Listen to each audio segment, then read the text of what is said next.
Gotta get some tunes going. It's gotta happen. It's gotta happen.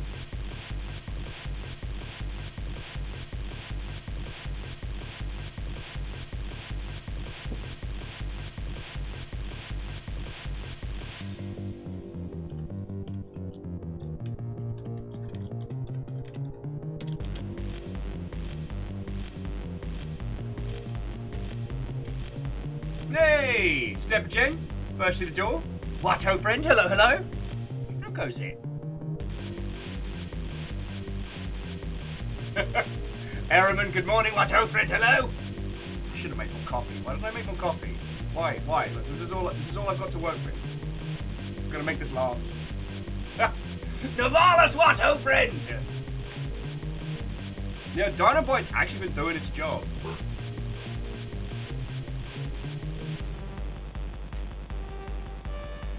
Yeah, getting in some banging tunes. There's actually going to be a pretty...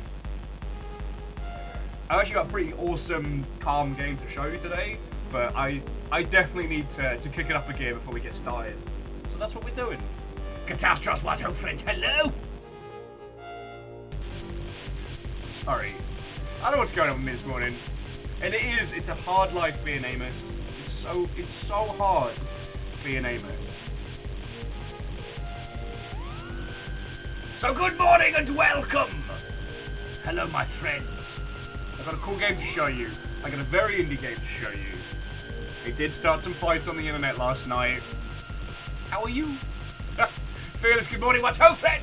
Sadlin, greetings. To Mega Boss, good morning, what's ho? Hello, hello.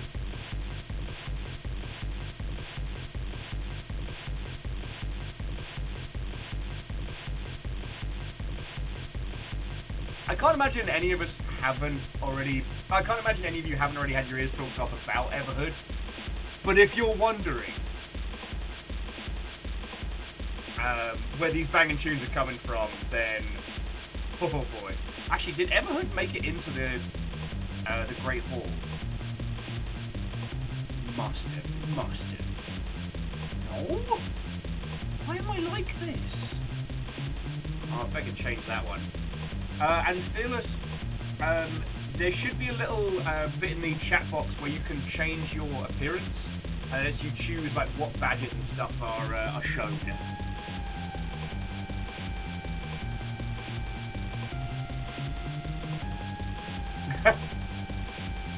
Well, Catastros, let me know what you think about it. Yes! The Gnome Army! Okay. The gnomes continue to grow in number and frequency.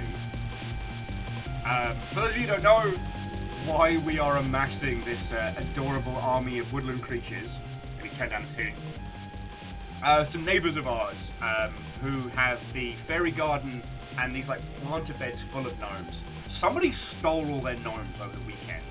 So Fiona's basically been doing a drive to acquire as many gnomes as possible, and we're going to sneak them on there on the weekends.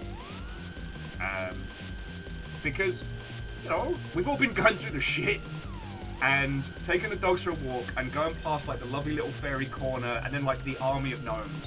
My friends, every time I walk out there and go past the gnomes, I take a selfie and send it to Thor. That's part of my little evening ritual.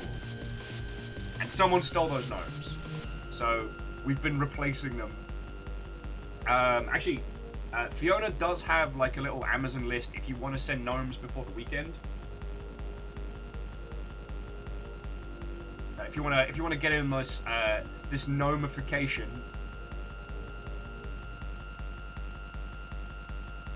But anyway, good morning, hello, what's ho, friends? Aside from all of our paychecks coming under threat. Alright. There we go. Aside from all of our paychecks coming under threat for the Pokemon X Squishmallow crossover, game news has been nice and quiet today. The industry is having an interesting little back and forth about video game forums. And I guess that's more of a community manager-centric conversation. I don't know how interesting that is to your good selves. Oh, Squarepeg, Wolfgrad, what ho, friends, good morning! The cast for the Dungeons & Dragons movie has been announced, and you know what? I'm down.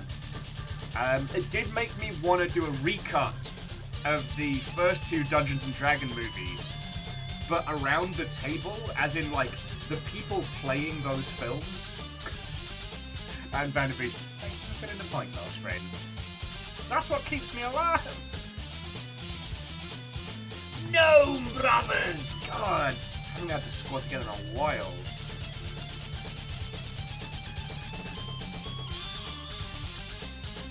Vanderbeest asking who is going to be playing the dungeons. An interesting question. I don't think Blue Man Group got the contract, so at this point I'm unsure.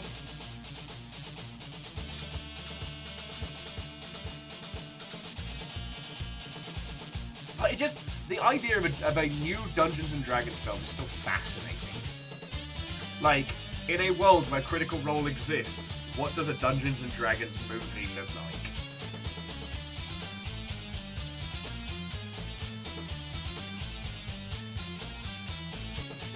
Wolfgrad, actually, we don't know much in the way of details. All that's been announced is the cast.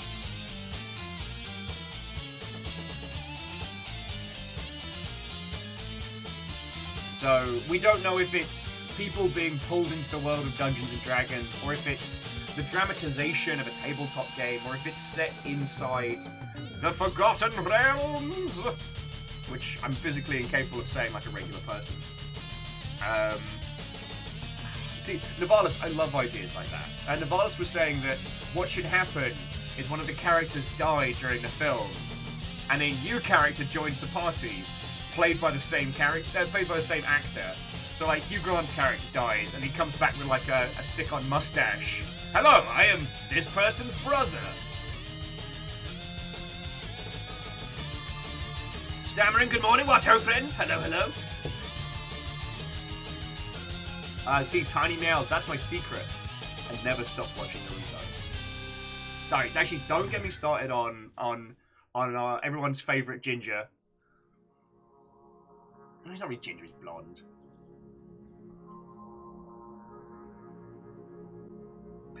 So Tiny Meows, I absolutely love talking about that IP because I'd never get the chance because it's one of Jump's Sacred 3.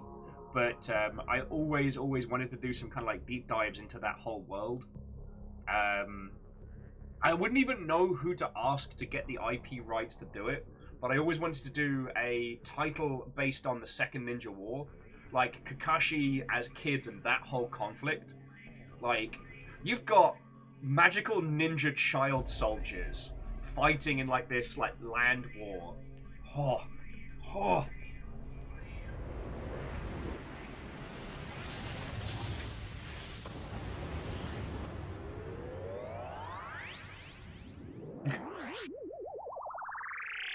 Everyone's like, wait, that's how you say Forgotten Realms. How do you say Spelljammers? In my head, I read it with a very, very heavy, thick Jamaican accent. That is how I would describe an individual from the Caribbean region who is also a wizard. But sorry, Tiny Meows, Watto. Hello, welcome. Today we are going to be playing Lightsmith.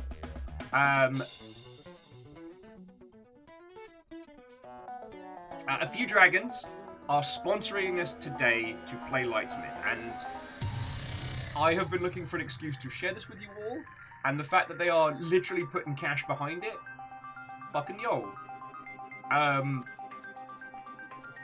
Sorry, you know what, I'm definitely gonna need more coffee, but, alright, caffeine, get my system. And breathe. Sorry, I'm excited about Dungeons and Dragons movie. You got me talking about, ninjas doing cool shit. Breathe. And out. So, friends, the team behind Lightsmith are sponsoring our stream today. They've given me some codes to give away. Friends, I'm just looking forward to sharing this with you because Lightsmith is one of those practical examples of being a real indie dev. You know, work on a feasible and sizable project that you can put together that has something interesting about it. The kind of stuff that we've talked about with, Zalavir about, how to basically grow a back catalogue of titles. It's the kind of game I really like to point to when discussing the realistic life of indie development. Yeah, Vanderbeest, I just spun the hamster. I think you could probably see it in my eyes, the point in which the hamster stopped running and just started spinning at full tilt.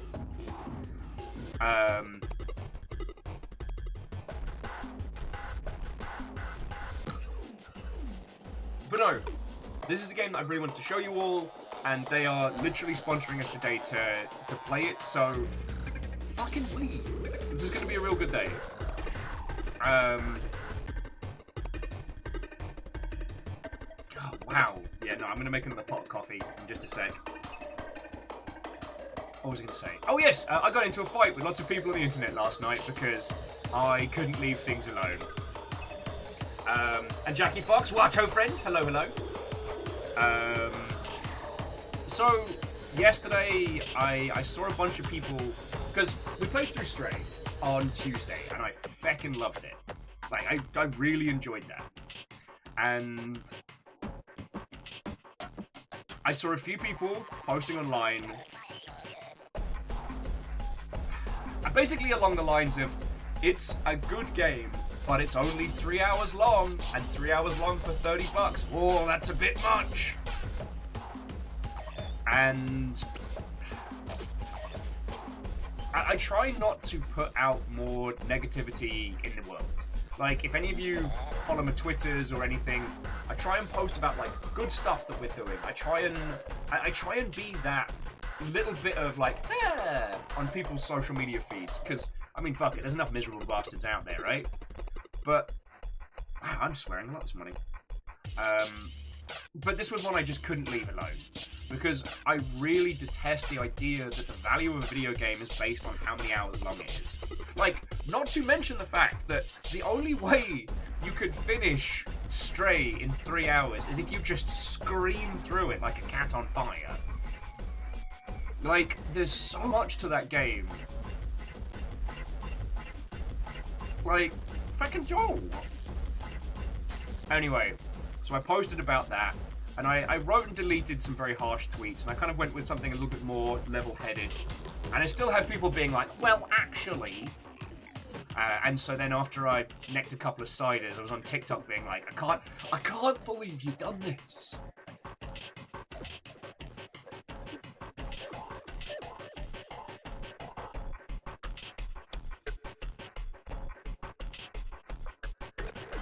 Well, see, Moose, that's the other thing that that's the thing no one's ready to talk about.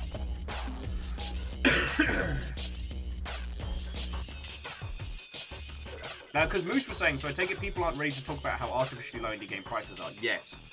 One of the points that somebody made was that, Stray costs $30, and in a world where Hollow Knight costs $15, that seems unfair.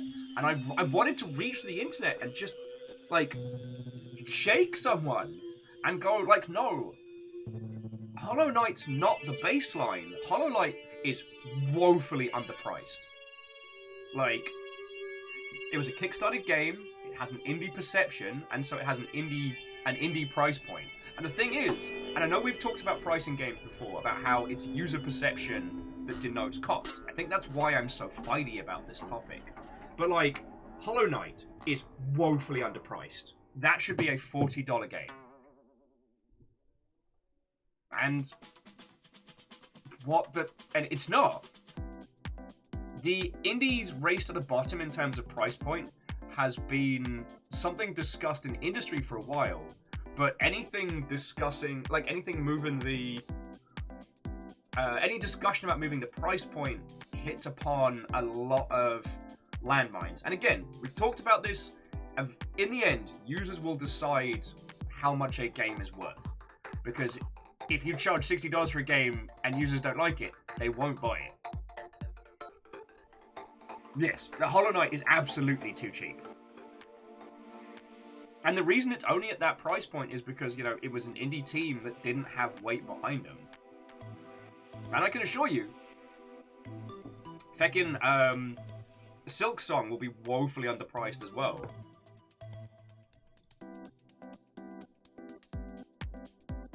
And I mean, the price point of AAA is a whole kettle of monkeys. I don't like the AAA development model is not sustainable. There is so much bloat, and the most expensive thing when it comes to creating games is the number of people you have. So it is cheaper to produce a game with 10 people than with 1,000.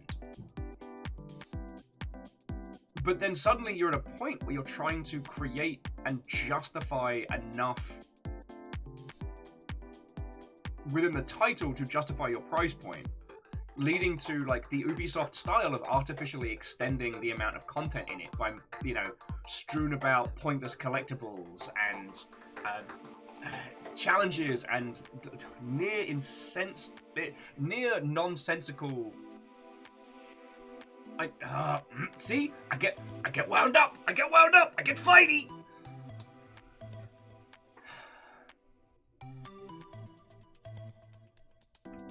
So bringing it back into a more cohesive manner. The reason I keep fighting people on the internet is because, you know, the value of a game is in its experience. You know, and I've been using Edith Finch as a very good example. Like, Edith Finch is a game that will stay with me for the rest of my life. So the guinea pigs agree. But like, I'm sorry, but every single one of the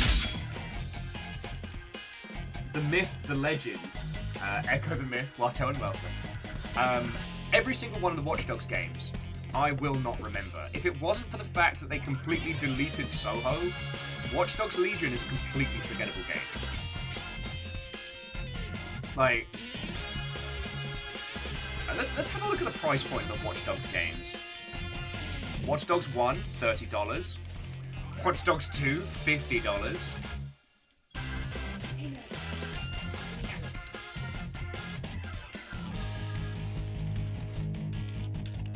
Did Legion even come out on Steam?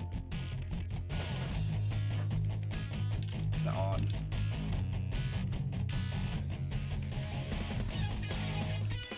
Sorry.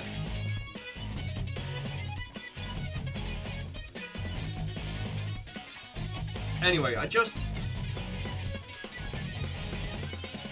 there are a lot of people who also said that, like, you know, this isn't something to get worked up about. And I do understand where they're coming from. You know, we've reached a point when it comes to, like, acquisition of art where, like, discussion of value is a very interesting topic. Like, I understand that. It's just, our art medium is still in flux. We've not solidified what video games are. I guess outside of, like, the AAA box product, that's pretty set now in terms of what it is, price point, expectation. But, like, hey!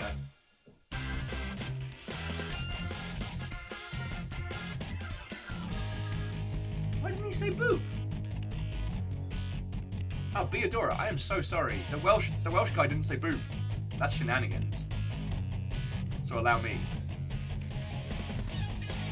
Boop.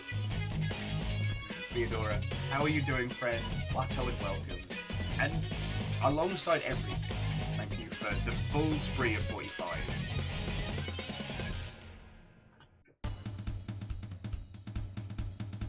You don't think Welsh has a direct translation to boop? Oh, it's probably like 15 characters long. Oh yeah, Beadora, the music in Stray is exceptional. And I think it was Caffeine who pointed out that in certain areas the music is the music has like an exceptional dynamic. What's the term? Shit, I've completely forgot the term for when you have a reactionary dynamic soundtrack. It's gone out of my head. So Stammering, I did not finish Stray, and we can decide as a group if we want to finish it off next week, or if we want to just save the rest of it for people playing through. But that was the other thing as well that is starting to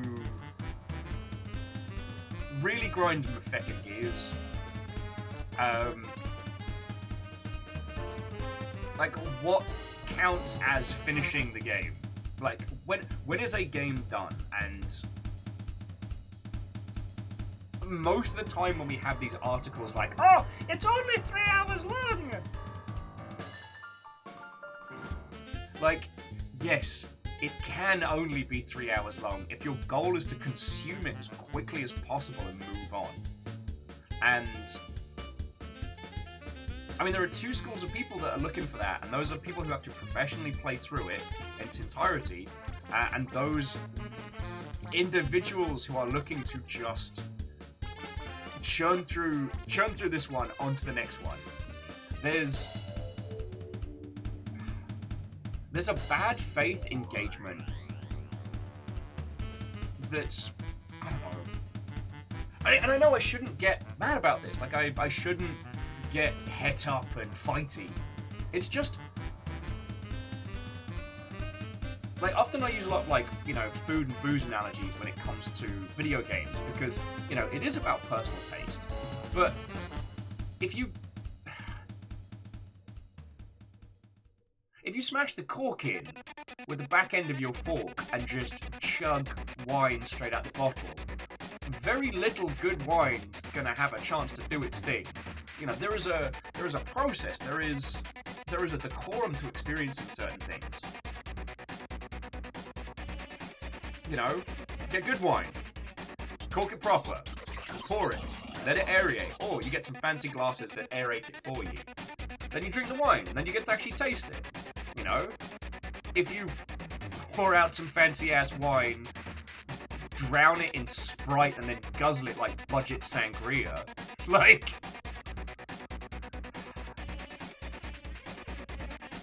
Anyway, okay. Let me ease off the rage.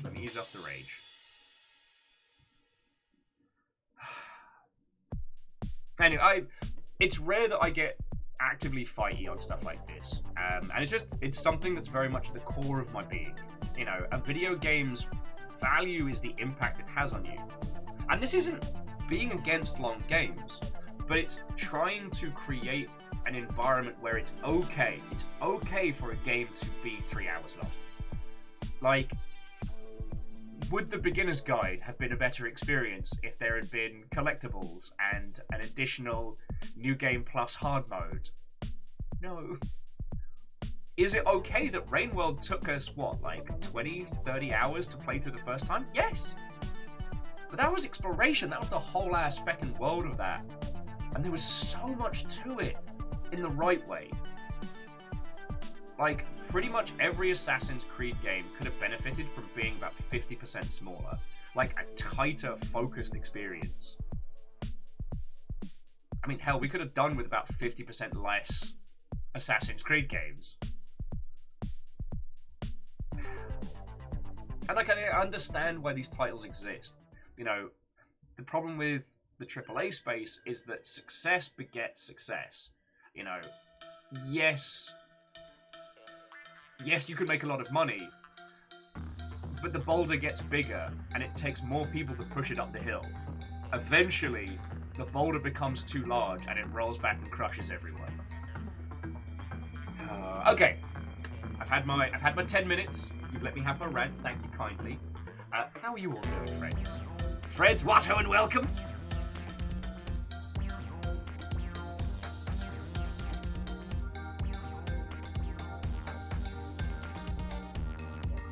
So Tiny Meows was saying it's in personal perception. Playing a game quickly and missing the details doesn't mean they've had a less authentic experience. I mean, this is where it comes like from a title to title. And I'm not going to tell people that they have to play things the right way. I got dinosaur nuggies! I got dinosaur nuggies! No, I don't want to gatekeep how people play through titles. That's not my intent in the slightest. But the user does need to take a certain amount of responsibility for their experience. If users want to have an open world, that's fine. But you can't critique the title when you make a beeline straight to the grand finale and ignore all the set dressing. I guess what I'm saying is, to critique a game's length, having not experienced most of the game, is disingenuous. And it's that whole thing of how you choose to play games. You know what? You do you. That's fucking grand. But if you're going to stand in the forum of discussion, if you're going to stand, in the pantheon of video games, and then say, this game's too short, it is entirely fine for people to critique the fact that you didn't fucking play the game!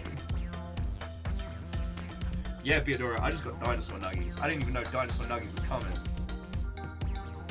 This is gonna be a good day. Wolfcrab was saying they generally prefer shorter games that can fit into their schedule. They do have a budget, but a busy job that doesn't leave time for games. Yeah.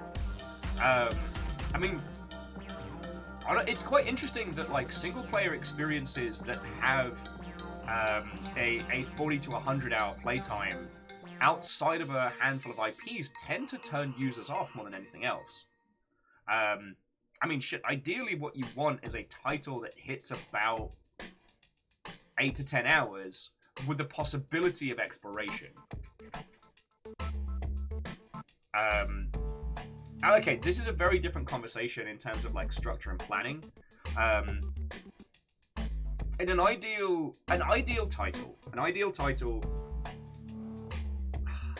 Actually, no. You know what? I'm gonna bring back on the throttle. One topic at a time. Because I do want to hear, friends, your thoughts and feels on this. I've just ranted at you all as you've come on in, and I do want to hear your thoughts. Theodore says they're doing okay, enjoying the thunder outside. Oh, lovely. Just I could definitely go for some proper torrential rain. You know what I'm saying?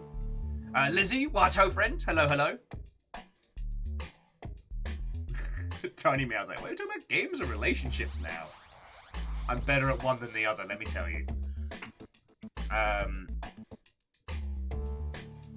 I didn't want to bring on to the topic of how long should a game be, because, again, trying to hit the biting point between discussing this and not being a gatekeeping piece of shit is very difficult. It's very difficult. And Jack, you're right, we were talking about pricing initially. And this is the thing. It is very hard being in video games sometimes and having an understanding of them, because I can't just get irrationally angry. I guess that's maybe why my attack on the sentiment that games should be longer if they cost more. That is definitely my umbrage, but when it comes to how much your games cost, this is a very complex and very difficult topic. I don't like that indies have started the race to the bottom, but I understand why they've done it. You know? If it's a choice between a $30 game and a $10 game of the same content and the same length, users aren't stupid. they might go for the $10 one just to try it out, you know? Once you start getting up into a certain price point, users have to stop and take umbrage. Have to stop and think about their purchase. You'll have to forgive me. I will make some more coffee in just a second. There's a certain point... what's the fucking term?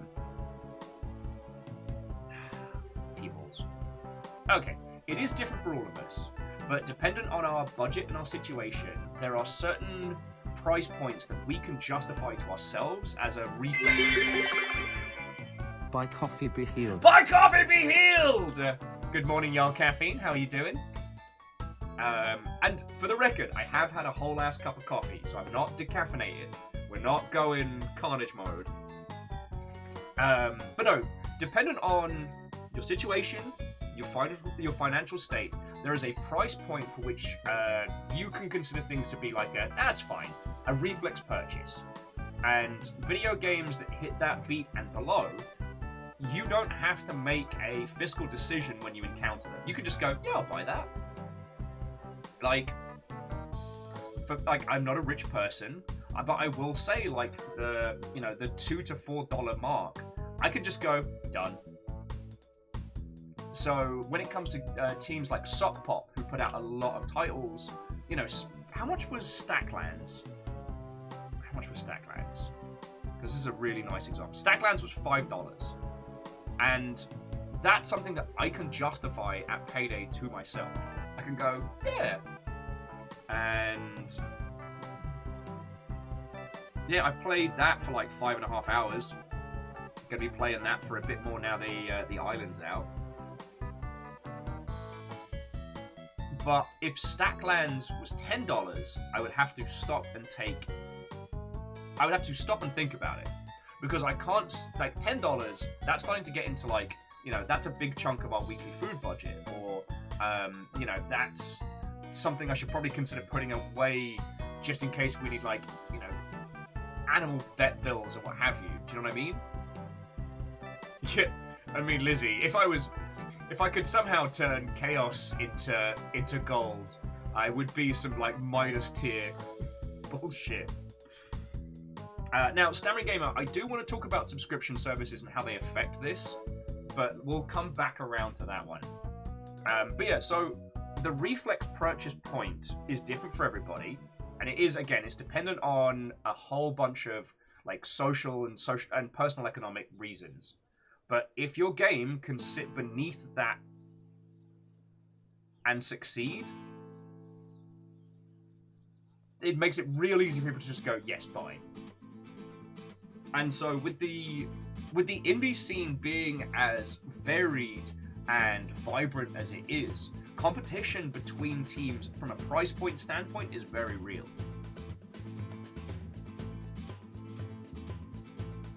Dinosaur nuggets. I'm rich in dinosaur nuggets.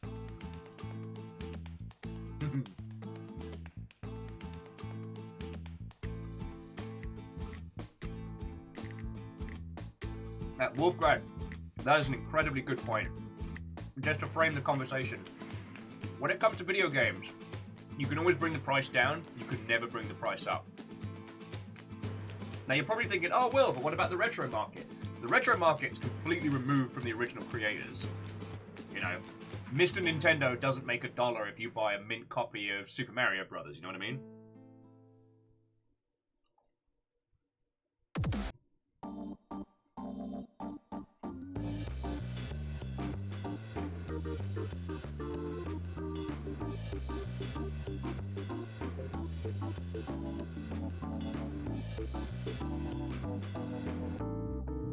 So yeah, basically, with titles, it becomes complicated because it's all about essentially that purchasing decision. Is X game worth X money? And having that discussion with yourself is where it gets kind of complicated, because there are so many factors that can go into deciding as to whether or not you're going to purchase something. Because Theodora was making the point of things like Steam sales and stuff like that. Like, we are in a space where it's actually pretty common for titles to go on very reduced sale.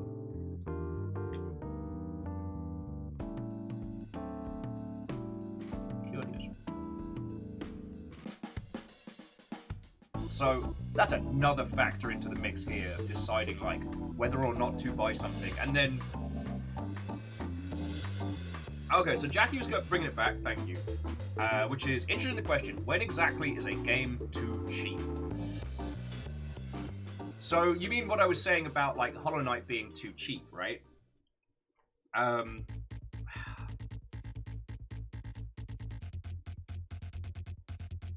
Hollow Knight being too cheap is a bit of a hyperbole example.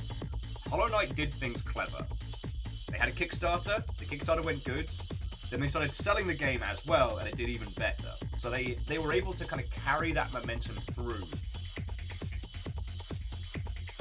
Hollow Knight is too cheap because the amount of hours it took to put in and create versus how many copies it would have sold if it hadn't been a huge success. Like, that's the... It's kind of like... We're getting into the shamanistic a little bit here. Parts of the industry where I understand it from an emotional standpoint, but when I try and break it down into, like, intellectual action points, it becomes trickier.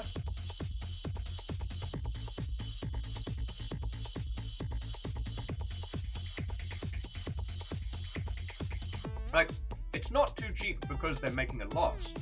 You know, with digital distribution, like, once you've made back the cost of development, everything beyond that is victory. There's no costs of storage. You don't need to acquire raw materials to produce your game. Like, it's what we go through there. But when we look at the quality of the product and we look at how much of that quality there is, it does... The quality of Hollow Knight does not match its price point. I think that's where I'm trying to bring it together.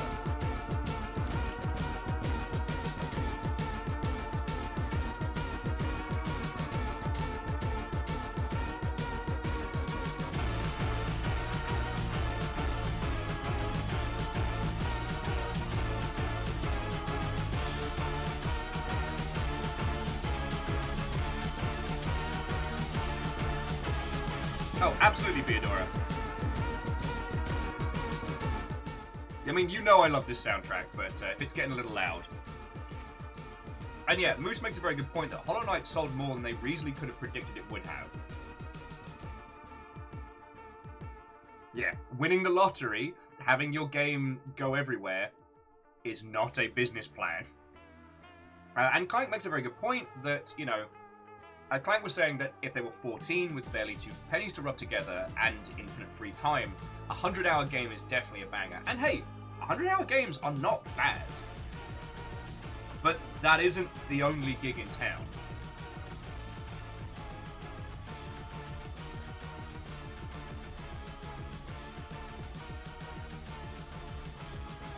And Tiny Meows, capitalism does suck, but unfortunately we're stuck in it right now.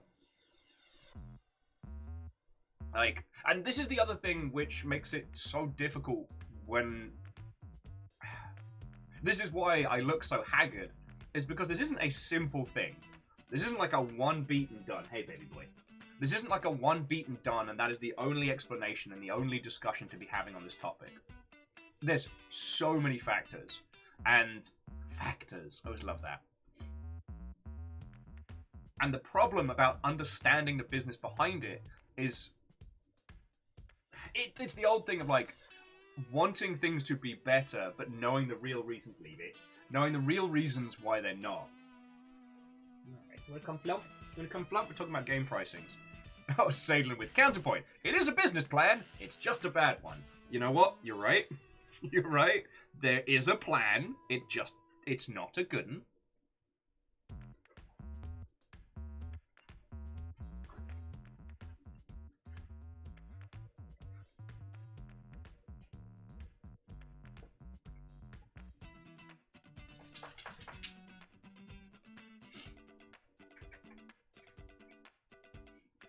But yeah. Beador also brings up Vampire Survivors, which is also a title that is too cheap. And much like with a lot of other titles, there's no way the people who made Vampire Survivors could have predicted its massive success. Their price point isn't based on the experience, it's based on the creator's confidence. And here's what I hate about understanding the games industry so well, is that Vampire Survivors might not have taken off if it had cost more than $2. Right, Kindle, did I say hello? I hope I did.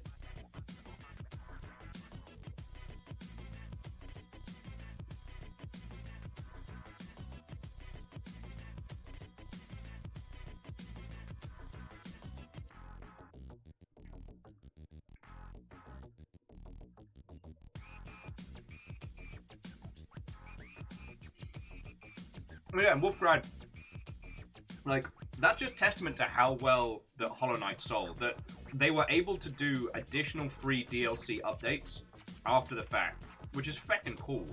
I think it was the same thing with Shovel Knight, ended up doing gangbusters, and they were able to...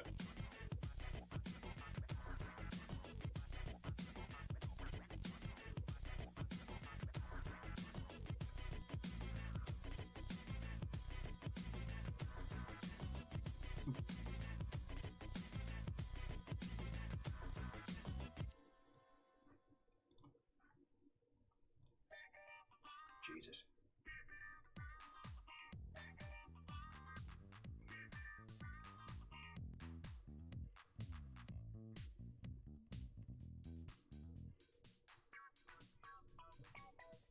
You know what, Salem? That's a very good point. Salem was adding that Vampire Survivors was exactly the right price point because of its wild success and low price point, it was able to become a big success. See, and this is why this topic is, I mean, it's fascinating to talk about, but it is so complicated. And that's why it's why I shouldn't get into fights about this on social media, because it's not just as simple as start video game, oh, this video game's too expensive or too cheap. There's so many factors that come into play.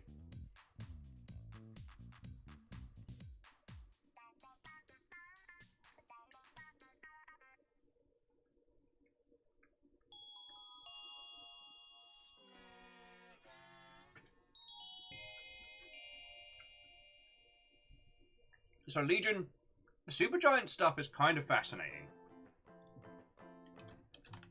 Hang on, let me get their price point stuff up. So we got Hades.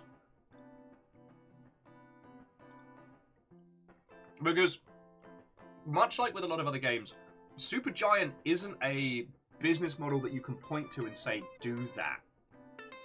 And again, this is where it gets so annoyingly complicated. Because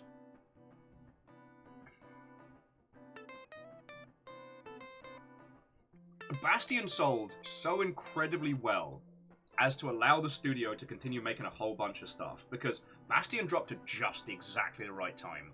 It hit the summer of Xbox Live, and it was colourful, and it was lovely and charming, and then, surprise! It hits like a brick. Bastion is still priced at $15. The follow-up, Transistor, slightly longer, definitely more involved. They charged $20 for that one, but they were able to set the price point based on what they thought rather than what they needed to recoup. So that puts them in a nice...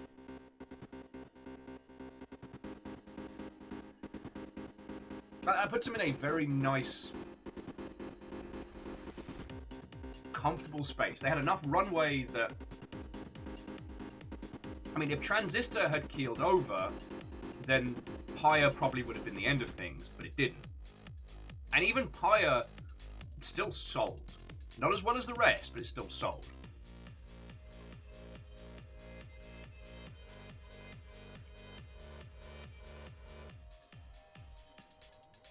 Pi was also a $20 price point, continuing the expectation from Transistor. But the amount of time it takes to finish Transistor and the amount of time it takes to finish Pi are drastically different. And last but by no means least, Hades. Now, Hades is priced at $25 via digital distribution.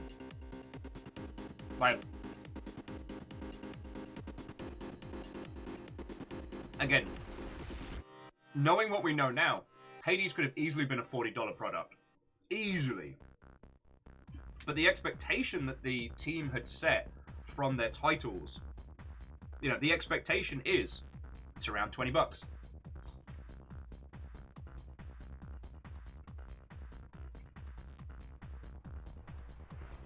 They also, by that point, had such a strong and involved fan base that,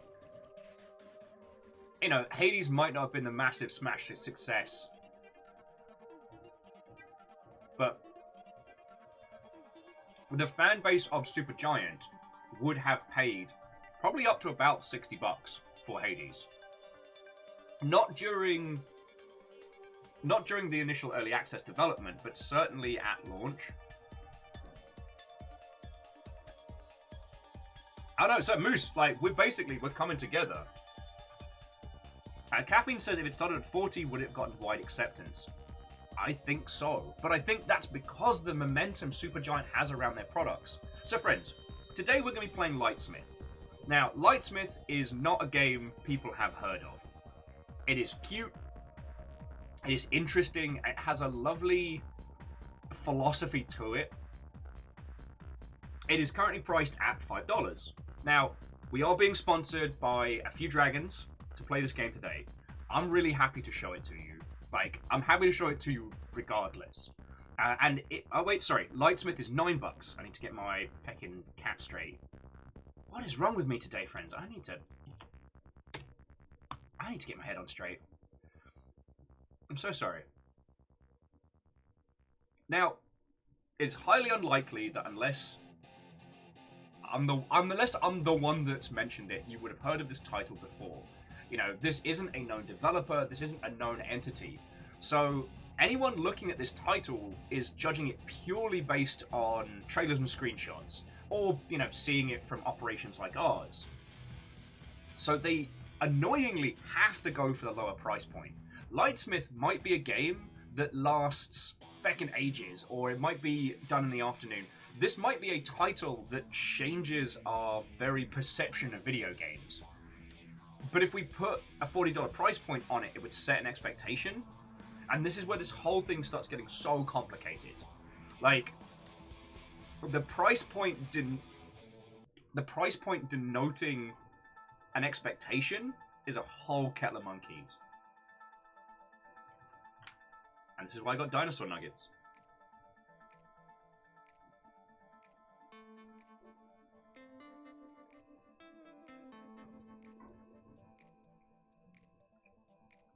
And again, friends, if I've missed any of your thoughts or feels or comments,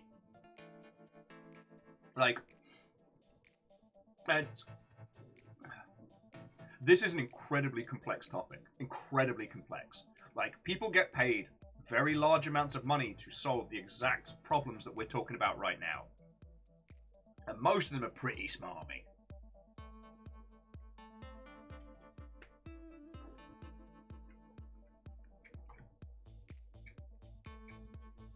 And you can see all the different discussions about, what if Hades cost $60?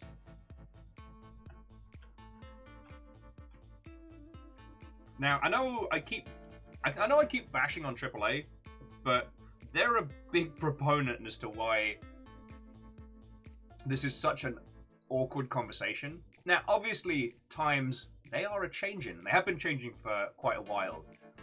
But during kind of the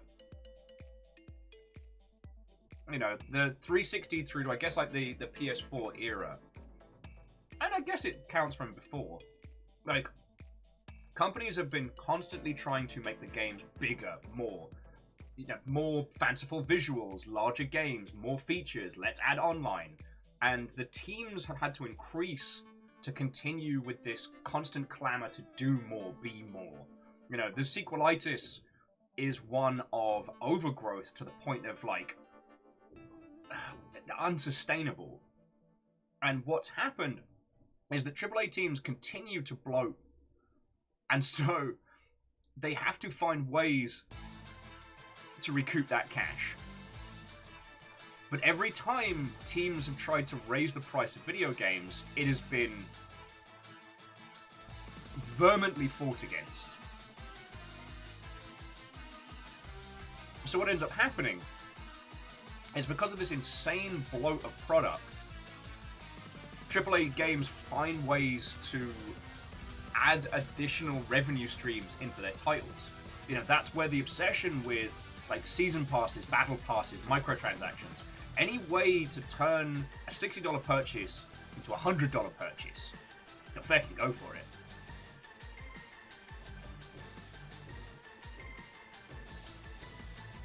But what this means is it creates a woefully disproportionate concept of what $60 equals. And as soon as I was like, what if Hades was $60? You can almost hear everybody weighing up a $60 price point game with Hades and going, oh shit. No, fearless. They have to add things that actually make money.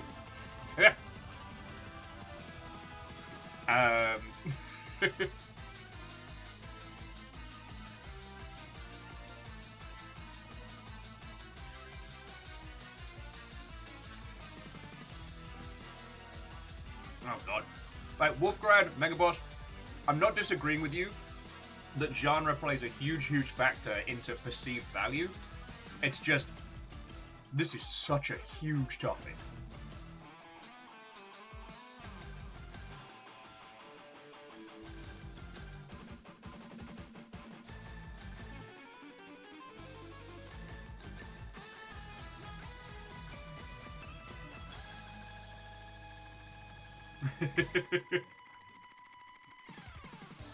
Sorry, excuse me while I'm stuffing my face.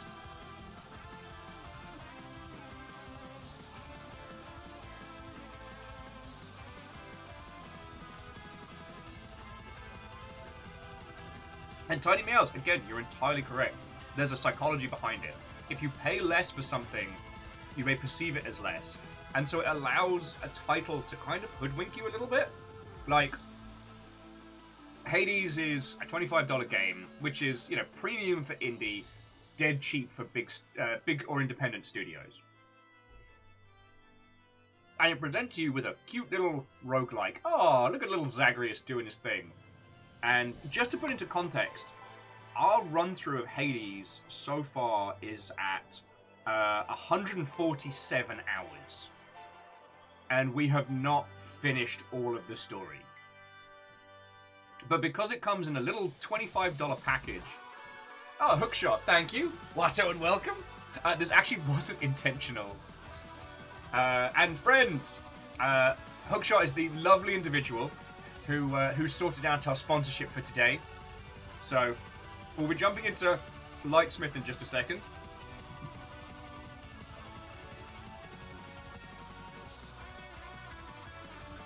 Oh yeah, and stammering, here's where it gets complicated.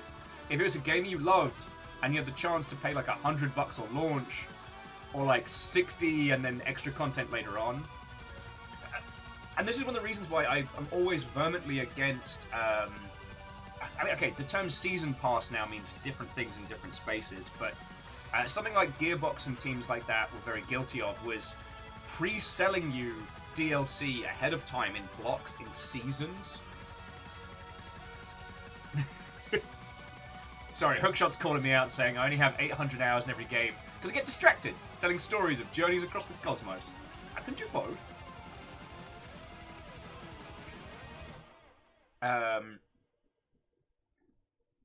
And also, like, when we start looking at, you know, games that are free, then that changes the user perception. Oh boy, so much. Because who was it who was mentioning Warframe? Because that is a game with content throughout the stars that, if you want to, costs you no money to play.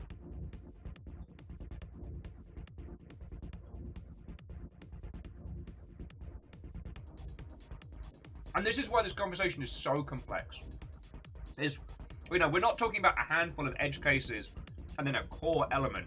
It's all edge cases. It's all boggle. And, like, finding the correct price point for your game is... I mean, it's a topic that can drive you mad. Because too cheap and, you know, you're leaving money on the table. You're essentially, like, stripping away income that you could have brought in that might allow you to make the next game. Too pricey, and users will go, nah, I'm good. But they won't tell you, because there's no way for a user to interact with you in the environment, in the ecosystem, if they haven't made a purchase. You can't leave a Steam review. You can't leave a Steam review if you don't buy a game.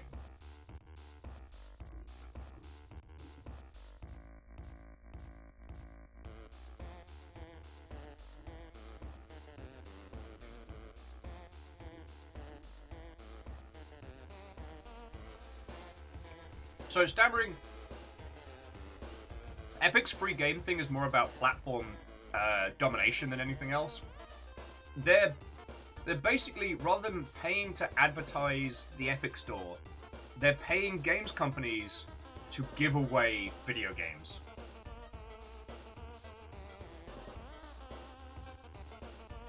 Focus testing for price points is a tricky one, Kimball. I mean, it's as close as you can get to some usable, actionable data, but here's the other problem. What users say they will do when it comes to spending money and what users actually do are two different things.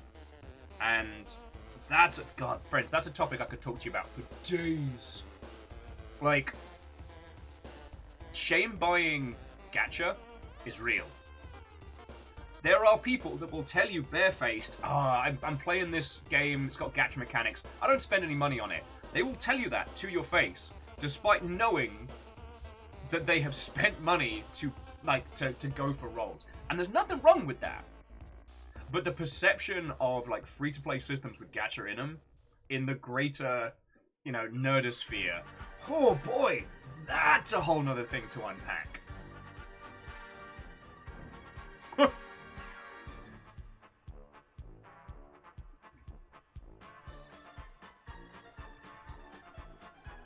Hookshot was just joking that impressions on Reddit, that's where you get the info. Hookshot, no. Hookshot, no.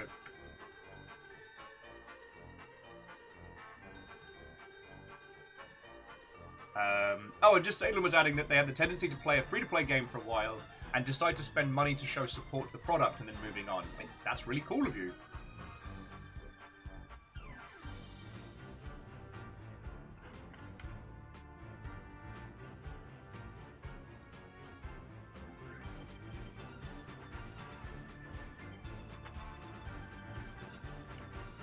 Harmonious and down under dwarf, what ho, friends? Just Hookshot saying, Reddit is a wholesome play of only reasonable and well-articulated friendlies. That is what we call delusion. Alright, Megaboss, I hope your migraine dissipates. Have a lovely rest of your day. But yeah.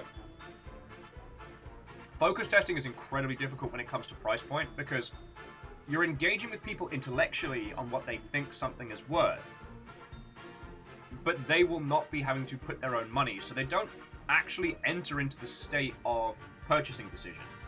They can give you their feedback on it, but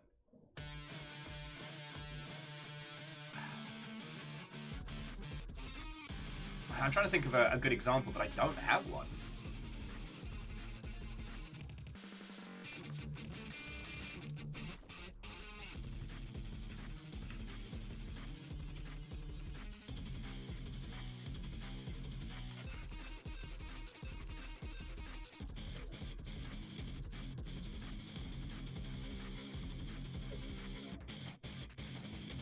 Amos, you're fine. Just staring at me. Okay. So, friendos, you have let me rant for an hour, and I'm very grateful about that. But I do want to show you today's game. Thank you once again to A Few Dragons for sponsoring our adventures today.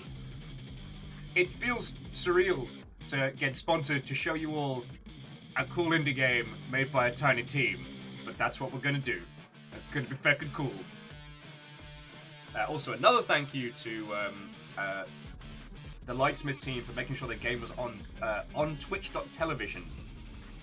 There's been more than a few times where I've encountered some lovely games, and they've not. Amos, you're fine. And they've not put them on Twitch, and it makes it very difficult.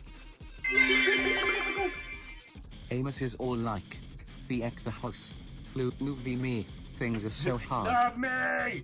It's so hard being Amos, it's so hard.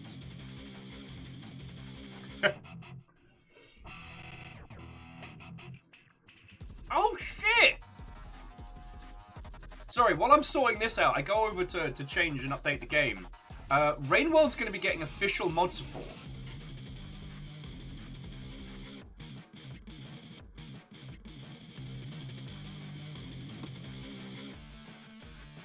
Like, Rainworld's just not letting me sleep.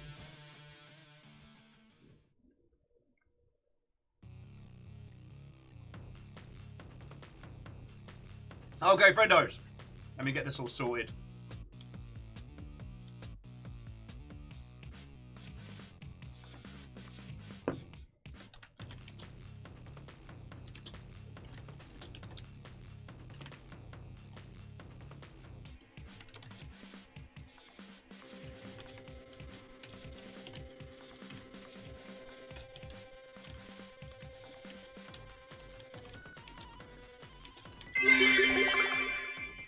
Fly bitties fly. Whee! Okay, sorry. Bacon Avenger, Wolfcrad, thank you for the bits, friends. I do want to keep like chipping away at this topic. It's just the discussion of what games should cost is so complicated, and there's so many directions you can take it into. Like expectation versus price point. The indies race to the bottom, and we didn't even scratch on the Game Pass effect, which is not too dissimilar from the Steam sale effect. You know, the users will often say this game's good, but get it on sale, as a way of saying it's all right. You don't need it right now. And I've started to see people just ask oh, is that on Game Pass? How all of this is going to affect the industry, I have no idea. I have a few theories, but we'll get into those as we're nattering today. I should have made more coffee. I should have made so much more coffee.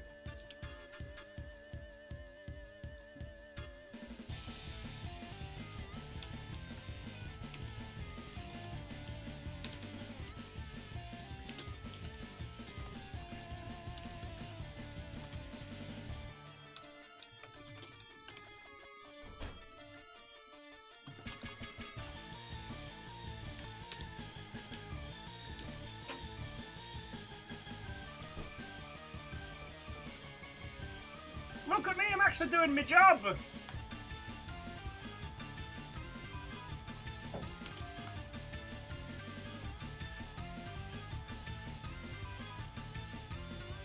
I'm actually doing my job proper!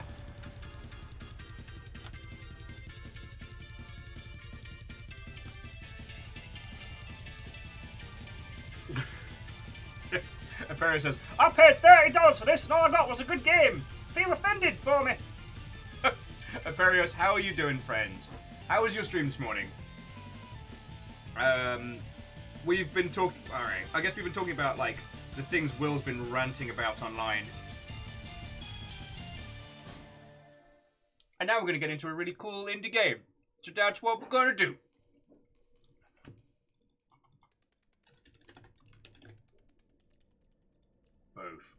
Both. And, friends, check this out.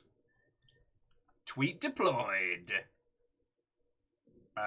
Though, once again, friends, if I could weaponize your varying feeds so that we might trick the robots, if you wouldn't mind giving that a like and a punt, we could bring some more people in. We can show off this game. It's going to be real cool.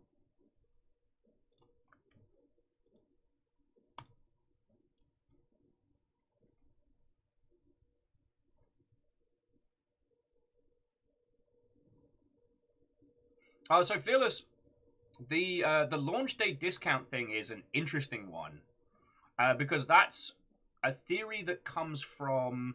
Oh, actually, can I use a controller for this one? So I'll help my hands a little bit.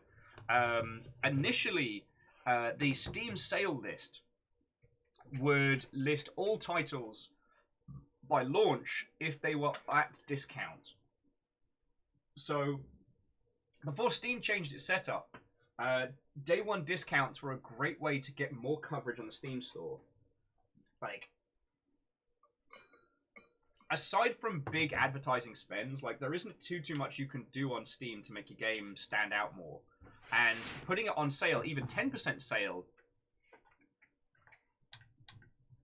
Alright, controller's working. Alright, let's get that. Let's get that big kid resolution.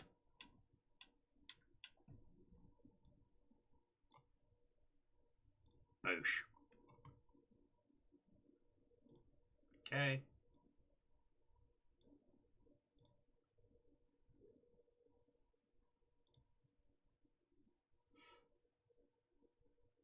So on the Steam store, by putting your game on sale at launch, it allowed it to be shared on more places throughout the...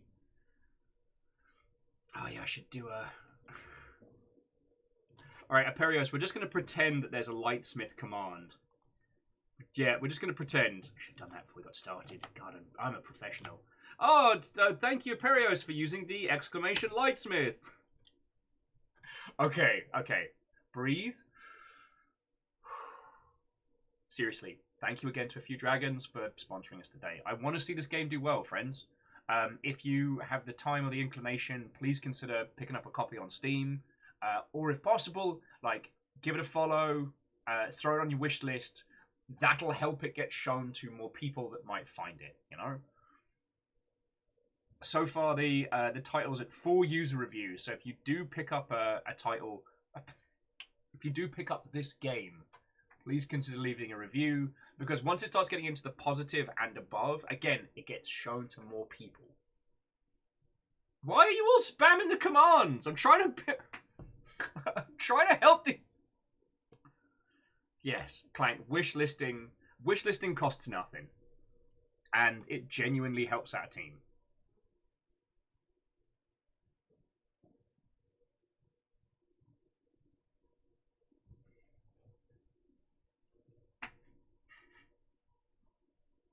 You're affecting terrors. Anyway, seriously, friends, if you get the chance, please help this team out. Right, without further ado, let's get this game started. Alright, we will need a Smith name. And they're going to be horribly pale.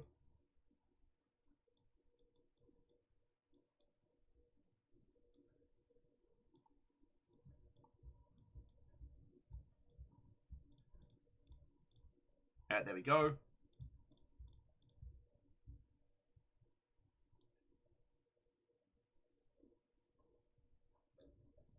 Where's Ginger? I think it's over this way.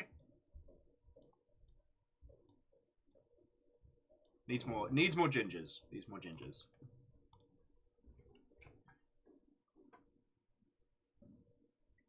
Rikami, what ho friend? Hello. These lot are being a bunch of terrors just as we're trying to get started. The night is dark and full of terrors, aka you lot.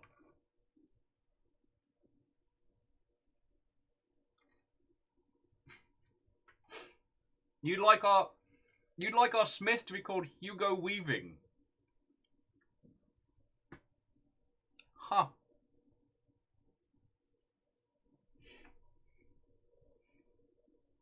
But yeah, to those of you who just joined us, we are playing Lightsmith. They've been very kind enough to sponsor today's adventure. And I really want to show you this game. So we're going to feck and play it. Alright, so far no one has come up with a better name than Hugo Weaving for our Smith. Y'all are slacking on the puns today. Clank, it is a pun. Hugo Weaving, who played Agent Smith. The pun juices run dry. That's a horrible mental image. Rick Army, well, good luck. Hopefully they aren't too much of a little terror. Who's got fresh cooked homemade pepperoni pizza? Me. Who made it? Me, and you can have any, because you are too far away and it's a small pizza.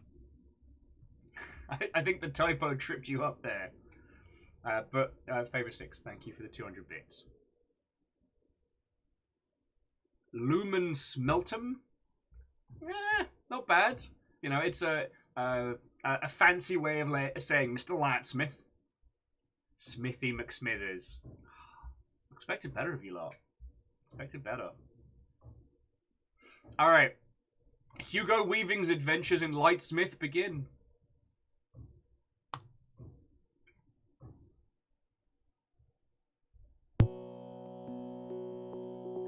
Once, the light touched everything. Even Grimsby. Creatures called the Luminaires now feed on our light. Bastards. And in the darkness, we must forge our own. This is the story of Hugo Weaving.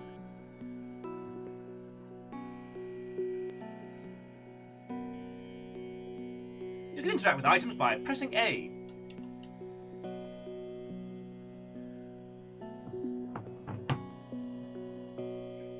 Wait a second, isn't this the intro to The Lion King?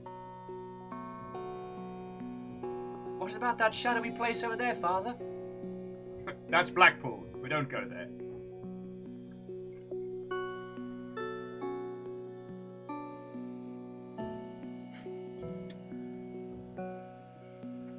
Panda Gaby, Watto and welcome, and yeah, welcome to the adventures of good guy Hugo Weaving. The original Smith.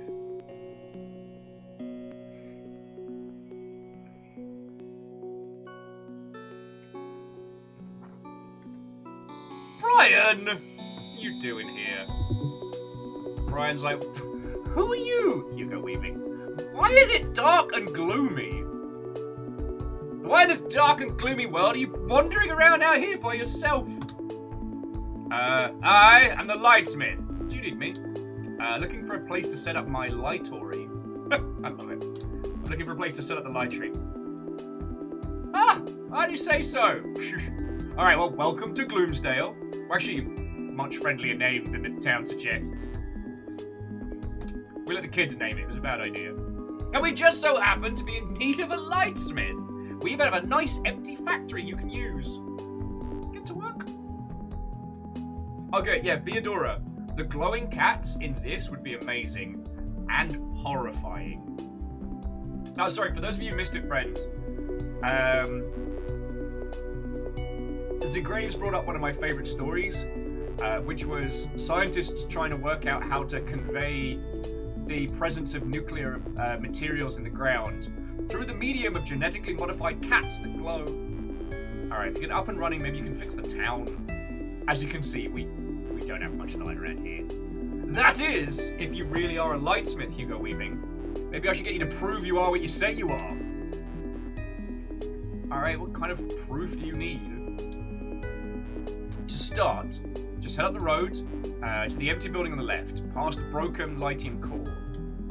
Make sure the first thing you build is a bed. We don't have any space. We don't have any spare right now. And other than the factory, we've got the pig pen. Cut some straw there, make a straw bed. You need an axe for that, for chopping wood too.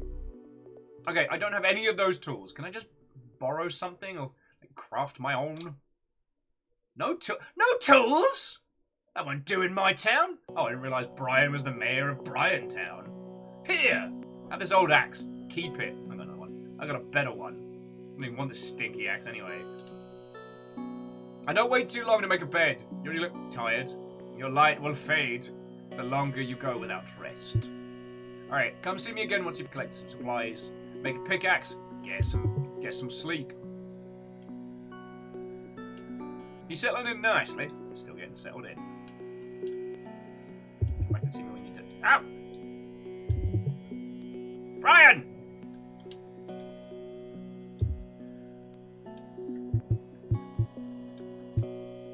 Nope, we definitely need that. You're not helping, Brian. You're not helping at all. Alright. There's a little haunting that if our lamp runs out, it gives me a real kind of over the garden wall vibe. Piggly. Ah. I'm absolutely stealing all the materials I can. I'm the Lightsmith. I'm allowed. What you gonna do, Piggly? Rat me out? Alright. Okay, most of these houses are trashed already. This is not good.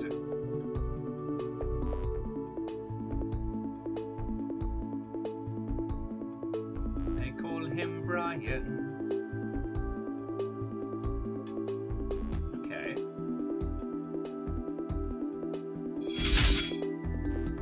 And Panda Akabi? I'm so sorry I'm butchering your username. Hello and welcome, and thank you kindly for the follow. Perios, yeah, with the you already look tired. I didn't realise this game recognised me. Amos, you're fine, mate. So, this is the Builders Society.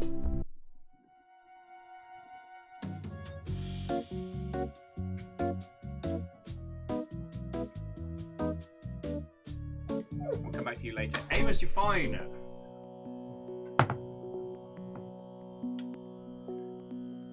There's the neat nook.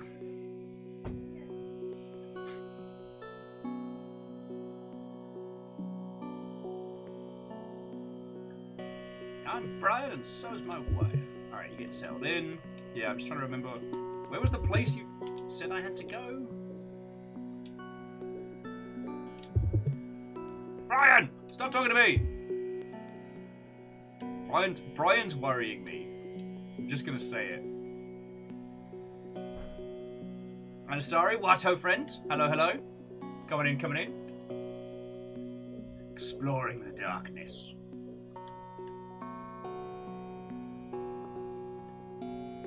No, but seriously, this is giving me massive over the garden wall vibes.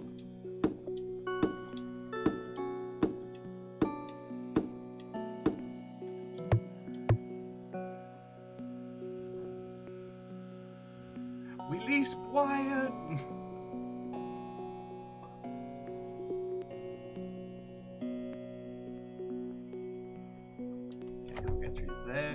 Okay, sorry, and here I am being a terrible host today. So friends, this title is still in early access. So that does mean there will be bugs, there will be strangeness, like Brian who just doesn't want to leave us alone. Or maybe it's not. Maybe Brian's just that much of a weirdo. That's also true. But possible, I should say. Let's see if I can find...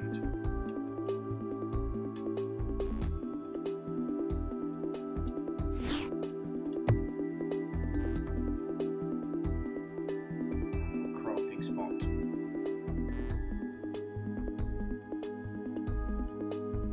That's the church.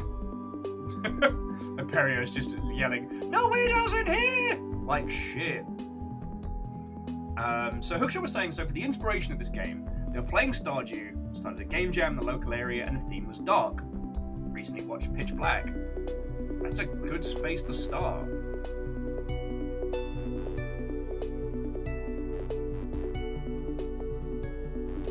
Avrio! Hello! I don't believe we've met. I'm Avrio, High Priest of the Order of Dawn. Are you the new Lightsmith? Mayor Brian told me. Oh, he was the bloody mayor. Left that one out.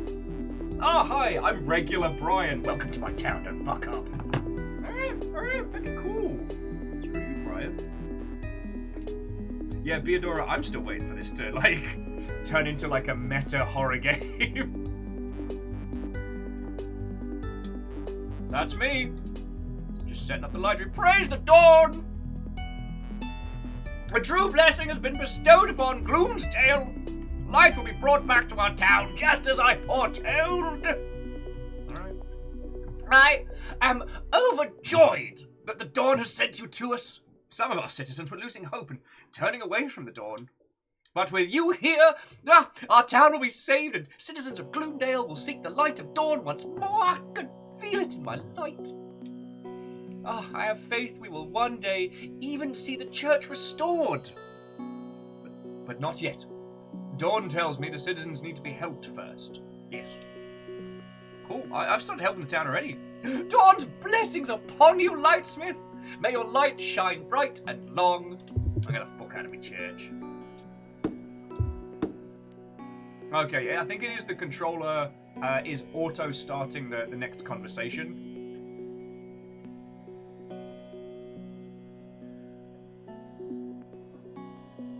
Should probably stop walking out into the great darkness, shouldn't I? I am asking for trouble. Yeah, church restored. Hint, hint, nudge, nudge.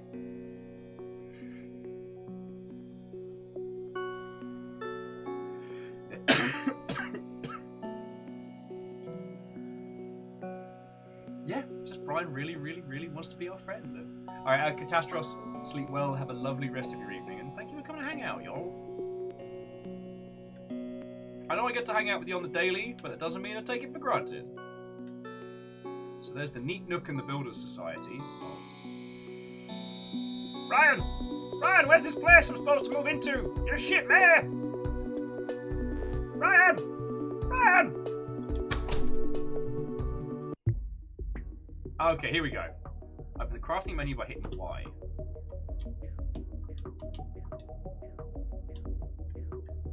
Crafting menu of Hugo Weaving.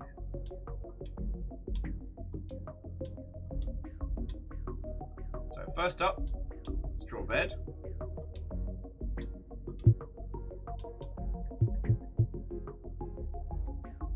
Oh wow, we do not have a lot of space in here.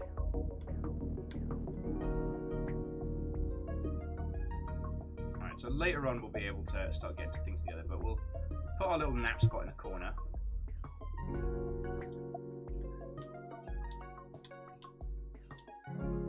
Alright, we just need to chop a little bit more trees-wise. Then we can sort ourselves out a crafting bench. But no, I've always had a weakness for these kinds of titles where it's the mundane of the surreal.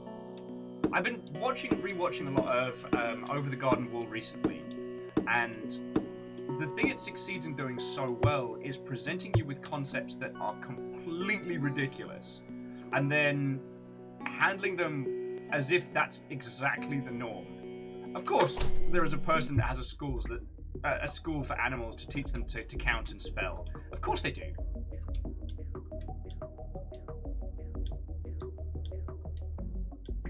Like, that just makes sense.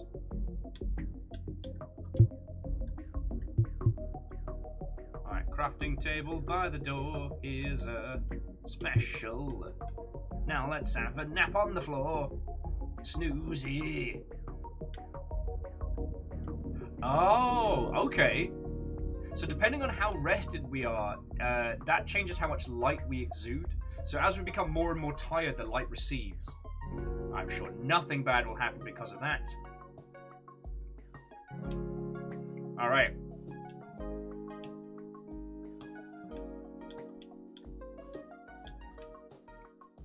Alright, so we need a pickaxe next. The lithium forge and a furnace. That's going to take a while, so yeah. Let's go chopping.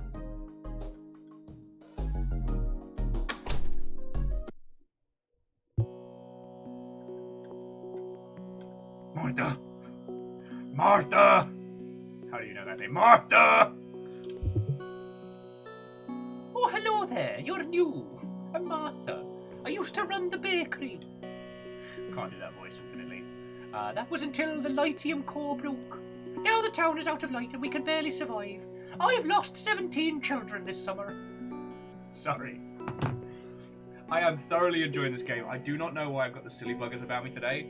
I think it's because, like, the discussion about game pricing and game length just got me all like, oh! And now we've had a chance to talk about it. I'm just left with energy and whimsy. What are you doing? Can't find a Lightsmith. Spoiler, Martha, I'm a lightsmith. Probably shouldn't have eaten your 17 children. Oh, you're the Lightsmith. Well, I can help your town and bring it back to life then.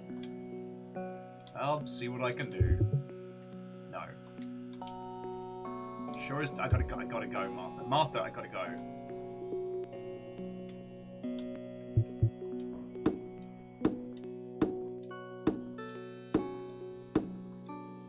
What was it, like 8 twigs for a pickaxe?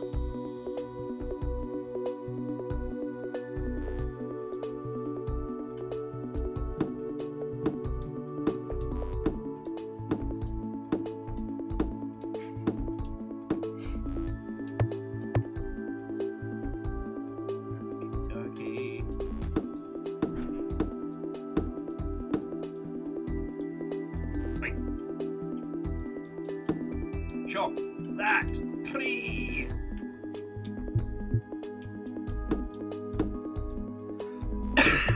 Excuse me, friends. My apologies.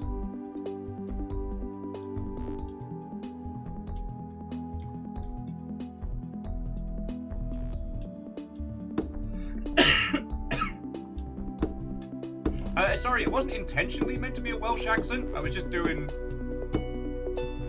weirdness, let's be honest.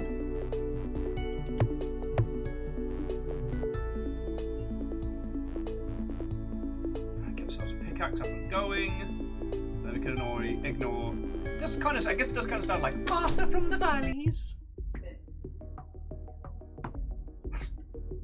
Wolfcrad says, "I will say this: you might be a good lightsmith, but you're a terrible carpenter. How? If you need to fell that many trees to make a handle, well, and the blade as well. All right."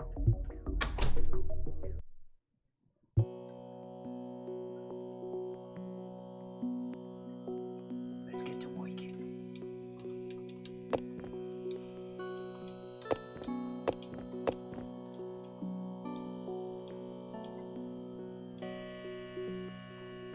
Yeah, and the blade. So it's like one tree for the handle, and then like 6 fully fledged trees for the blade.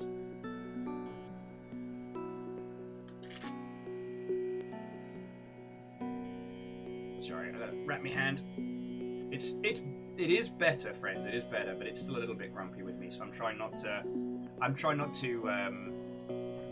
push my luck.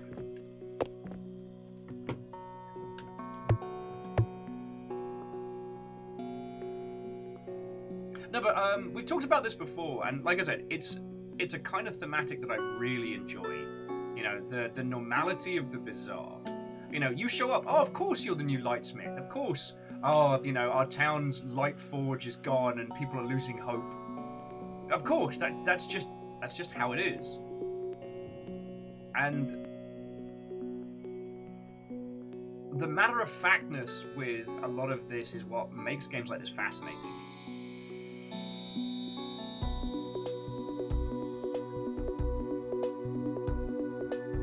Ah, okay. I never got into to Barry and Stacy. Piece of strange Britishisms lost to me. Lost to time. Let's see if Piggly knows we can get some more stone. Piggly! Piggly!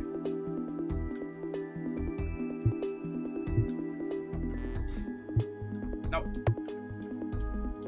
Why, you've got to throw that away. Stop it! It's like our character, every time they try to throw the axe around, they lose the grip on it and just yeet it across.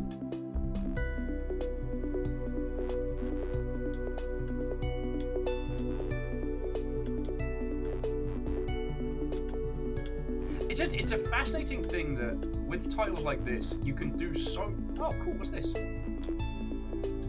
What's this does? Sorry, with titles like this, there's so much of a less is more effect. Like if the title did like a whole, wow, look how strange it is that everything's dark and spooky all the time. Oh boy, sure do hate it being dark and spooky. As opposed to being like, nah, it's just It's how it is. It sucks. Hello, baby boy. You wanna come float? You wanna come float? You're gonna be a whingy winch bag. I'll chuck you out though. No, Dom, no. What if no?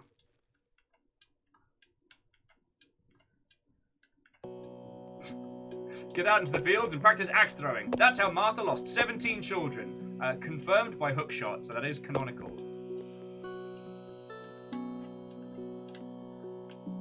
Martha's ill-advised axe throwing.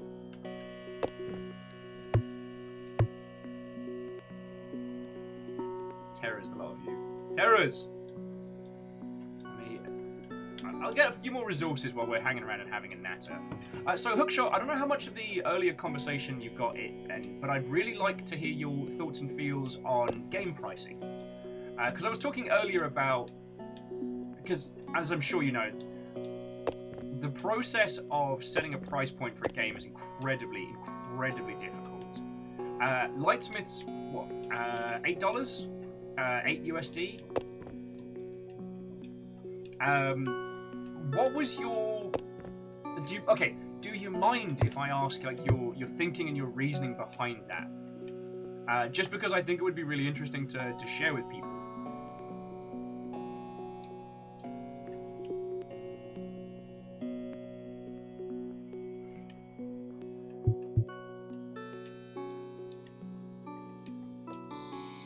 The axe is not strong enough. We must build a stronger axe, tiny axeman. Okay, maybe some fucking maybe some storage as well.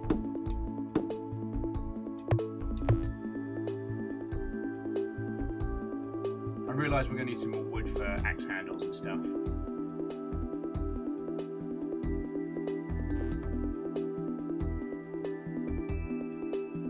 But yeah, Hookshot, if you don't want to get into it, I completely understand. I know it's a very, very stodgy question.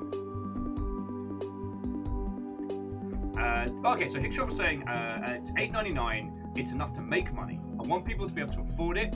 Once it's out of early access, maybe I'll raise it. But Hookshot was saying they'd rather more people be able to buy it. But weirdly, if it was more expensive, people might actually buy it. So do you think that a higher price point might infer more?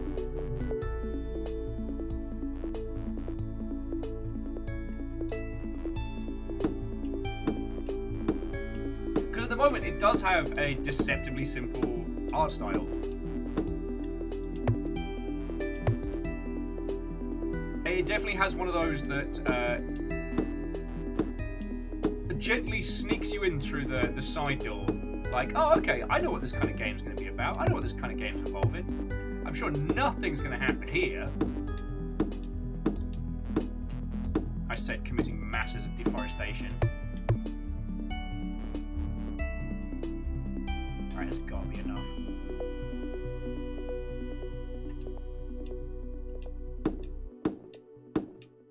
Hookshot was saying that people perceive cost with quality. Okay.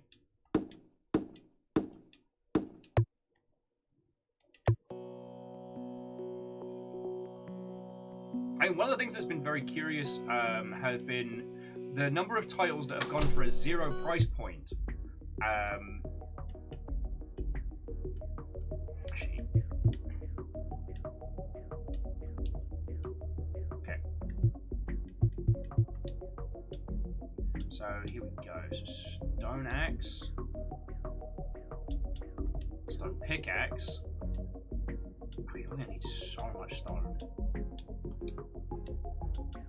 And a carpenter bench. But that means way more fancy stuff.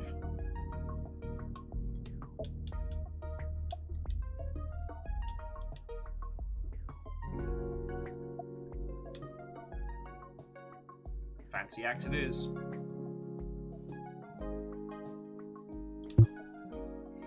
So Hookshot says under $5 is huge. There's a big slump between 5 and 20, which is where we're sitting. Okay.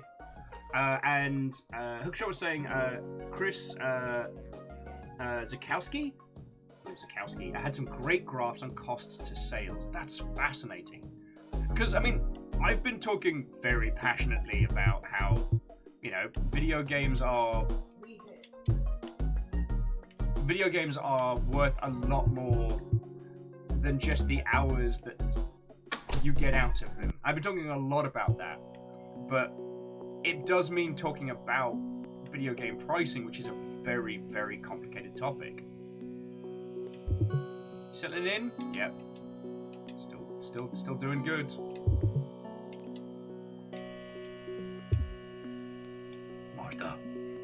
Martha. I guess we can pop into the pub. Get me some bevies. Patrick! Get us behind the good stuff. We've never met. Hello, Lightsmith. I hope the citizens of Gloomsdale are treating you real nice. Listen, do me a favour. I'll tell you something, alright? Alright. What's the favour? Bring me, metal ore from the mine northwest of town, will you? Alright, I'll try and remember to find some. Alright, hope you're well, Lightsmith.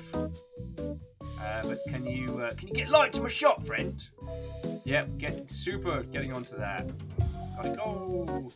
Gotta go chop down your table legs. Sneak behind your bar. Looking at your stuff and looking in your bedroom.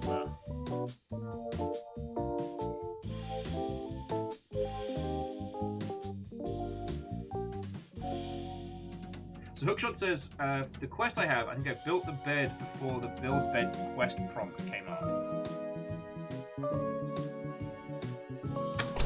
That's right, we'll just build 2 beds.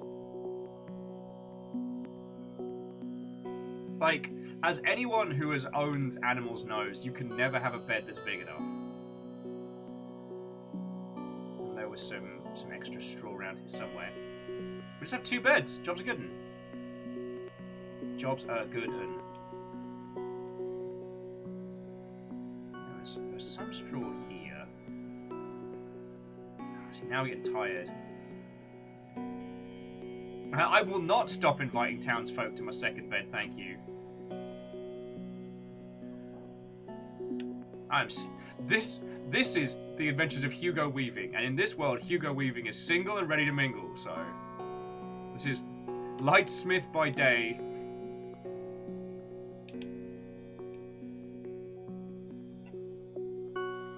Okay, so Panda, it was lovely to make your acquaintance, and I hope you have yourself a lovely rest of your day.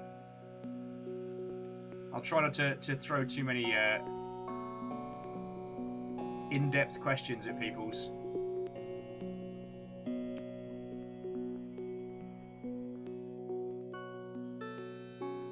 I'm super lost. There's something about how the exhaustion meter is not about like how many actions you can do in a day, it's about like how far you can see. I don't know why, but I'm finding that really charming. But I did always feel like the whole hours in a day thing on Stardew Valley was very obnoxious. I mean, I guess that's just me, but...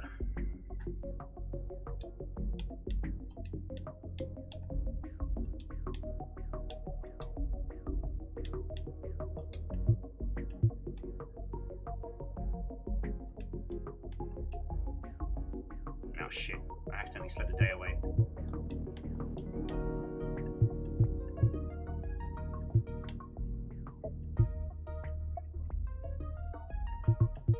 Did I... Hookshot, I'm so sorry. I may have bugged the game out. I think I built the bed before it asked me to build the bed. And I can't seem to place another one. Unless I can just put beds like out on... like out and about in the world. Choices. I broke the game. I'm so very sorry. I might need to start again, friends.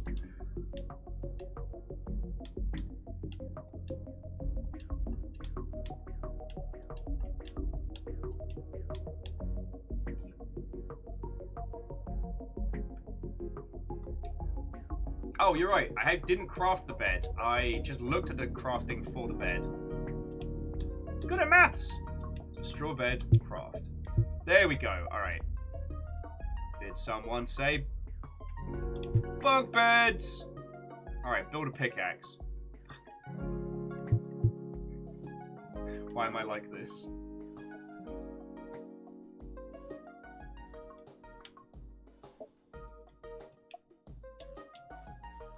Alright, hopefully any kind of pickaxe counts. Because we're going off. What did he say to the... Well, we'll explore some of these surrounding areas. I have to build a wooden pickaxe. Alright.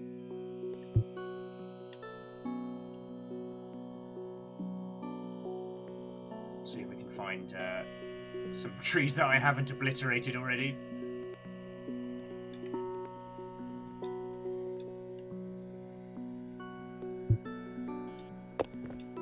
Doesn't mean we can't pick up the stone as we find it.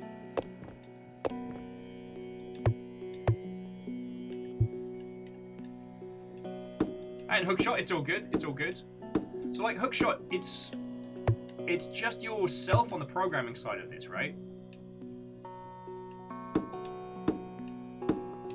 Because see, we've been talking about a lot of games today, like a lot of games, and you know, when it comes to discussions about indie titles, like it's a rare day that Supergiant and teams like that don't get brought up. But the thing I was saying earlier is that they are absolutely not a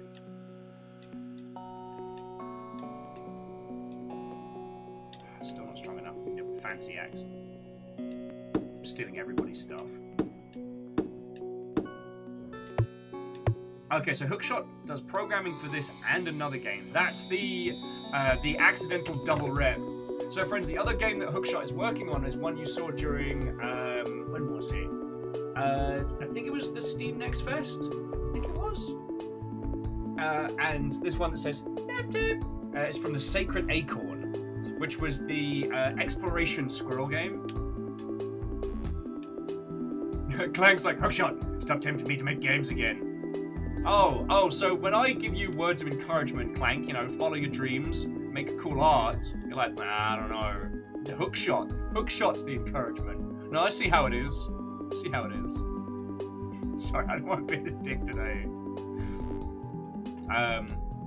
But no, there's a real reason why, I mean, games like this are ones I want to talk about, and games I want to show you all, because this is a much more accurate representation of what it takes to be indie in this space, you know?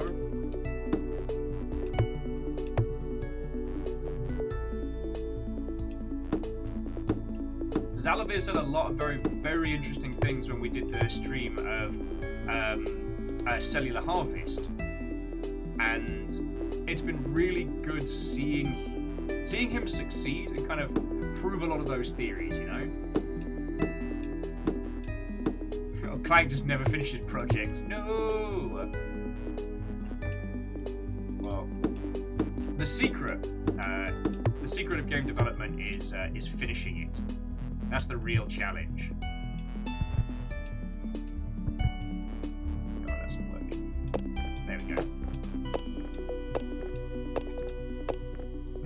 Hookshot says, it may not surprise anyone, but Hookshot has ADHD.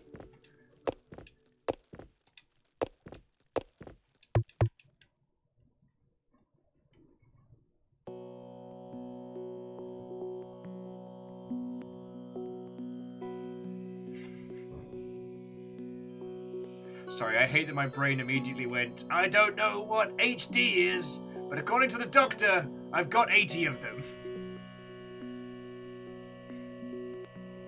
I'm cursed. Cursed with this knowledge.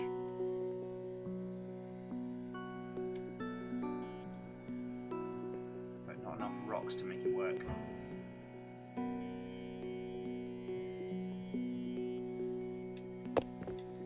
Okay, so we can mine that ore with the wooden pickaxe. Just sounds different. All right, Roger. We'll get that on the way out.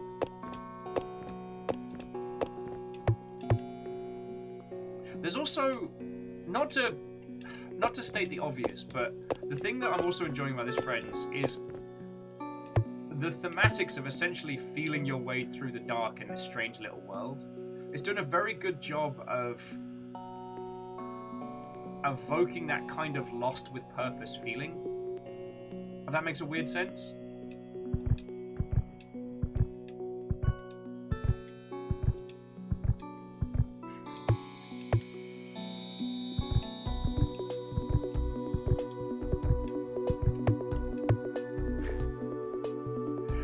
Robin is saying the secret to finishing things is to make everything modular. Make everything a modular feature and make them all small enough that you finish those, and then Voltron a dozen of those modular features together into a mess of interconnected garbage files. Garbage fires. Although garbage files is also valid. And don't throw away your code.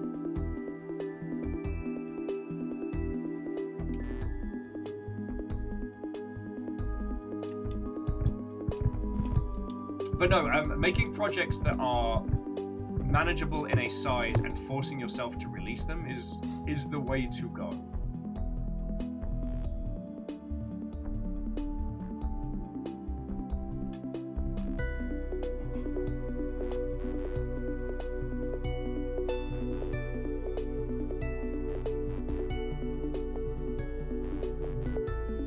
Alright, I know you're around here, big squishy rock. I know you're here! I can smell you! Oh wait, did we already get it? Possibly. Okay.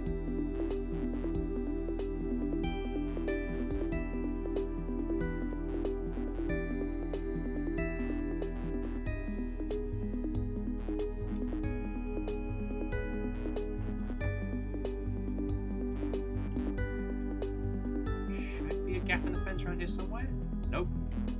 Guess who got his sorry ass lost? It's me! But we've got enough wood to build a wooden pickaxe, so that'll at least give us something useful when we get back. Definitely stand to find some more stone.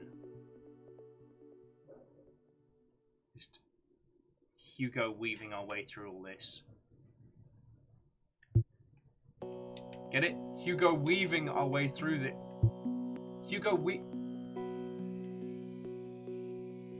My comedic genius is wasted on you all. Wasted. Sorry, Wolfcrad was just saying they're always going to think of Anthem as that game with truck nuts. The problem is it didn't have truck nuts. As the good Patrick Gill tells us, we should have had truck nuts. Okay, what are you? Interesting. Because we found one of those shrines in town. I wonder if they're like area markers or something fascinating looking too. Robert's like, oh whoa, no, that's just the orb. Do you not know the orb? Nerd.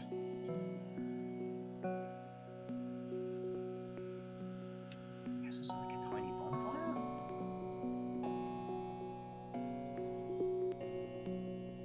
Oh, excuse me, I'm so sorry. No, I'm gonna pop the kettle on once we drop this load.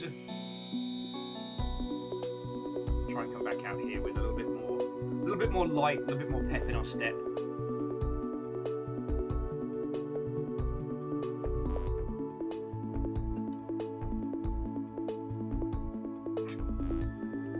As soon as he's not Hugo strolling, he's Hugo weaving. Weaving in and out of these chicanes! Why am I like this? Okay, so we can build... That's 8, Bleed Nora.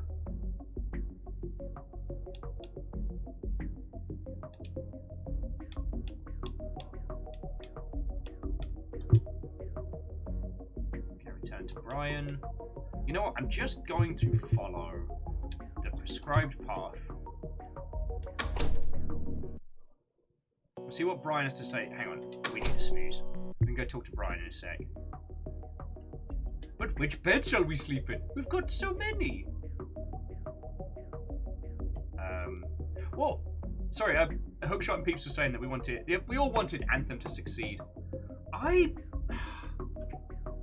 want BioWare to just stop, take a breath, make some small games. Stop trying to make the next thing that's going to reshape the paradigm. You can't just recapture the Mass Effect trilogy's magic as if that's the standard. You know? For every Knights of the Old Republic, you've got to make a Jade Empire. Like, we know what I want to hear from BioWare. Do you know what I would have loved to have heard? We are going to allow the teams to make a bunch of teeny tiny small games. Take some time off. Live a good life. It'll be fine. Sorry. Again, my increased dislike and hatred of the AAA space was very pronounced. I understand that, but it comes from... It comes from this misunderstanding of what games are and how they hit. And you'd think the bigger the company, the more understanding they have of this, but it seems to be the opposite. You know? When you're small and plucky and you've got to, fight for every dollar, yes, you need to be making games on the constant. But when you make the big gangbuster titles, it's almost like crop rotation, you know? Change your team, change what they're doing, cycle things through. I think that stuff's important.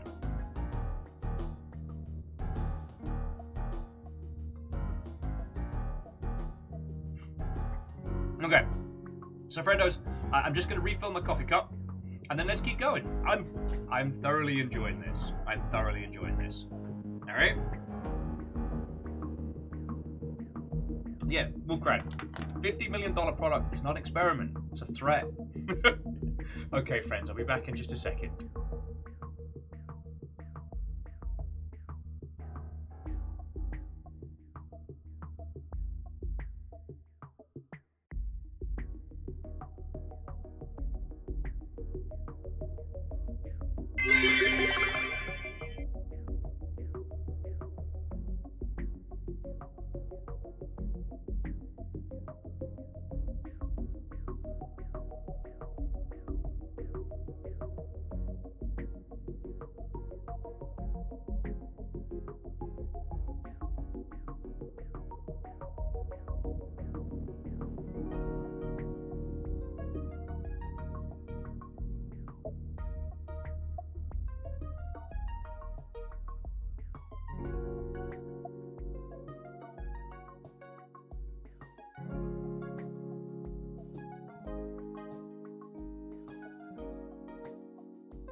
By Corgo I am healed.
T for 2.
Sneak train.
This train isn't the light at the end of the tunnel, it's better.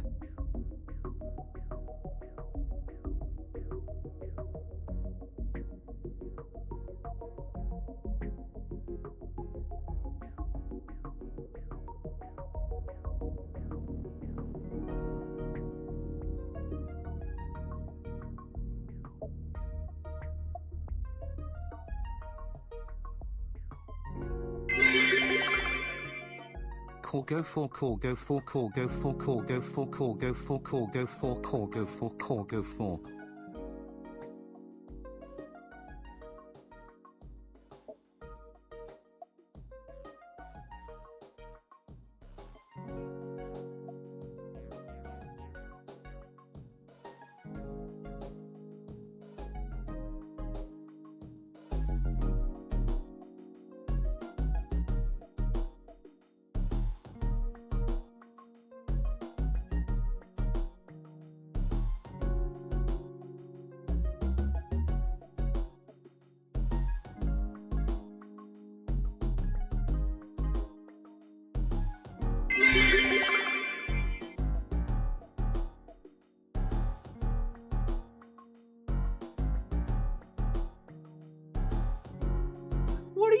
Psych!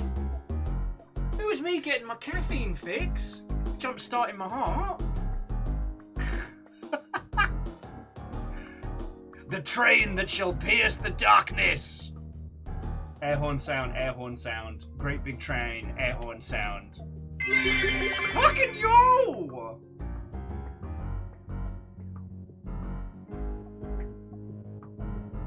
Fiona! Strager and Caffeine are fighting! Holy shit!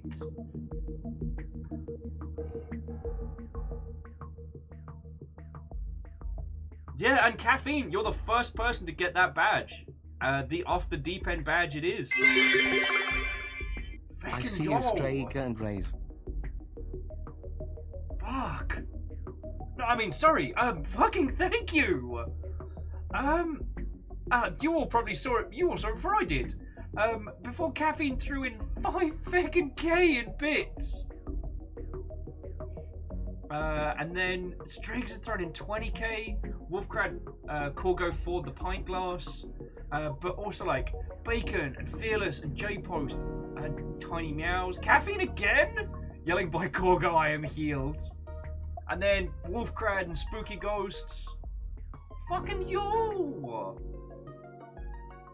Oh, Lizzie, I am not cool in the slightest. I'm a monstrous dork and you know it.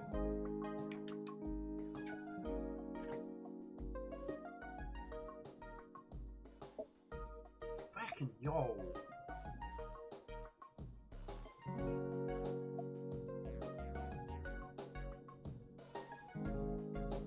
Fucking yo.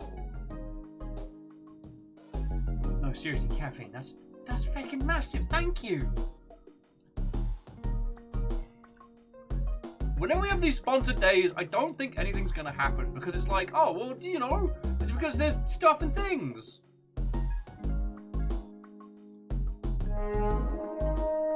Hey! Okay, it is back to back everything happening right now. On top of Caffeine basically breaking the doors in, allowing for a uncontested raid by read-only memory. How are you doing, friend? Watto and welcome! I got an indie game, I got a pot of coffee, I've got a lot of feelings. How are you doing? Thana Orchard, Watto and welcome, hello, hello. We're playing a sponsored game today. The game is Lightsmith. We're rebuilding the light. We're playing as Hugo Weaving, because he's the original Smith. But yes, to read only memory, how was your day? How was your stream? What were you up to? Tell me your tales. And yeah, no, I mean, fucking hell. I've been, I had to make more coffee because I was getting a little bit of the sleepies about me, but the game is excellent. We've been talking about some really heavy topics today. I got real angry last night on Twitter about people getting mad about short games costing money, and I did the smart thing, that's also smart thing, which is to fight people on the internet. So smart. And that kind of led into a lot of conversation today, and we've been talking about like, how do you price your game? What price points how the price point of your game creates an expectation, like the whole kit and caboodle. Stop that incessant clicking. Aww. And Asari, that's feckin' cool of you. Asari screaming, "Hunt the unsubbed!" And then managing to tag read-only memories. To which J-Post took exception to that and gifted 5 subs to the crowd. Teenage Mutant Ninja Turtles, our 4 reptilian heroes, have overcome the Arch Villain J-Post, Shredder. fucking thank you! You managed to get Caffeinated Sturdy, Levdev, the Valkyrie Lantern Witch, Adam Vansera, Quincy Bovine. Yeah, sorry, Loosed and Arrow. Worked. Okay, so very quickly, friends. To those of you who have just joined us, this game is Lightsmith. This is available up on Steam. And yes, we are being sponsored to play this today, but I really want to support this game. So if you've got the chance, check it out, throw it in wishlist, throw it in follow. Like, you'll know that it massively helps like teeny tiny teams to give them like any little boost. If you do consider picking up a copy of it, please leave a Steam review, as they're currently at 4 reviews, and I believe it's from 5 onwards you start getting like the positive.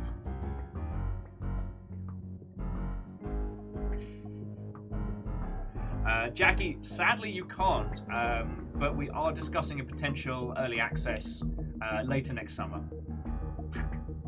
So to my lot, if you're not following read-only memory, please change that, as they are exceptional. They were scaring the pants off some survivors with a bit of, I always want to say Sadako. Curse you, English! But that's the spooky lass from The Ring, right? Who I believe just got added to Dead by Daylight? Right. Do you ever think about how the lass from The Ring and the Teletubbies would be a perfect combination of death? Do you ever think about that? A mobile, living, sentient television and a spooky girl in a well who can crawl out and literally scare you to death.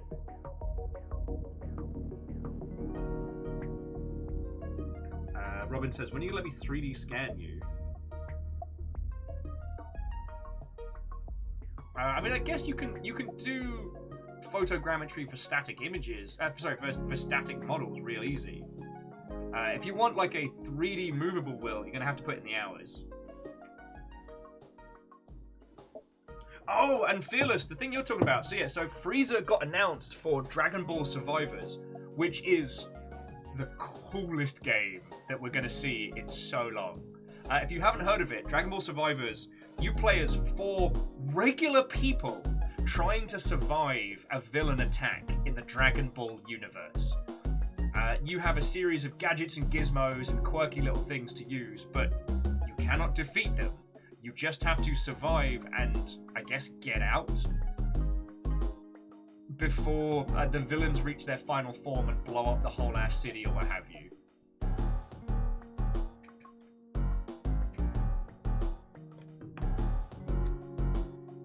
Okay. Robin was saying that it's easier to scan a person than to do a likeness sculpt. Okay. Well, so far, Fearless, we've not seen any Saiyans in any of the titles. But yeah, so that's it. It's kind of a Dead by Daylight style title in that I believe one person is playing as the villain and the others are playing as regular people.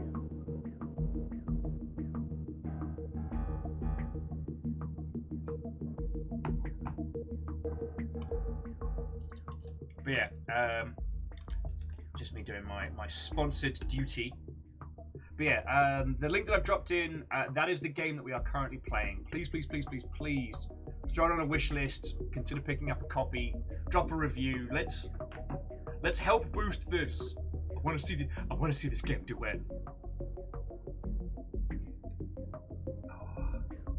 And I've got more coffee, so I'm gonna be a terror. I even put sugar in it. That's how much I need the boost. Oh. Okay, so Wolfcrab was asking about the reviews on Steam. So basically, one of the biggest factors into user purchasing decision on Steam is the rating. Users don't buy mixed games, or at least unless there is a reason outside of that review. Like, it's an IP they like, or gifted it for jokes. So you want to keep it positive and above, or at least mostly positive. Also, to all of you that just threw it in as a train, as I got back with coffee, and then like a raid came in, fucking yo, like caffeine, that was $50, you fucking legend. Like fucking yo. You are determined to hold on to your Yoldom this week. I respect that. But all of you who threw in, thank you. When it comes to these like sponsored days, I never expect anything, and you'll constantly prove me exceedingly wrong with like a whole level 4 train. Fucking yo.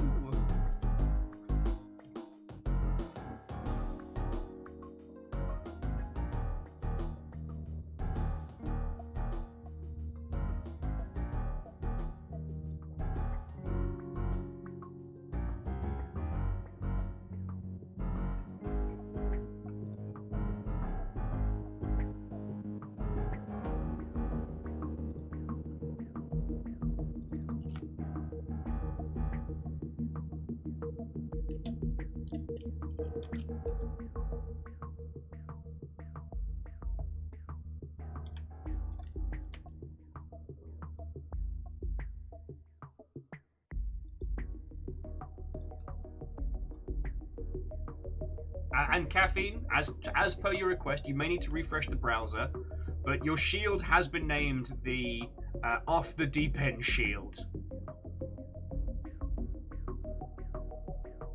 And Harmonious, you should be able to set the shields from... Yeah, you should be able to set the shields from your Twitch chat settings. Okay, so I've caught up with all the things. Oh.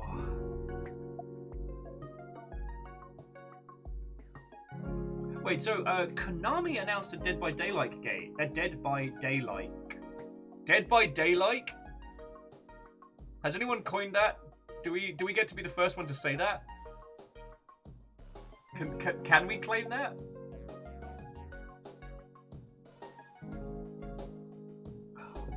But I have to admit, if Konami did announce a thing, it snuck right past me. Anyway, we're off to go chat to Brian. A mayor called Brian. Martha. Alright, so what's up, Brian? Ah! Lightsmith, there you are.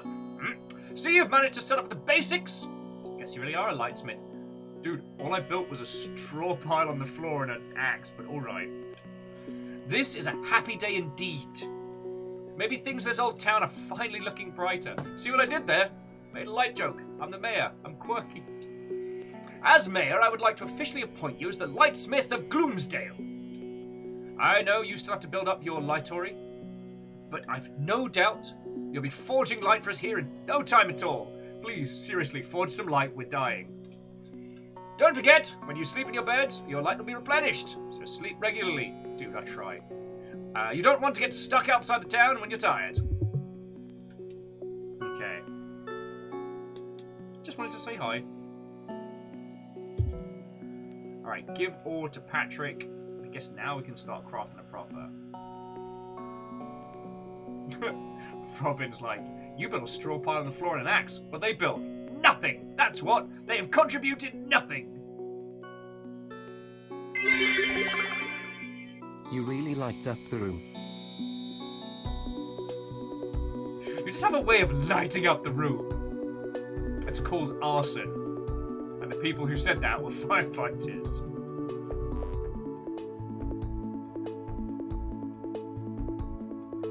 Sorry, I think we can, but I think we need to build a better pickaxe for that.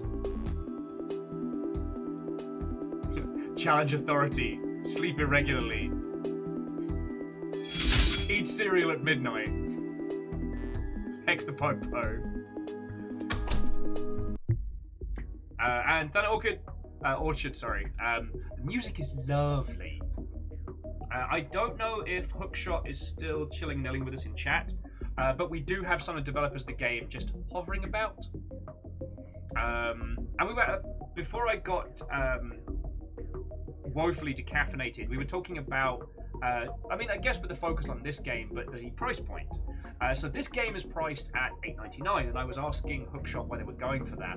And it was a very, very interesting discussion that anything of $5 or below sets an expectation in the user's mind that makes them go, this game probably isn't very good. And that's understandable, especially when you consider the art style of this. Like, it's very evocative of, like, the post-Harvest Moon, post-Stardew Valley style of, you know, of craft and rebuild. And if your game... Stop that incessant clicking. No! Okay, in the time it took me to start waffling on about complete nonsense, after said follow, Thunder Orchard just got tagged with a stub. Like, it was no big deal. House Carl. Every time I think House Carl are having a snooze, it turns out they were just waiting. And Vanderbeest, repping House Order, thank you kindly. Oh, that's so good.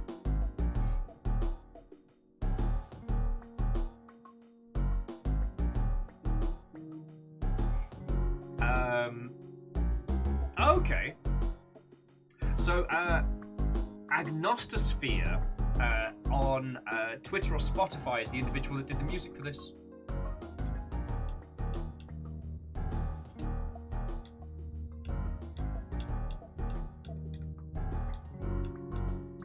There we go. Right. So now we got good stuff. Hop chop.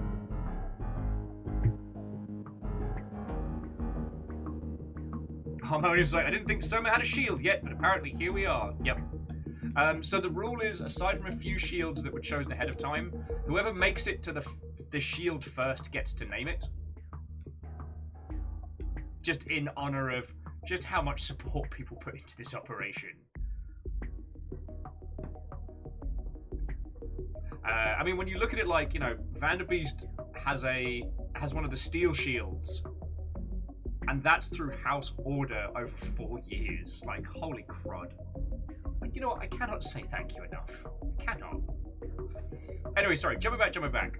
So that's what we were chatting about when the lovely raid came on in. Now we just need an inordinate amount of... Nothing, Martha. Gotta go. Yeah, so now we've just got to try and find an inordinate amount of stone. Because there was some areas to the north. Let's see if there's anywhere else we can head to. That might open up some more mining areas for us.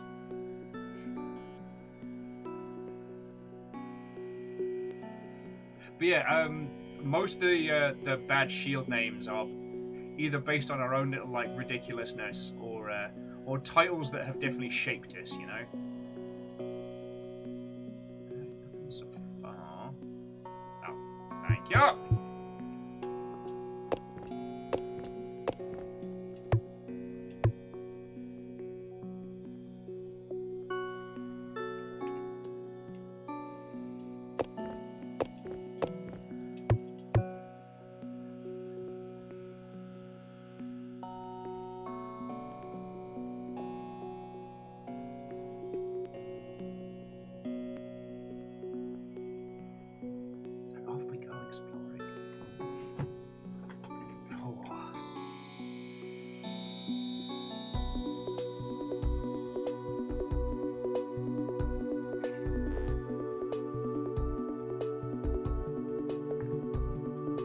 Sorry, yes, but before I got distracted, what I was saying is that when you take a title like this, that has an art style that's very understood and very evocative of other titles, setting your price point can be the difference between whether you're taken seriously or not. It can also be a bone of contention with some users. So it can create a situation. I'm not saying that Lightsmith does this, but I have seen games where, you know, users have been all, I don't know, you know, that sure is a very high asking price for this particular kind of game, and that creates a strange place to be in. Users are very strange. So Read Only Member was saying, it's funny actually. They remember interviewing a dev once, and half the interview ended up being me trying to desperately convince them to charge more than $5 due to the less than $5 drop-off. Yes. But then I had a fascinating conversation with a dev who shall remain nameless, because I didn't ask him if we could talk about this.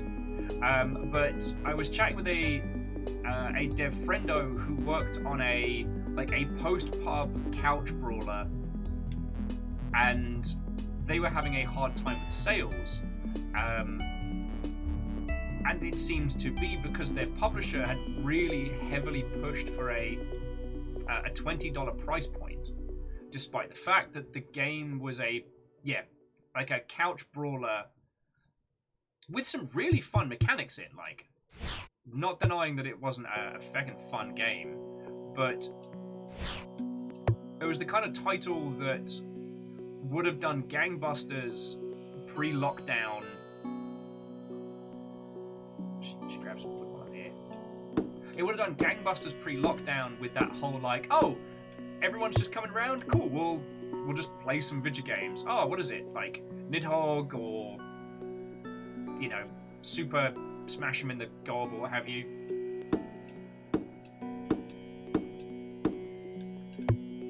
But unfortunately, like, having a $20 price point during lockdown where we don't have friends round. And okay, there is the Steam Couch function, but that's a hard one to market if you're creating like a teeny tiny brawler. Alright, so I think this is where we started. So I was chatting with them, and I was actually saying that when it comes to group experiences, the goal is to have as many people in as possible. And I keep pointing to Unfortunate Spachiman as a really good example of like changing your business model to help your game succeed. Like Unfortunate Spacemen, I should stop calling it Spachiman, was never a bad game by any means, but it was a $20 product for a while. And the problem with that means that for a game that really needs a minimum of 6 people to play and be fun, like, that's a lot. You're asking users a lot. So what they did is they changed up their business model. They changed the game to free, and they allowed users to buy like essentially like an overclock pack, or I forget what it was called. But it was basically a series of cosmetics, additional armor, additional skins, and the idea was that, you know, you purchase that either because you're loving the game and you want extra customization, or to directly support the team making it. Yarr, I don't know where I am. As I was saying, friends, the fumbling around in the dark feeling that this game gives you is both weirdly comforting and very unsettling. And to the Beast of Bronze, what ho, friend? It's going very well over here. How are you? Seem to only be able to find straw at the moment. Need a bloody rock! Oh, there we go!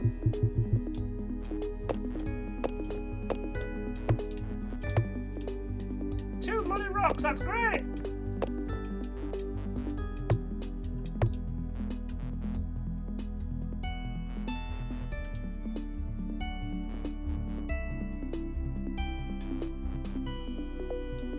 Alright, well, Beast of Bronze, good luck on finding some formal wear. Thankfully, I haven't had to look into that in 1,000 years. Okay, you know what? That's sort of fascinating. Sorry, Read Only Memory was saying that the restricted vision reminds them of Neo Scavenger. You know what? I see what you're saying. The vibe of this very much feels like a... I was saying earlier, kind of like over the garden wall from the perspective of the people that live there, you know?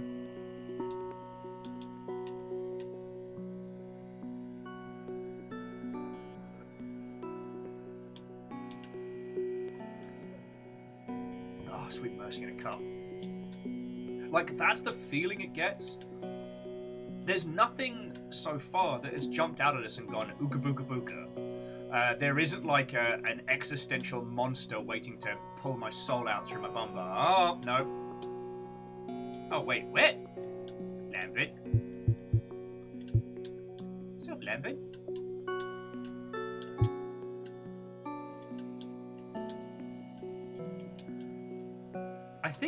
I think I just fed them some... Yeah, I just fed them some straw. Lambert and Lambert. This is Lambert and Lambert, slime attorneys at law. Are you in trouble?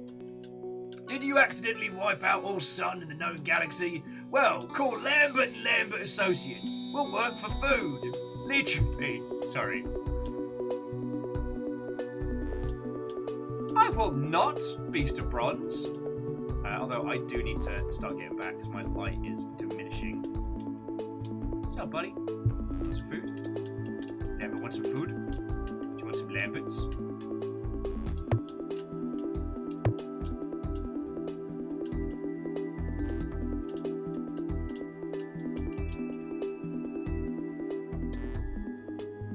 Sorry,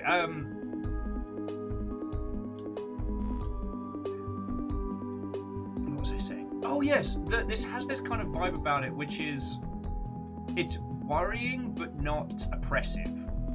Like, I know enough to know that things ain't right. Yeah, it's getting real dark out here. Sun's getting real low.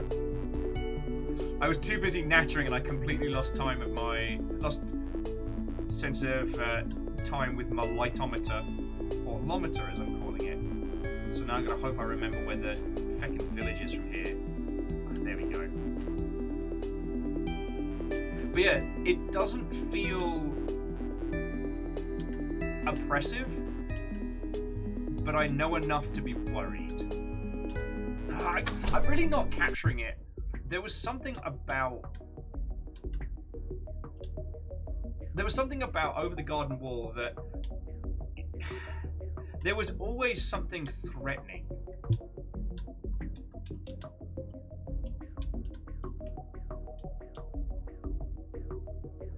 There was always something exceedingly threatening about that show.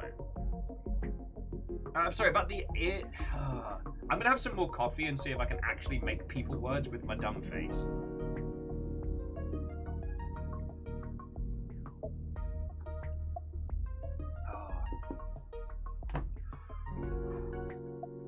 I guess we're at a point now where I'm not sure if we're in danger or not, I guess is the best way of putting it.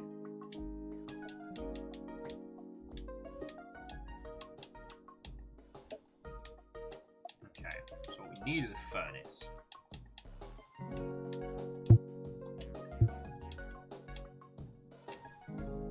Open this pit up. Ooh, dynamic lighting. Okay, Patrick needs some more, but...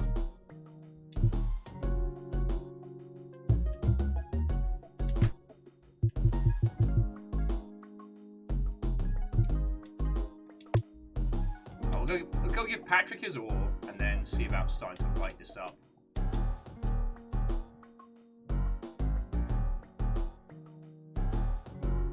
Oh, lovely. Okay. To read-only memory, have a lovely, lovely rest of your day. To be continued, as I am hoping we get to hang out at some point in the mystical future. And yeah, thank you for throwing this on the wish list. Like, as I said, I really want to support this game.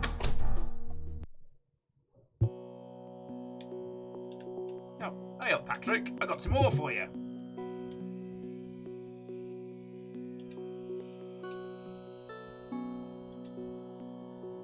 Here's the ore you wanted. Thanks for bringing me this. You're a real friend. My friends get tips. The tip I promised for you for this ore. Try chucking one of the metal ores with some coal in a furnace. Might surprise you.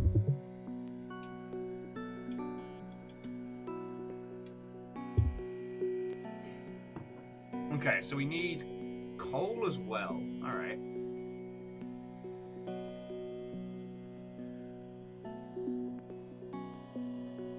Yeah, so Harmonious, I won't get into too much then because you should watch Over the Garden Wall. It's artistically one of the most interesting titles in that space, and it's definitely something which I feel has inspired a lot of kind of like the creepy cute and the melancholy. And I guess that's where this fits. This game is ever so unsettling. Not fully, not enough to be like, "Urgh."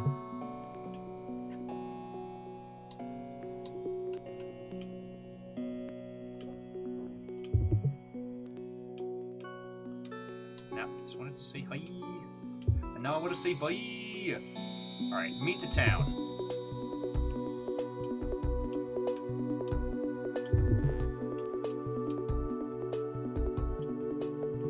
I gotta go. I can't think of anything else that this evokes the same kind of feeling in. Like, it's not fear. Right? I'm not worried that some horrible hulking monster is going to pop out the sidelines. I mean, if you all remember Buddy Simulator, like, that game constantly felt like we were just 2 steps away from some horrible creature unfurling upon us. With this, I don't know. If there are creatures in the darkness, we'll see them with enough time to know we're in trouble. Unless this is a horror game, and we'll find that out later. Hookshot's dropping their son off at daycare, so right now I have no idea.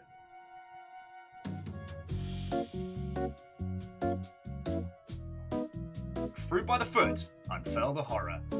The horror is it's not fruit. Sienna, where'd you come from? What are you doing in my shop? I'm the Lightsmith, I work here. Alright, seems suspicious. Wait. Average sent ya. Tell him I'm not giving him a discount. Wait, no, I honestly just came here to have a look at your wares. He didn't send you. Well, good. He's no one important. Oh, if you're looking for furniture and decorations, the Neat Nook is the right place. I make everything myself. Have a look around, but no touching. Can I buy something? Of course. It's just rugs. They only sell rugs. Congratulations, you got me all excited for useful things. Just selling me furniture. You like a naff, IKEA? Why are you trying to buy clothes at the rug store? Okay. So I guess what we need is a reliable source of ore and coal. Classic problem.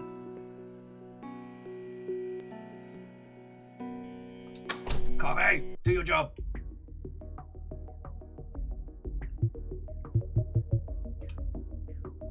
Okay. So we put in.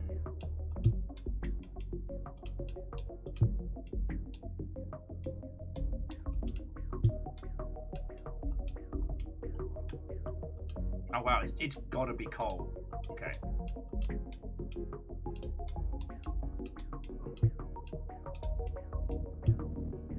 Alright, we can work this out. We're smart people. We got this. No, say don't.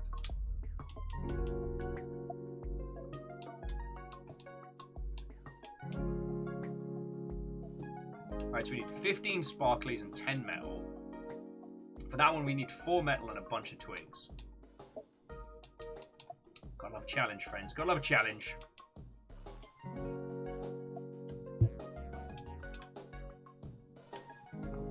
Coffee. No. Oh yeah, and Wolfcrat. Body Simulator was so good. Oh, sweet mercy in a cup. But yeah, I'm now really curious as to what this Konami Dead by Daylight game is. Mildly fascinated. Oh, and friends, if we do decide we want to be less light, more Smith, boop. Yeah, guess you've got a remote for the light bulbs.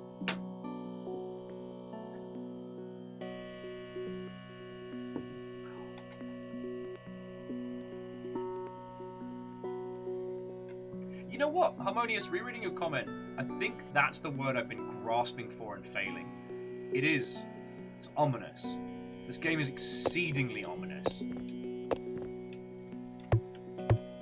It feels like at any point this whole thing could turn on a dime.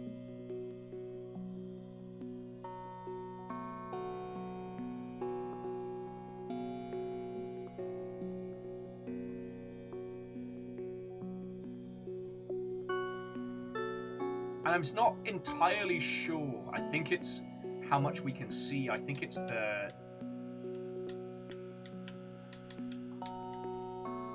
visual style. I think it's the slow melodic music that lilts and wanes through this thoroughly surreal world.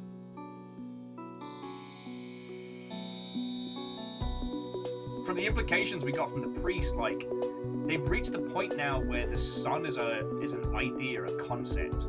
You know, the dawn will come.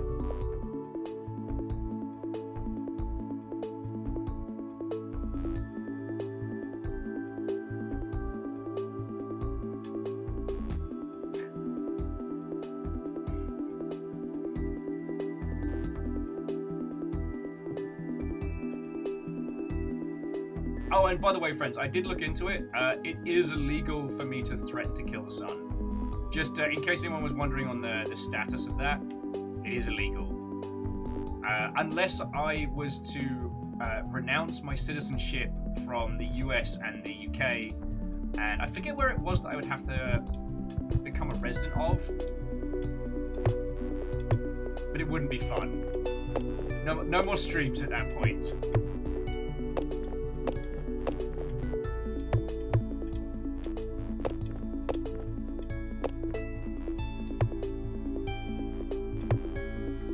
Well, so Wolfguard, as far as we've been told, yes, our job is just to light this town, to keep it safe, to keep it going. We're not being tasked with slaying the great big monster. It's not our job to kill the wizard Darksaw or what have you. We're a lightsmith. This is literally the job we have trained for. We go to towns. We get the light going. It's what we do. It's what we do.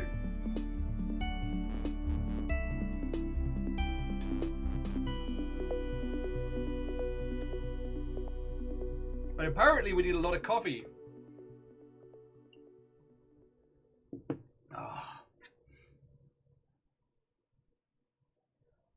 I always hate yawning on days like today because I'm not bored.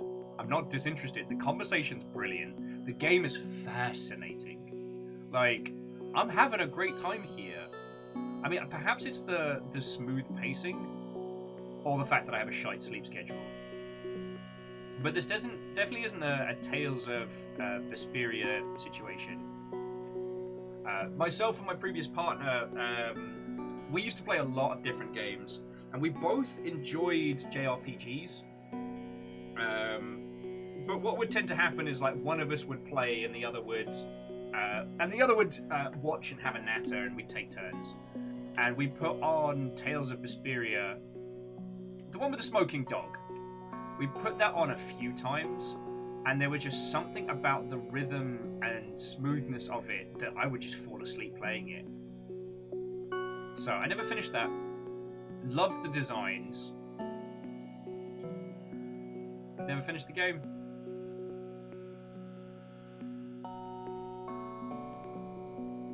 I mean, it is curious we've seen some little creatures in the forest.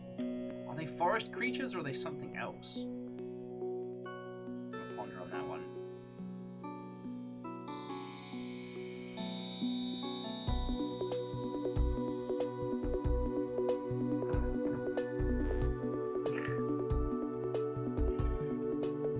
Robin, I can believe it. There's something incredibly meditative about Warframe. Like, once you get into a rhythm and you're not just racing against other people.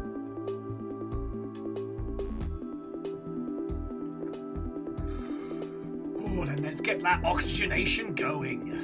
Let's do some jumping jacks or something. Oh, what the fuck? Was this here before?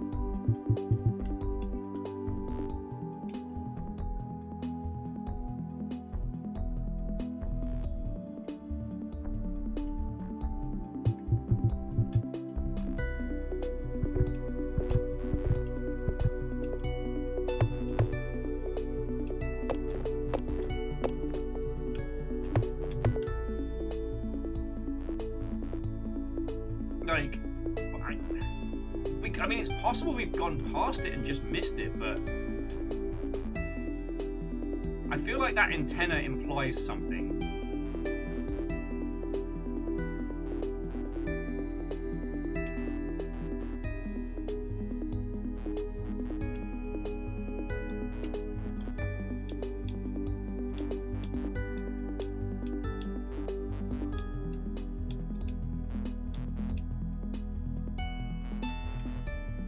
Lambert!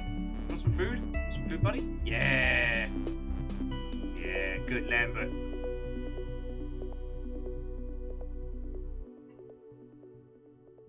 Robin's like, that tower's when you're going to put the sun at the end of all of this. Also, I will say, I do appreciate this game for not attempting to do the, oh, it's a mystery! What could it possibly be? sleepy Lambert. Ah, you feed the Lambert, they poop out stars.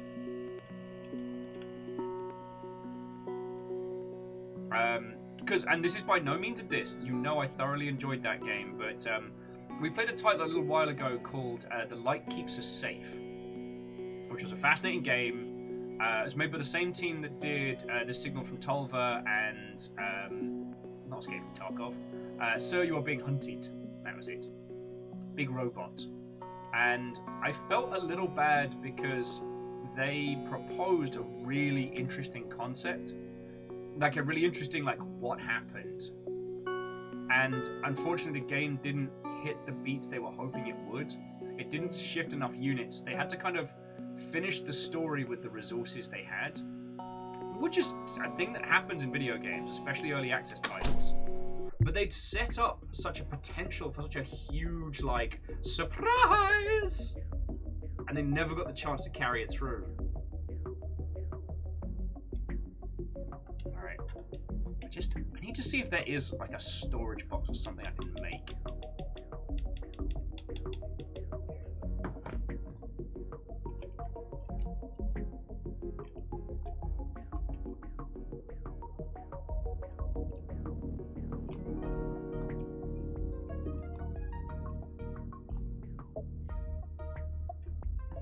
Oh, and Wolfcrad, I wholeheartedly agree. I really like the you just cast less light as you get tired.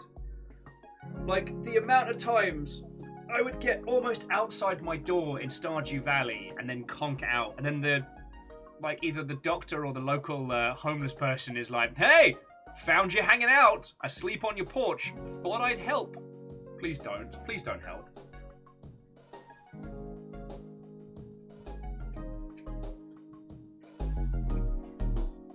I mean, sorry, I'm also wondering that as well. How big is this whole place? But right now, our current bottleneck is we need coal and storage. I don't think we can get through these areas yet. Oh, excuse me, friends. Excuse me. This is terrible. I invite you all here to show you this lovely game, and here I am being like a great big sleepy muppet. What the hot hickety?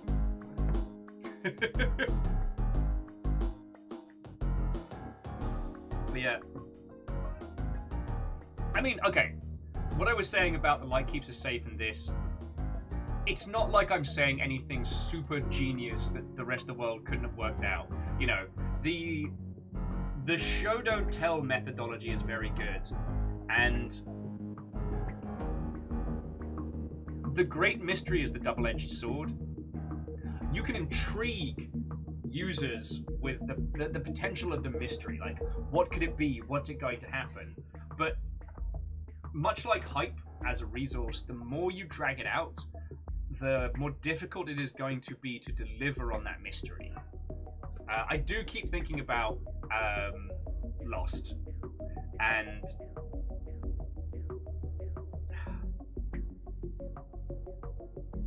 I'll probably be thinking about Lost as a TV show for a very long time, because its ending was such utter dog shite. I'm sorry, I'm still mad about it. But the reason I'm still mad about it is because if it had been a one season and done, with a mystery never solved, would have almost been better. No, okay, it would have definitely been better than the ending and the delivery we got. You know, the attempt to stack mystery atop mystery to keep dragging things out is very easy to do. But you've still got to pay the piper. The way my friend put it, alright, so if you do mysteries, if you do the, oh, what could it be? It's kind of like Magic the Gathering. In that each mystery is added to the stack. But eventually the stack has to end, and when they all resolve, what's the output like?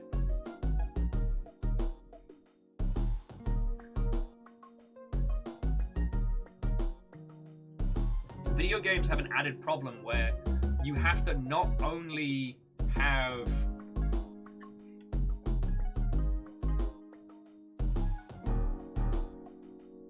with video games, you not only need to be able to resolve that mystery, but that mystery needs to resolve not only with the thematics of the world you've made, but with the mechanics. So, like, you can't just have it so that, you know, oh, it turns out that, you know, Billy was the murderer all along, and now we have defeated him with the power of friendship. It's like, but what if I just stabbed Billy? What if I just been... You add the user's agency into the mystery, so you're not just pointing out, like, you know, plot holes or what users may... what characters may or may not seen. It's like, what did you, the person...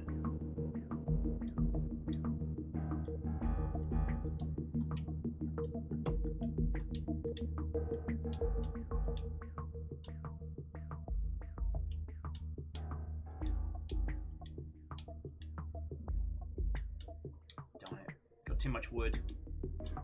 Story of my life.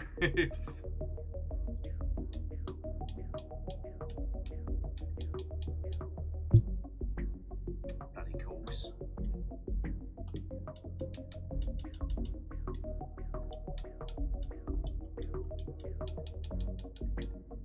There we go.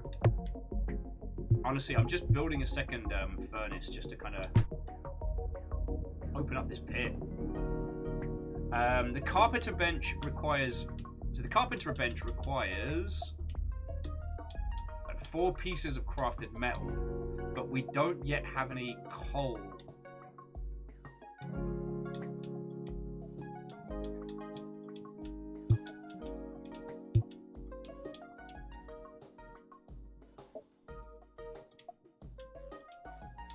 Or, I mean, I guess...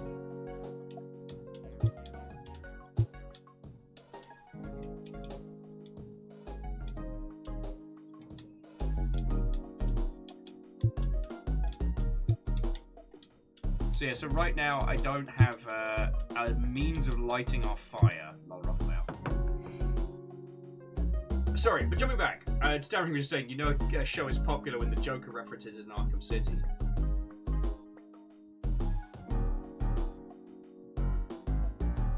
Okay, so Favor 6. I wish I could play the QI noise when people reference stuff that I love talking about.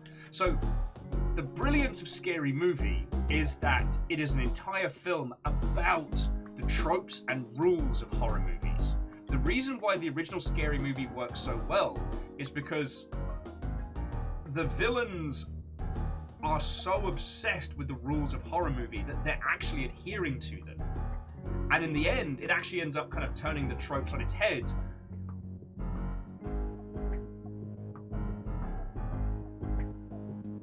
Yeah.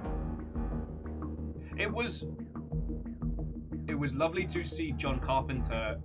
Was it John Carpenter? I think it was. Acknowledge the harm that his movies had done in the past. And how... I'm not saying Scream is a perfect film, but it was the start of him trying to make things better. I always appreciated that. Oh, and Hookshot, welcome back. Hookshot, I need coal. I need coal and I need storage. Oh! Sadlin, thank you so much. Thank you so much. Sorry, Scream is the good one. Scary Movie is the parody reference to it that's... Yeah. And also the same guy who did Don't Be a Menace to South Central while drinking juice in the hood, which always confuses me. Caffeine was saying, what is the name of the horror movie where the hillbillies the good guys? That, yeah, Tucker and Dale versus Evil. Okay, put wood in the furnace.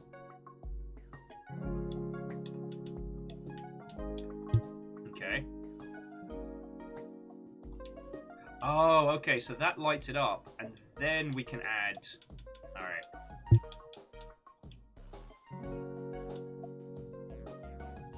Burn the wood to make coal. And in here, put the coal and the metal. Yeah. Alright. I'll have a quick snooze, and while those are running, we'll go out and get some more wood. Thank you, Hookshot!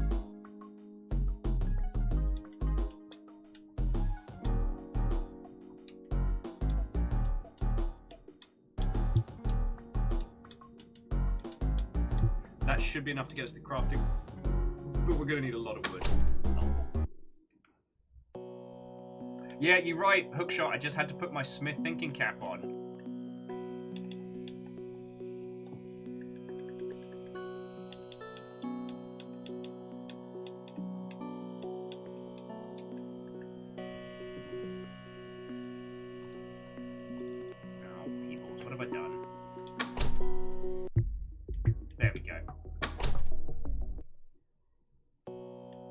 And I will be able to build storage. I just need to get the smithing table up.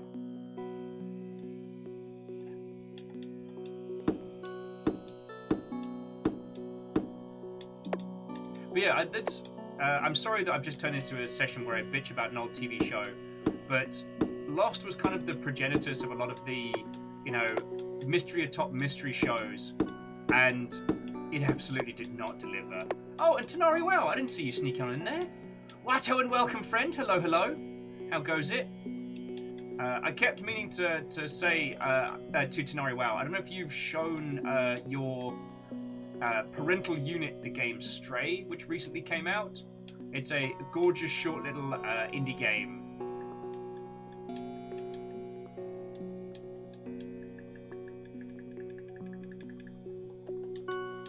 It's a gorgeous, short little indie game where you play a cat. A cat in a city full of robots, and it's gorgeous.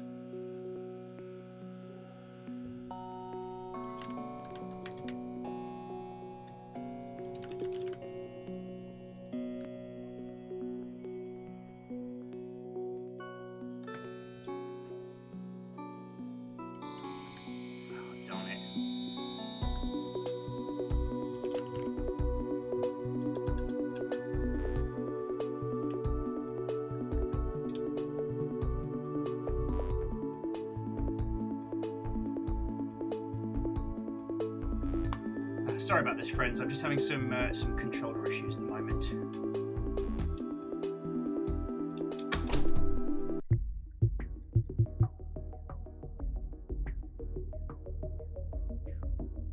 Actually, do I have enough to build a carpenter's bench? No, I just need a bit more wood. Sorry, so jumping back in. So Harmonious was saying that they only watched a little bit of Lost, but hearing the discourse around it and the short lecture from one of the narrative leads made me question whether there was an actual answer to any of the weird phenomena of spooky effects. Salen goes on to add that several of the writers on Lost are on record saying about how the mysteries were hooks they made up to ask questions they never intended to answer. And Fearless, yes. Or more specifically, when our character has a snooze and they recharge, when they feel refreshed, their light shines brighter. And as we get more and more tired, our light shrinks.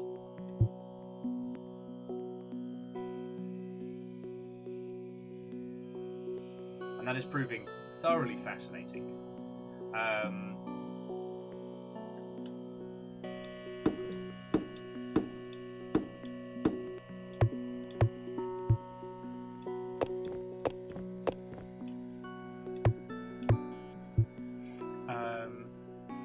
What was I saying? Oh, yes!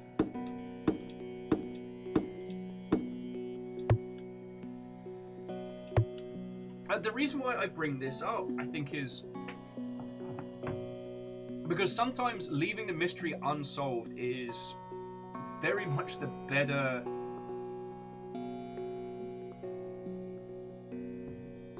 path to take. Now, what show was it? Oh shit, I think it was... Sorry I keep talking about The Boys recently, friends. It's been on my mind, but I was watching just a silly little video while I was having some food, and it was, you know, the cast of The Boys react to fan theories. You know, your typical kind of, you know, we put celebs in a place to make them feel normal type content. And one of the fascinating things they said was that the writers of the television adaptation of The Boys love putting in little potential hooks to see if people get it. And if people get it, or if they start gravitating towards it in terms of conversation, then they absolutely articulate on that in future seasons. And I think that's fascinating.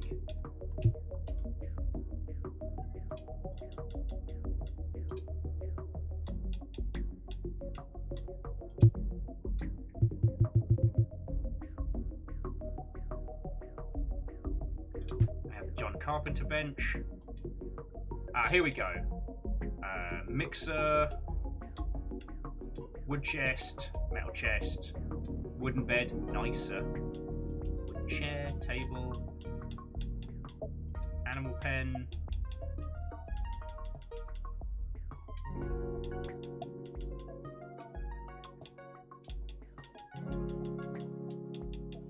I think there's one more thing on here we're not seeing.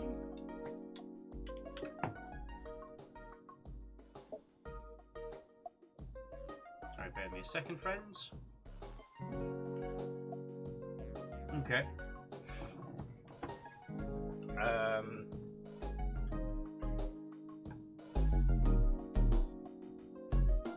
But sorry, the reason I bring that up is because I think you can do that a lot with games. You can create hooks and come back to them later. Oh yeah, and hookshot, yeah. Controller 100% not tested, I completely understand. Harmonious personally calls it the black box problem. You keep pulling stuff out of the black box forever, but unless you can actually have a coherent narrative. Okay, I think I understand what you're saying. Sadie was adding that they agree that leaving a mystery unsolved can be very powerful. What was in the briefcase in Pulp Fiction?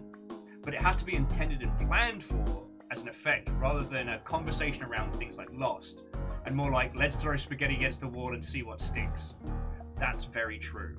There was not enough underneath it. And it absolutely showed. And again, this isn't just an excuse to bash on Lost, even though I'm still mad after all these years. The reason why I think these are like important things to discuss is because it was the OG, like, what is the mystery? And like, knowing what we know now is that Lost could have been doing a series every couple of years, and they could have taken time, they could have ARG'd the shit out of their whole mystery. But in the end, it was just mystery for mystery's sake, and it did end up being the, it turns out they were dead all along. So come on.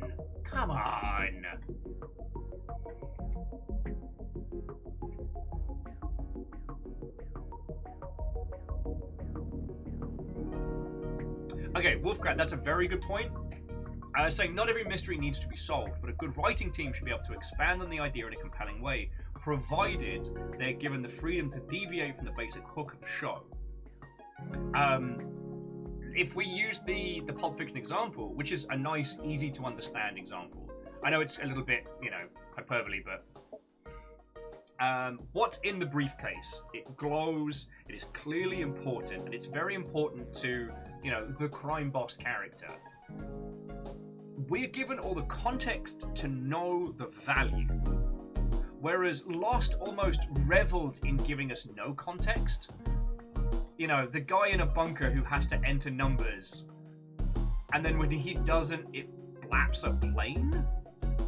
Like, okay, we're given the context to understand that he didn't do the one thing he was told to do, and it had bad consequences. But we're given no weight to his involvement in this. He's basically just some poor Sisyphean fuck in a bunker. And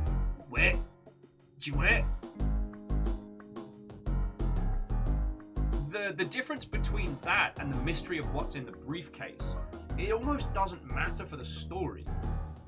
Whereas the numbers, I don't even remember what the explanation was in the numbers. And we are not getting into the Highlander 2 drawer on this one.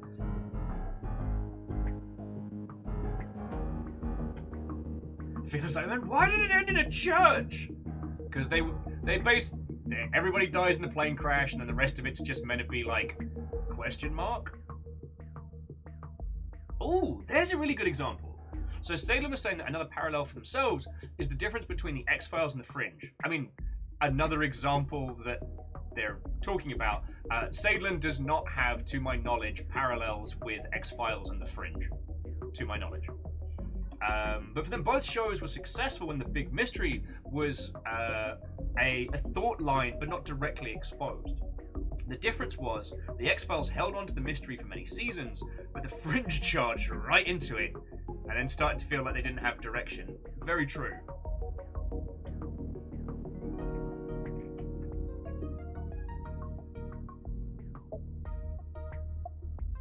But it is also worth saying that when we bring it back, in video games we have an additional angle, and this is where it gets trickier.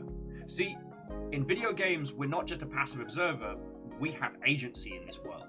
So, you know, what's in the briefcase? Well, why can't I go around and look at it? Like, if I have agency in this world, can I just not look on the other side of it? Oh, it's locked in a cutscene. Oh, it's locked behind something I can't look at. Alright.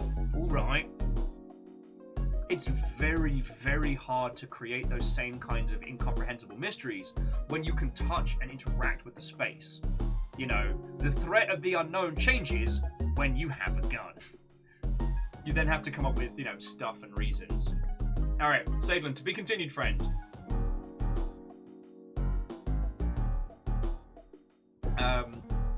There are good examples of the unknowable mystery.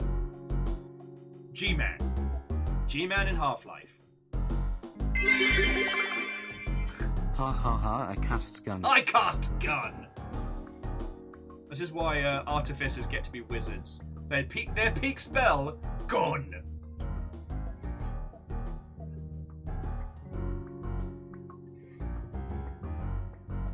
Also works for bards as well. The old glockenspiel. Anyway.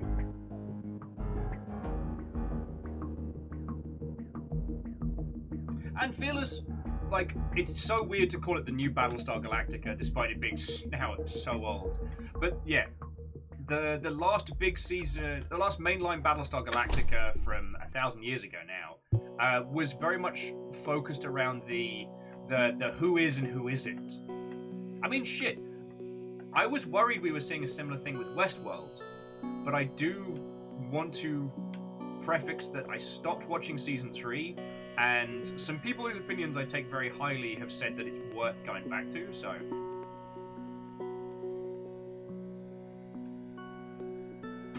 Hookshot says they called their artificer gun for their character the Peace Pusher.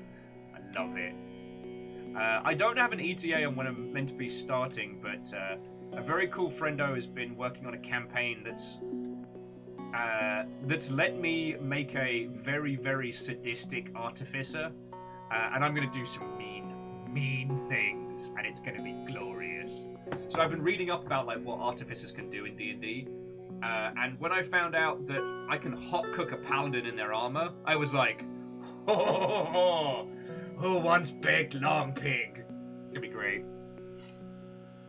But sorry, jumping back.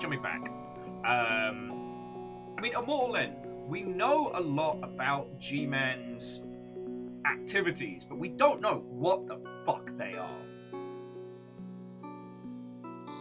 And as we start getting more and more things shown to us, the mystery, we are never told, oh, this is G-Man, he's a Glyphekian from the Glyphekian galaxy. The Glyphekians, they love to pretend to be weird grey businessmen.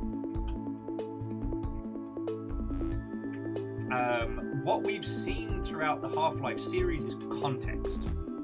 G-Man's effect, not the how, but the thing we are learning is the why, not the how. And I guess separating those two things and the understanding between them, like, we are given context enough to know G-Man is incredibly powerful, but has to stay hands-off for some reason. They can bend space and time, but they can't just insta-kill these bad guys? Alright, something's afoot here.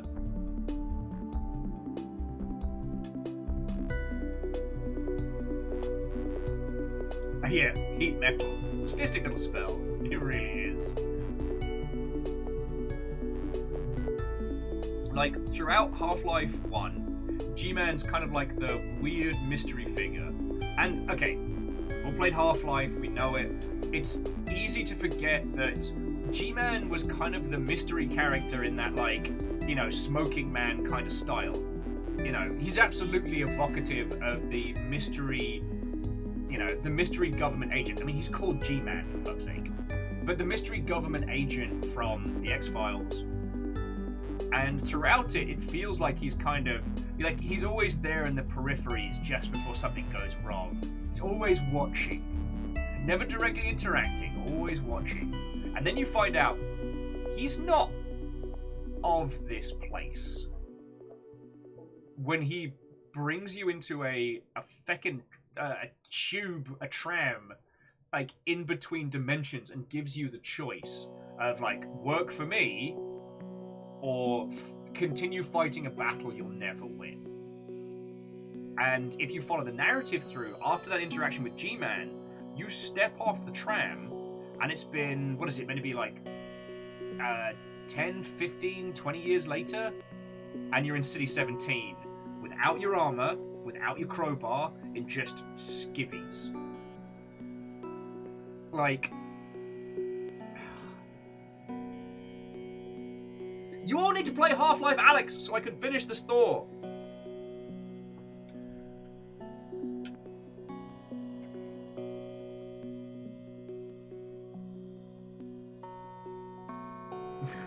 Wolfgrad says they figured out how to extend the mystery indefinitely. Have the promise be in Half-Life 3 and then never release it. Alright, look. I'm sorry. Half-Life Alyx is Half-Life 3. It's just not called it, but it is. And no one's talking about it because it's in VR. And everybody that wants to play it and can't is still avoiding spoilers.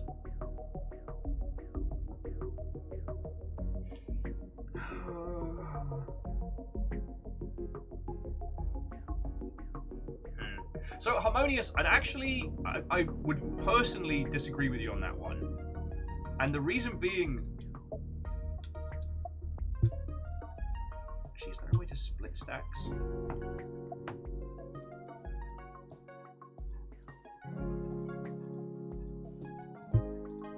Okay, now we'll just have to go get more wood.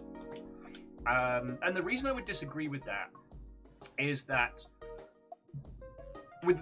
especially with Bloodborne, if we focus on that one, Bloodborne is a game where most mysteries can be unfurled by you if you want to take the time. Now, I don't agree that all of them, but for the most part, if you want to go in depth, I fucked up. If you want to go in depth and get right into the paint of it, you can unfurl a large proportion of information from... Oh, stammering. Sleep well and have a lovely rest of your evening, alright?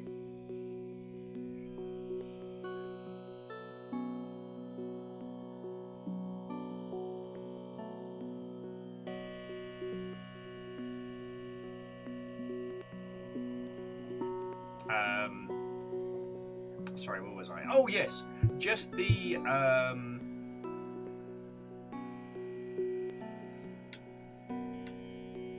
what was I saying? Oh, yes. The Souls title example being Bloodborne. See, again, I would disagree because that is a series that puts the mystery there and invites you to solve it, but it does not require. The mystery is never put front and center. You know, what happened to Yharnam? Why are these people turning into monsters? What's going on? You are presented with the effects before you have to work out the cause, but you can find out the cause. You know, the healing blood turning out to be this, like, vampiristic... sorry, I should say, like, you know, this lycanthropic horror show.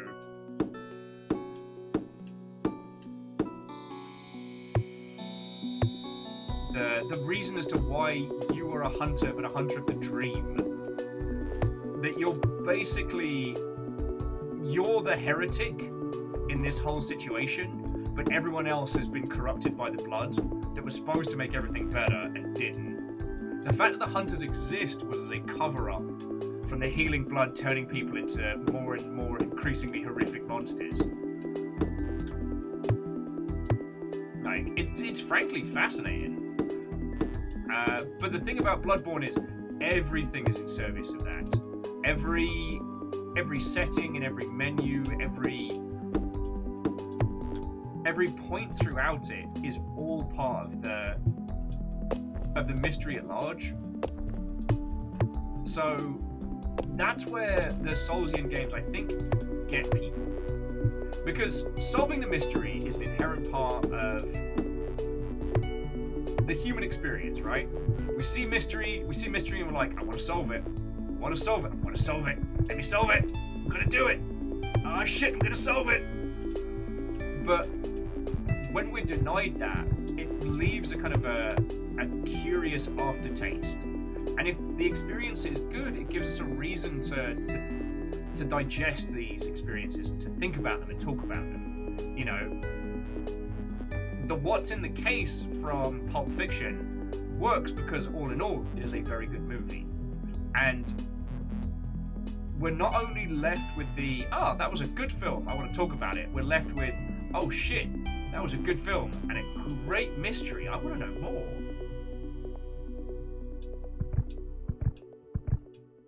And I like a lot of, you know, white guys growing up through the 90s and the 2000s. Like, I've watched a gajillion documentaries and fan theories. You know, one of the prevailing ones is that inside the soul is Marcellus Wallace's soul. Sorry, inside the case is his soul. Inside the soul was another, tinier soul. Sorry, you know what I'm saying. And apparently this comes from the theory that in one of the scenes where he's being, where he's talking The to Teenage Mutant Dragon Ninja Anarchy. Turtles are four Sorry. reptilian heroes Fuck. who Hello. overcome the Ark villain Shredder. Friends, I did not expect anything to be going down today. I was like, oh, it's a sponsored game. It's fun. Yeah. Dragon Anarchy, it is surprise. Agonanarchy, thank you so much for gifting subs to the crowd. You managed to get Ivan and Fuzzkey and Lost in JP and Glitchwolf, that's fucking cool of you, and Sniper Chris as well. So that's a fucking good 5 mark. So, thank you.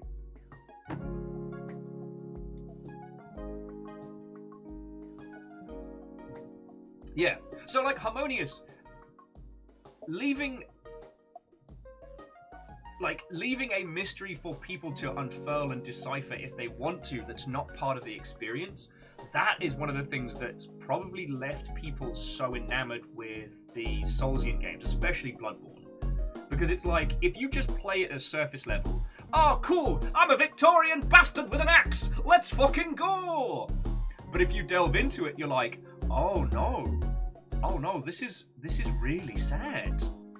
Because it's like, it's not one of those stories of like, the evil church laid waste to the... Nah. Like, the healing blood was to make everybody's lives better.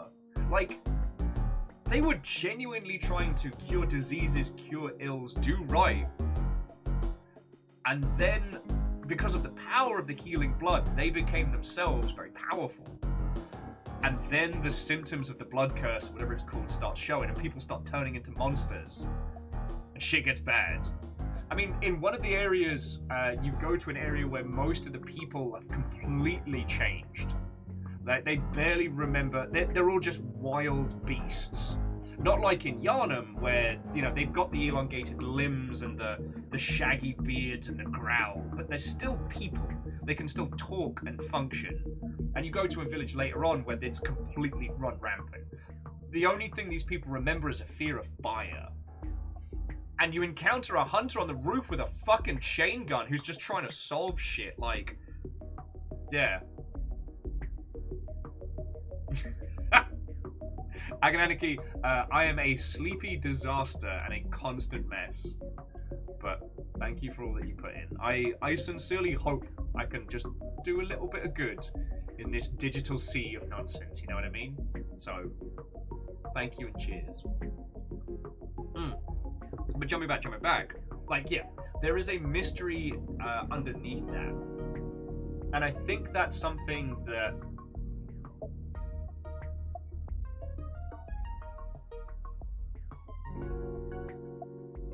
Harmonious saying they still think there's some proper Eldritch level questions left in the deep lore of Bloodborne, like how is the healing blood related to the reproductive cycle of the Great Ones? Yes.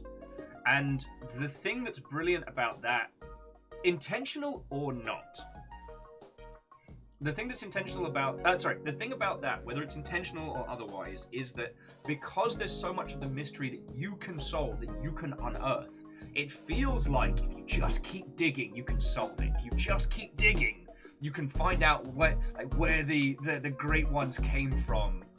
What, you know what I mean? It's one of the reasons why people are still playing Chalice Dungeons even now. It's fucking cool. God, I need to do another Bloodborne playthrough. Maybe we should do that as a winter stream. Like, maybe after we do, well, okay. They still haven't fixed Dark Souls 3, so I guess we've still got Elden Bloody Ring to play. It'll be bloody next year before we do that. Sorry, bring it back. But yeah, that's a very difficult thing to create in a gameplay sense, but works very well. Robin, at this point, I don't know. You know, the contacts I had that were so sure that Bloodborne and PC was going to get announced this year, they've all gone very quiet.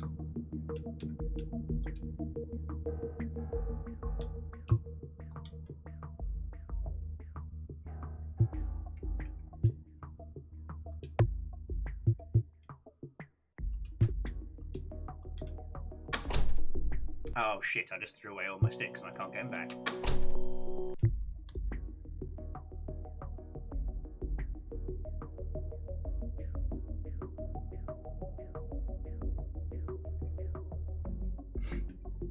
Also, Aperios, would you mind sending me the emote cut? Oh no, see, I can be clever. Would you mind sending me the emote cut of the Max Headroom will? Would you be so kind?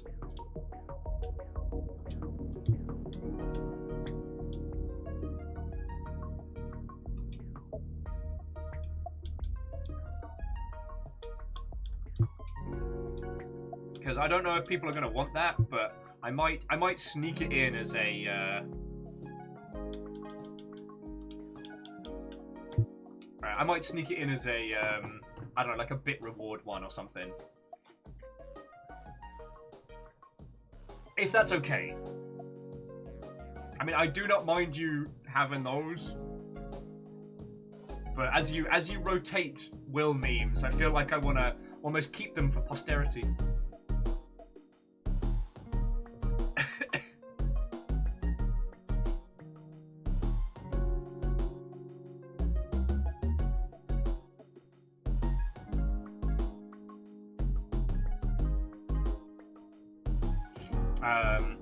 Sorry, where were we? Oh, okay. Now, I guess as a group exercise, just cast your minds into the Great Video Dome.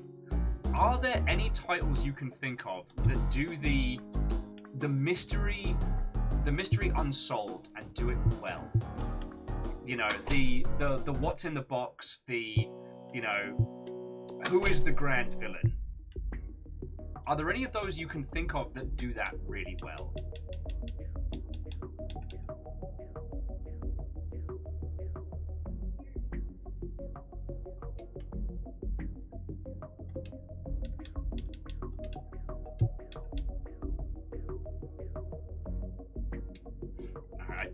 I definitely just need to hoard lumber. I know, in a video game sense, titles that do the either the what's in the box mystery or because like the only one that really springs to mind for myself is obviously Control. Though Control does still feel like it's actually, there's a question.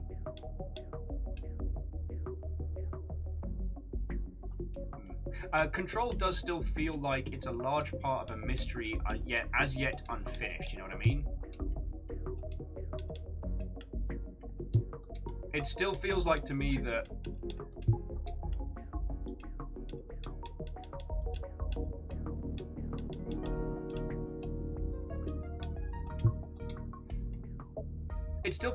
like Control is basically 2 parts of a 3-part story.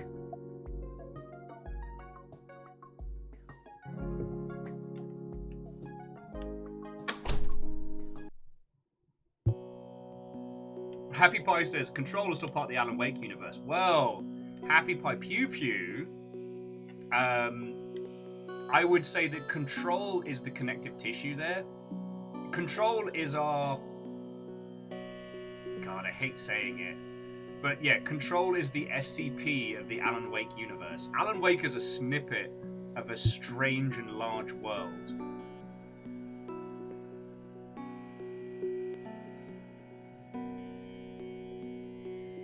And it's definitely because of Control that it feels like it's one whole cohesive, connective thing.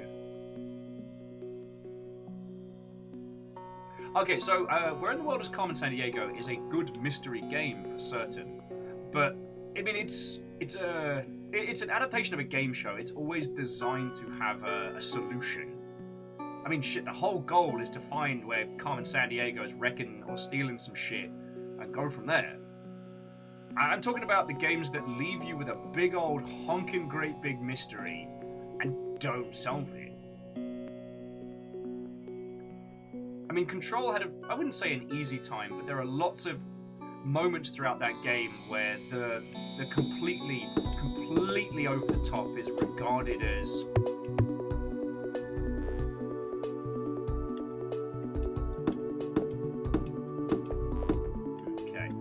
where the completely and utterly bizarre is regarded as like the day-to-day. Control does that so well. I mean, when you think back on it, like, Alan Wake was very much the focus on the psychological, right? You know, is it all in Alan's head? Is there actually an encroaching darkness looking to eat and destroy?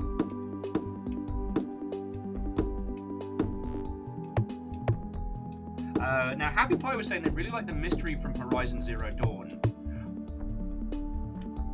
Okay, Happy Pie, what did you like about it? And this isn't a criticism, but I felt like Horizon Zero Dawn had the Time Traveler's Dilemma. No, not Time Traveler's Dilemma. What's the fucking thing called? It's the thing where the character, because of the virtue of who they are, the character doesn't understand the mystery, but we do because the mystery pertains to our place and time. You know, the idea that... I'm trying to think of a good example, but like with Horizon Zero Dawn, you know, the fact that there are robots roaming everywhere, the fact that, you know, the ancient technologies lost now found, we understand what those are. What the fuck was that? What the fuck was that?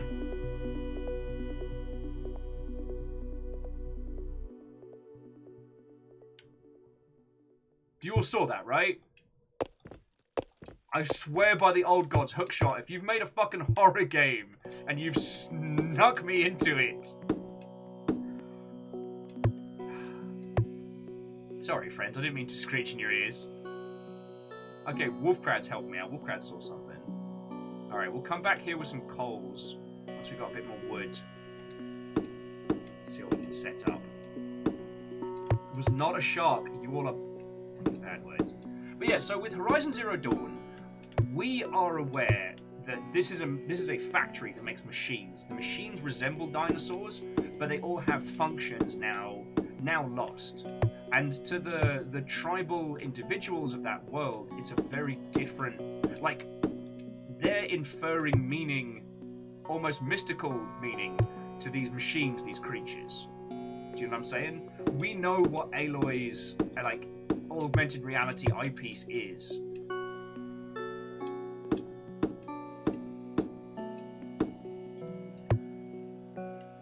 So it's kind of a challenge. So the challenge there is kind of like, how does... Oh, I'm absolutely going to stuck up over here.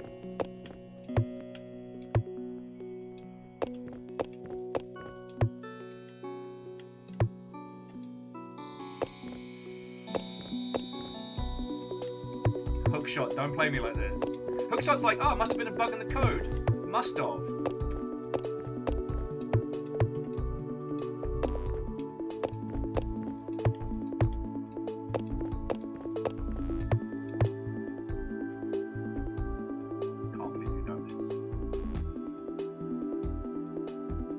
But yeah, like I'm trying to think of other really good examples of like the mystery left unsolved video game edition. And yeah, Control is definitely one that springs to mind. There are whole swaths of that game that are never explained. And it works very well because it's in a world where people are constantly having to adapt to situations beyond human understanding. Like that's literally the Bureau's job.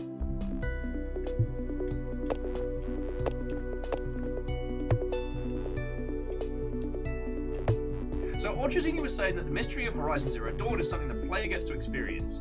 Aloy herself gives no hex about it.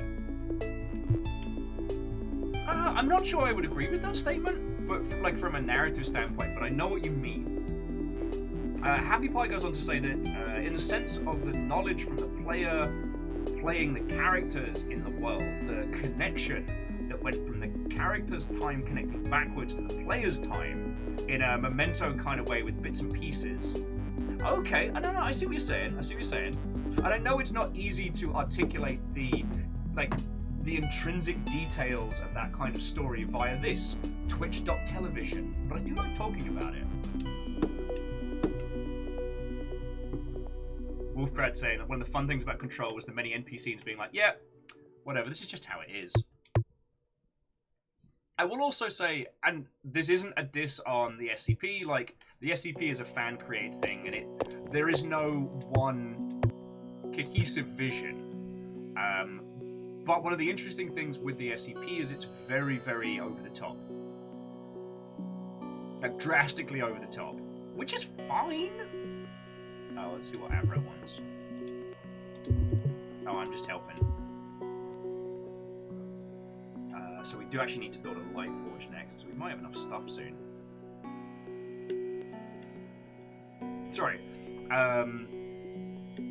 Control feels very, very grounded to an extent that makes a lot of sense. Not a lot of SCP works have that. Though, again, there was a live-action series of like shooty gunbang peoples that did their own kind of like little mini missions based in the SCP universe, and they are fascinating. I'm kind of a little bit disappointed that Control is going to be going for like a 4-player multiplayer shooty gunbang, because you know what I would love to do? 4 players, you do have guns, but it is not a shooty gunbang.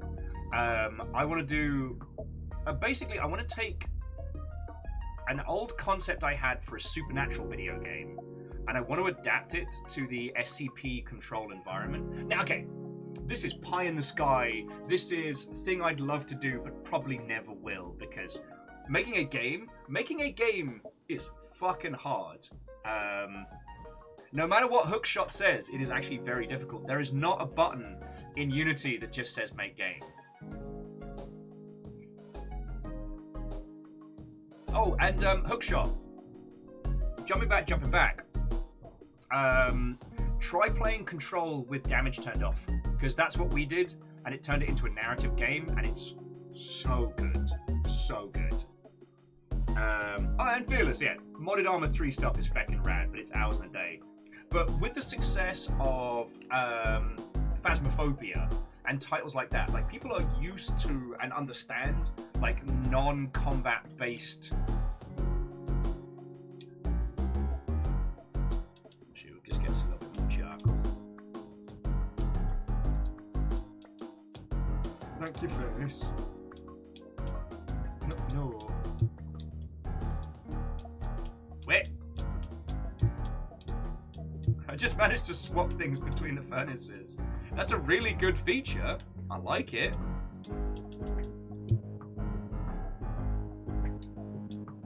Actually, let's get a stack of the good stuff, because we can probably start making that light.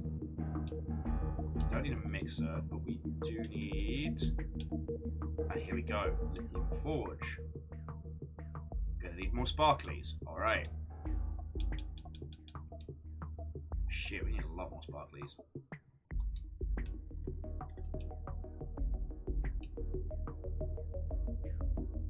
We can build a mixer with some sweet beats.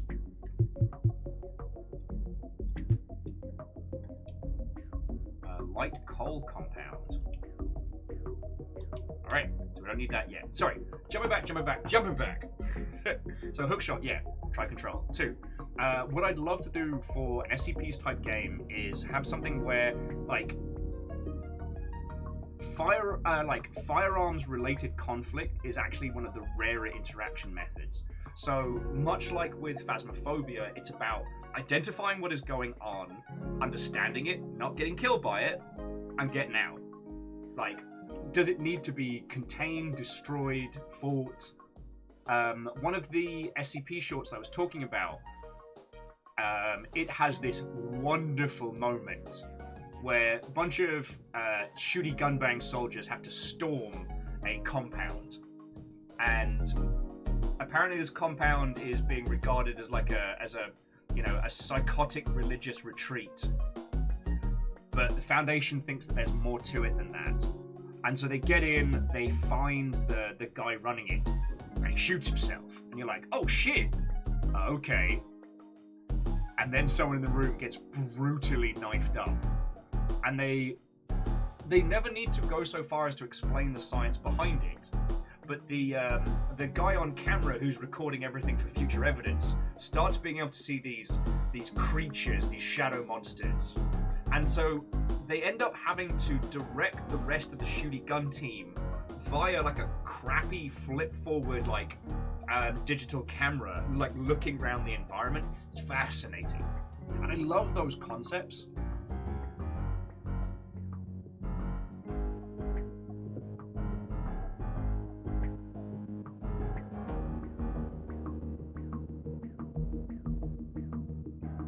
Well, so Agnaniki,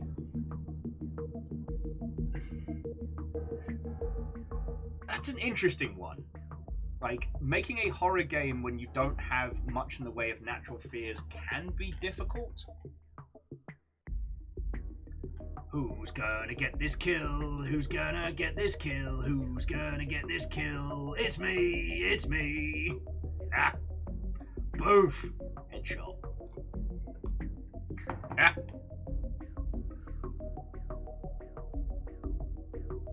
Happy Boy says, co-op shooter, one has the camera and the other guns. More a case of where you have a myriad of equipment and working out the situation and what you have to do. So you're looking for, like, clues, evidence, things you can work from to understand the environment you're in and what kind of threats you're facing. That's the kind of experience that I wanna put together.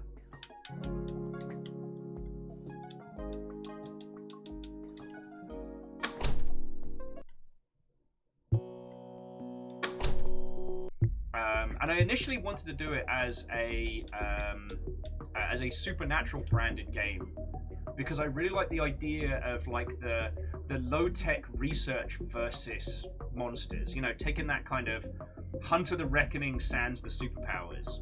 And I'm talking like season 1, season 2 Supernatural, not, you know, angels and magical witch hideouts Supernatural.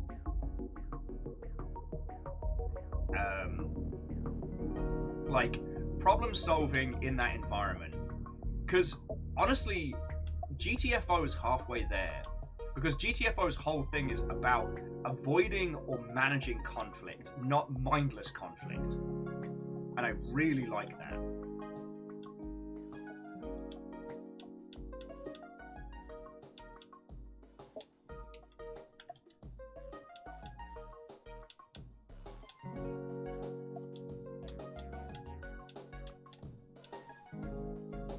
You know what? Let's build a proper bloody bed. I'm sick of sleeping on the floor.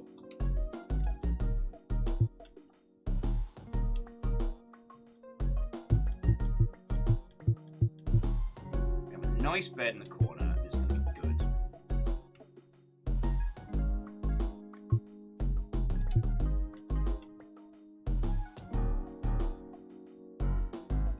So Happy Pie says they also like the alien isolation radar tool.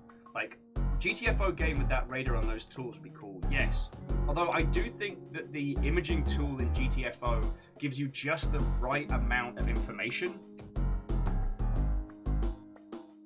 And so Agnaniki, as someone who does have fears, it's a careful balance, because you have to be able to. It's kind of like, you know what? Actually, I don't have a good analogy or example, but you have to hit a biting point where if you throw too much at your person too much, they'll either tap out or they'll become overexposed and desensitized, so you lose that element. Like, having the ability to create something horrific in a horror game doesn't a good horror game make.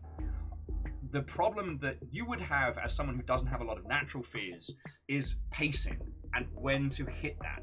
Like, you can go gross and you can go hard, but you gotta know when. You can't hit that and keep at that level throughout the whole thing, because users will either become overstimulated and stop playing, or become desensitized and stop caring.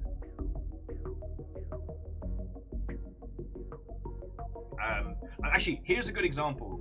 The unkillable enemy in Dead Space is so overused. When the first time you encounter something that you cannot stop, you cannot kill, oh boy.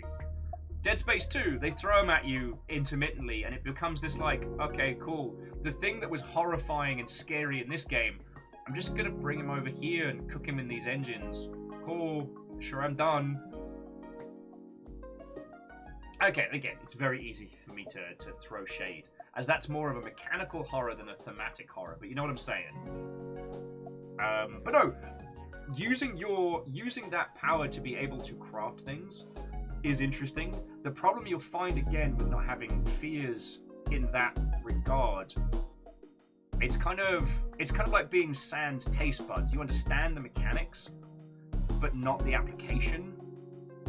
So what you'd need to do is work with someone who is very afraid of things and then learn how to balance it. Harmonious, that's a very good point. And weirdly, finding out that the guy who directed Event Horizon is also the guy who did the Resident Evil movies still blows my tiny fucking mind. Anyway, I'm not stalling. I want to get back out there, because what are we working towards?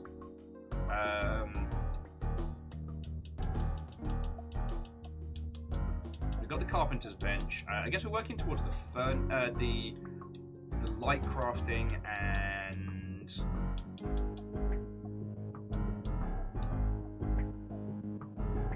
yeah, harmonious. It's true. Paul S. Anderson, W.S. Anderson.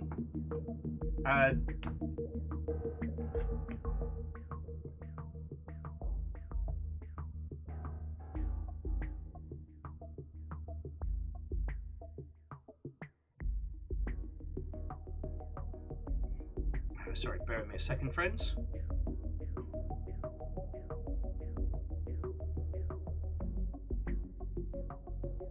Okie dokie Lokies.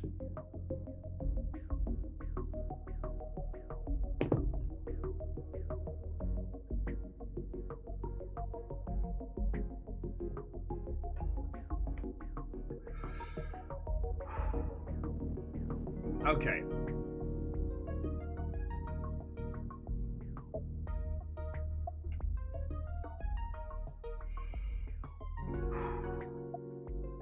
All right, let's continue. Like, I guess at the moment what we need is just a crap load of light. We've got the metal, we just need 15 of the sparklies. But I guess we have to wait until our light is less.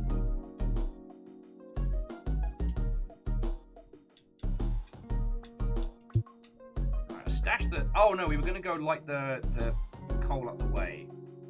Alright, so let me just stash a few more things before we head off.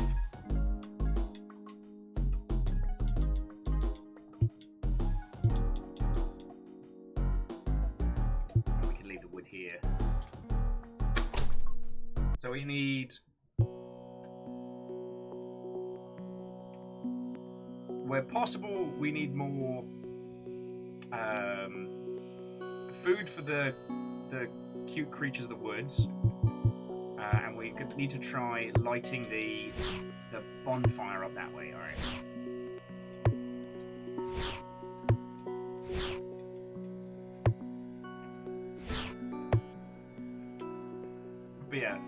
Good horror. Okay, I can only really talk with knowledge about horror in video games. I mean, it's not that I don't consume horror media, it's just, video games is what I know, but crafting a good horror is an incredibly complex concept. And it's fascinating because there's still so much room for growth and change in that space, that it's genuinely worth... Ha-ha!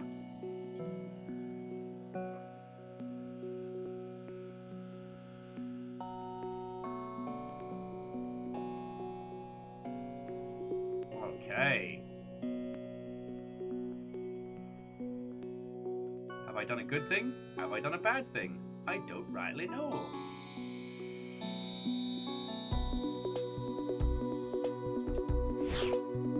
It certainly makes things a darn sight easier, but I'm also starting to realise quite how brutal my deforestation in this area has been. I'm the baddie. More on this story at 11.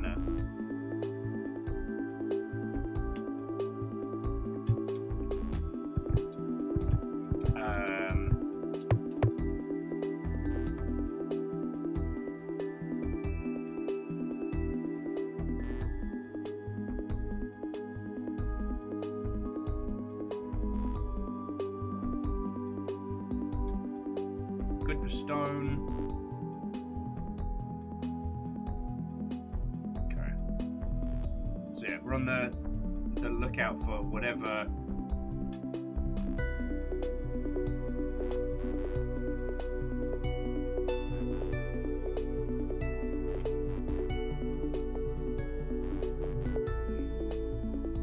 Ever since I saw that little flashy portal, I'm like, At least we've now got like a flame of reference.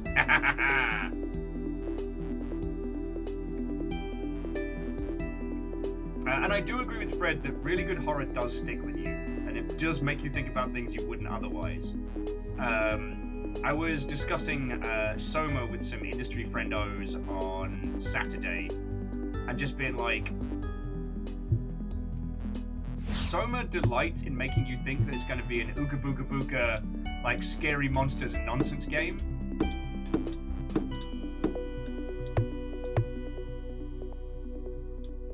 And then it's like, just kidding, we're going to make you think about some seriously dark stuff, enjoy. The ooga booga booga is only... The ooga booga booga is the easiest part of this game to deal with.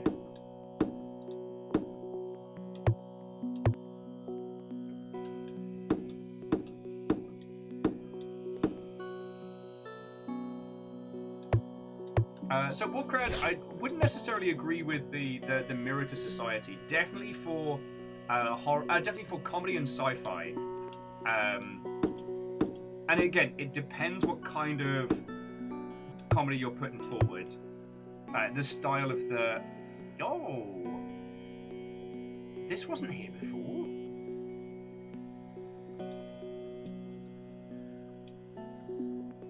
Okay. Sorry, we found an entrance to something. Fascinating. Because with good horror...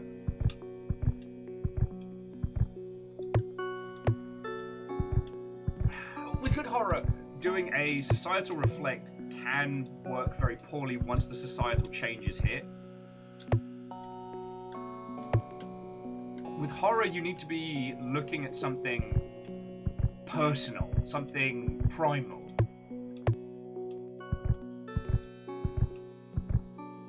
Oh, Happy Pie, I'm so sorry. Yeah, I've been talking to you about other games while doing... Okay, let's take a breath and a beat. So, this is Lightsmith. The lovely people at A Few Dragons have sponsored us to play this game today. As you can tell, I'm having a bloody good time with it. You play the aforementioned Lightsmith, who's just come to town. It is your job to rebuild your forge and craft the light that will shine in the darkness. In a world with nothing, it is your job to light the beacon to protect the town.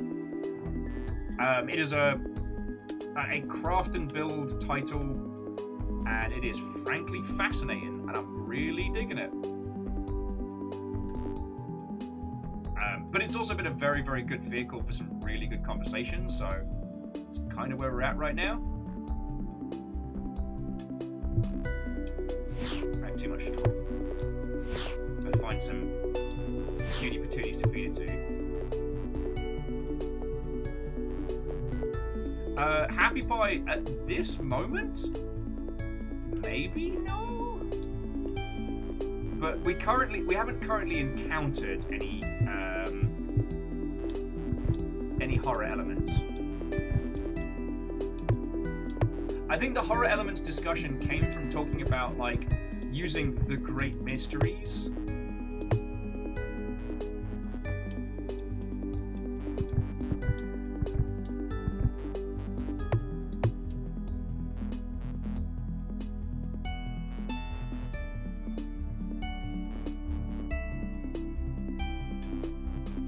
And again, Wolfgrad, I'm mostly talking about, like, horror in video games and elements like that. Because you're right, you know, Oh, hello, Lambert.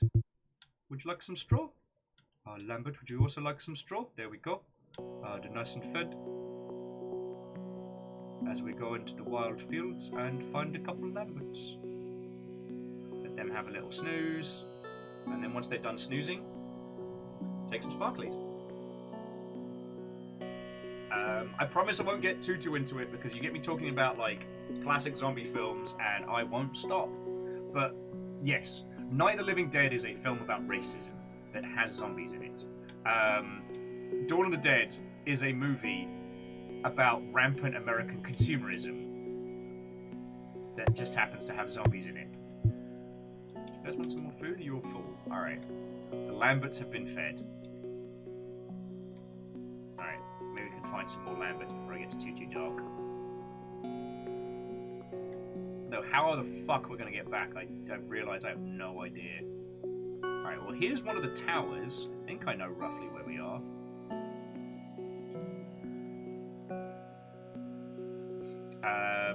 Oh no, Wolfgrad, it's entirely fine. I love talking about those. Video games are just trickier in that, you know what, I guess the reason why I'm advising against trying to make horror games based on social issues is that if you can't make them quick enough, the world is changing so fast right now. And making things based on current societal problems and shifts and, you know, holding the mirror up. You can't hold the mirror up fast enough in video game development. I guess that's what I'm saying. It's not that you shouldn't.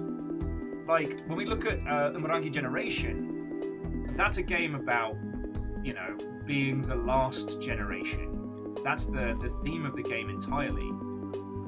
But it's worth saying that Macro DLC, which does deal very directly with current topics, was put together after the game was constructed, and then...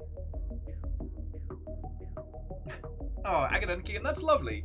I mean, as UE5 rolls out and gets easier to work with, who knows? We can put some shooty gun bangs in there, you know, spec some stuff out.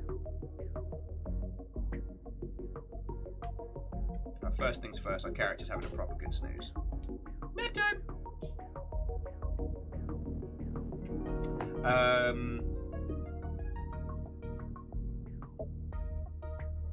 What was I nattering about? Oh yes! Just the speed at which it takes to commentate on current events in video games is very slow. I do feel that Umurangi Generation was able to do so because they did the bulk of their heavy lifting during early development. And then when it came time to say something, that was done in the DLC. And the DLC was developed much quicker.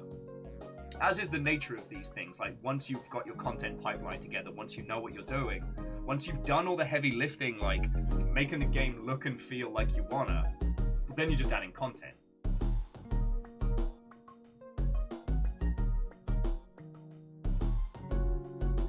So Wolfgrad, as much as we've been joking, UE5 does actually have ad multiplayer. It uses Epic's matchmaking stuff, but...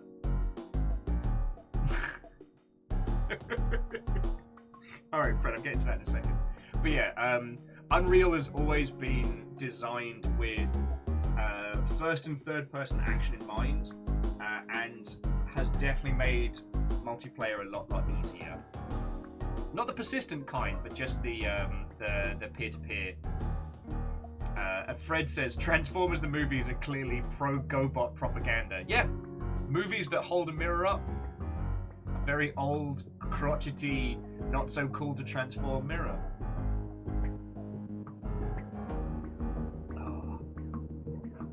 And friends, I hope you're not thinking that I'm saying you shouldn't try and make games that comment on, you know, societal fuck-ups.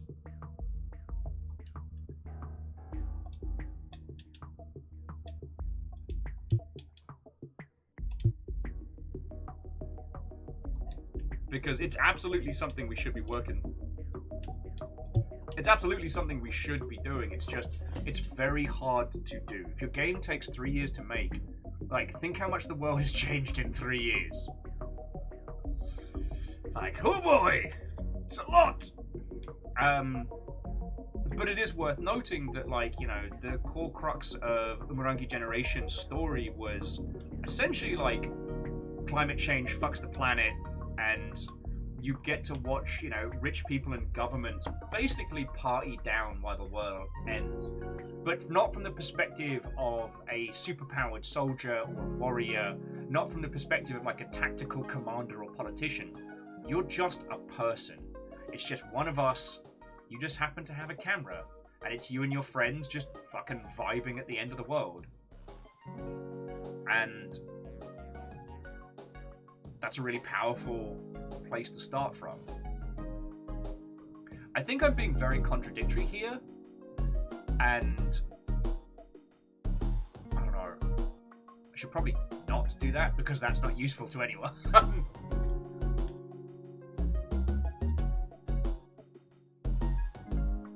You know, I'm just going to build us another furnace. I need one. This is a 2 furnace problem.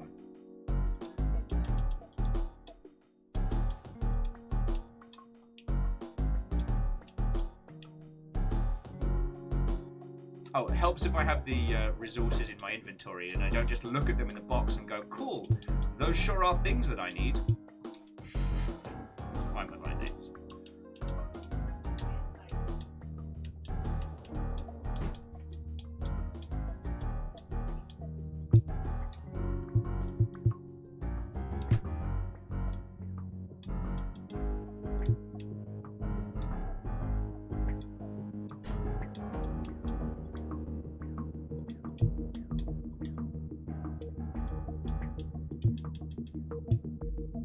There we go. And Lamalot, good afternoon. What ho, friend? Hello, hello.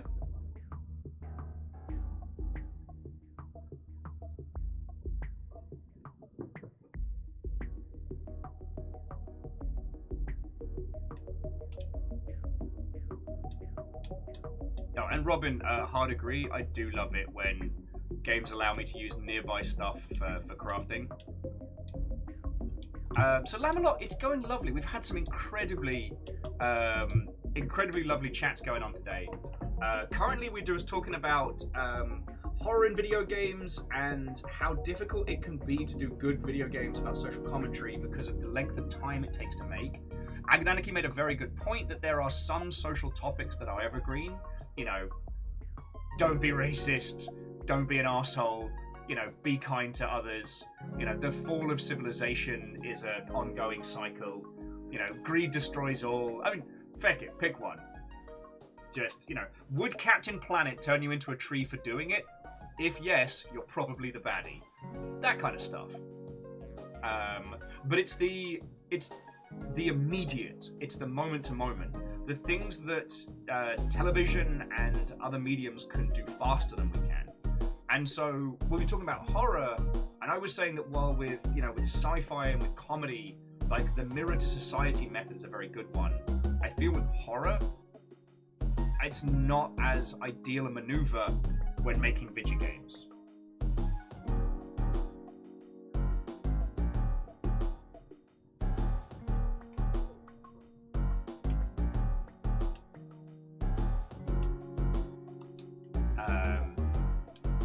I saying?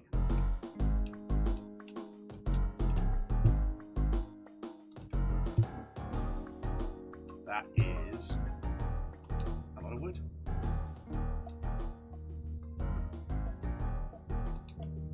Let's have another sneeze.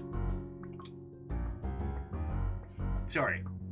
But yeah, so we've had some really, really good chats today. Currently we are playing Lightsmith, and the lovely, lovely people over at A Few Dragons have sponsored us to play this today. So I'm currently the town's new Lightsmith, named after the greatest smith of all time, Hugo Weaving. Our goal is to... Yeah, hookshot. The lighter is starting to hum with production. Yeah, we've actually got like a little... Yeah, we've got a sturdy little production line going.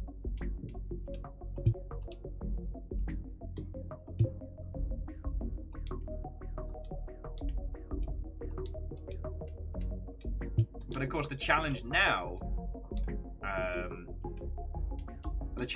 the sparklies. We need 10 more sparklies to make a light forge. And Robin, thank you for proccing the command. Friends, this is an incredibly indie game. You know, this is, I think Hookshot's definitely the only programmer on this. It currently has 4 reviews on Steam, so anything that you can do to help this out, please, please, please. Throw it on your wish lists, follow the game, consider picking up a copy of it. It is $9 on Steam, and if you do, like, leave it a review, say something nice. Because I was very kindly given a key for this by Hookshot, even though I've played this for coming up on 3 hours, Steam discounts because I was given a key. I'm like, okay, that's good. That's, you know, in the agency of fairness, that's fine. But I want to help. I want to help more. Oh, and Lamalot on the stories of how has today been. I had dinosaur nugs. What's up? Like, you know, friends, I don't like flexing on stream or on social media. Like, I don't like going, oh, because, you know, it feels like I'm punching down. But I had dino nugs. Whole ass dino nugs. So Harmonia says, I don't think the good stuff necessarily needs to be reactive on a social scale. It could be more of a personal scale. Contemplative about smaller aspects of the human condition. I mean, shit, yeah.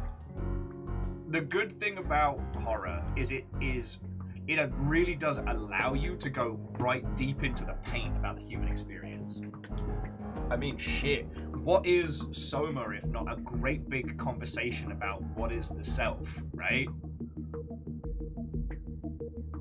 Oh yes, Wolfgrad, thank you for pointing out. It is around about the point you get 10 positive reviews on Steam, Steam starts showing it to more people. Plus, if anyone is looking at the game in like a search list and they see the little blue squiggle next to it for positive reviews, that exponentially increases the chance that people will pick it up.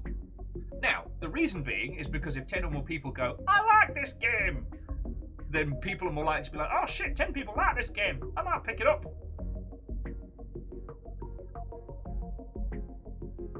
And Dustin, good afternoon. What ho, friend? This here game is Lightsmith. The lovely people behind it have sponsored us to play it today, and I'm having a bloody good time. How are you? Stray was exceptional, and sparked a bunch of arguments that I had with people on the internet, which was not smart. Although I'm going to be curious to see if the fire still burns. I'm going to bring the coal with us.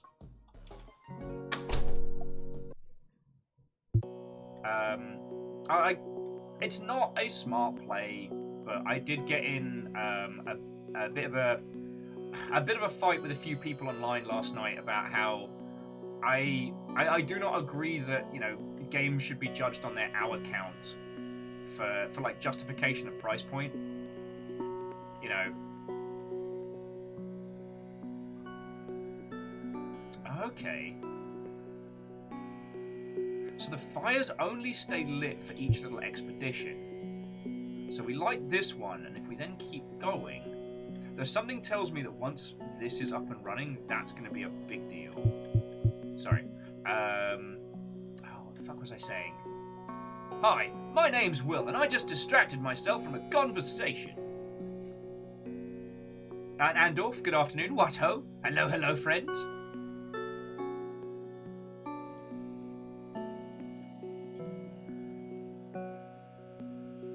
Okay, so I recognize... Alright, I recognize the antenna from here, so we... So from the antenna, it's not too far to the mines, which will be down this... Well, not down this way, but they'll be up from here. I'm slowly learning this little world.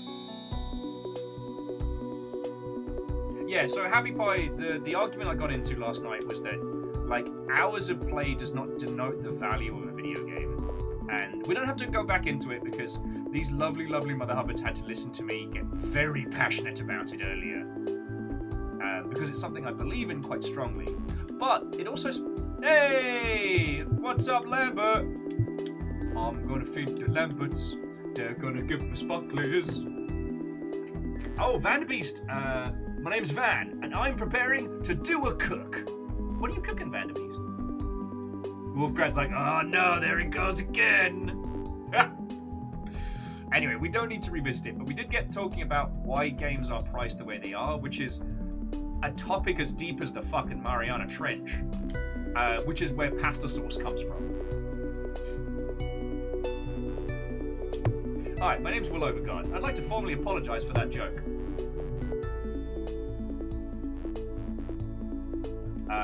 Oh, and...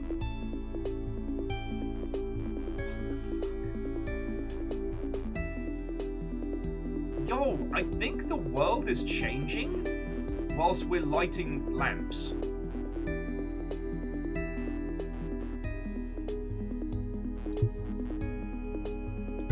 I think the world is changing every time we're lighting that bonfire. Fuck me, this game is cool.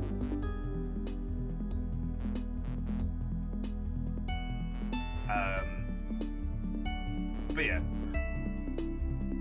It's a complicated topic of how much games should charge, but I'm so done with thinking about hours played as value.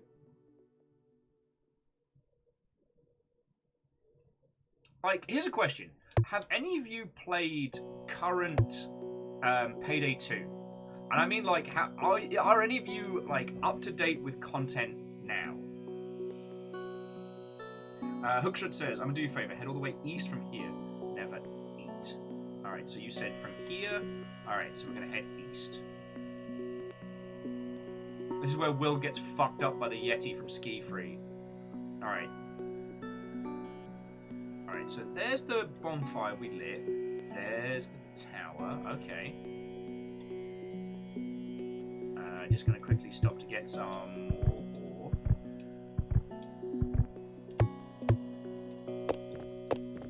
Actually, no, we have so much stone. Okay. A little path. That's cool. Follow the semi-path east. Alright. Greetings, Big Rock. Wet! Feckin' wet! Whose bug is this? What the fuck? Communications, Vivian Vandal. Vivian! Vivian! Why did you nail the store to the ceiling? Music by William Dub P. Parry. Creative director, Kieran Stash. I wanted to say Kieran Stash then, I'm sorry. These are the people what made the video game!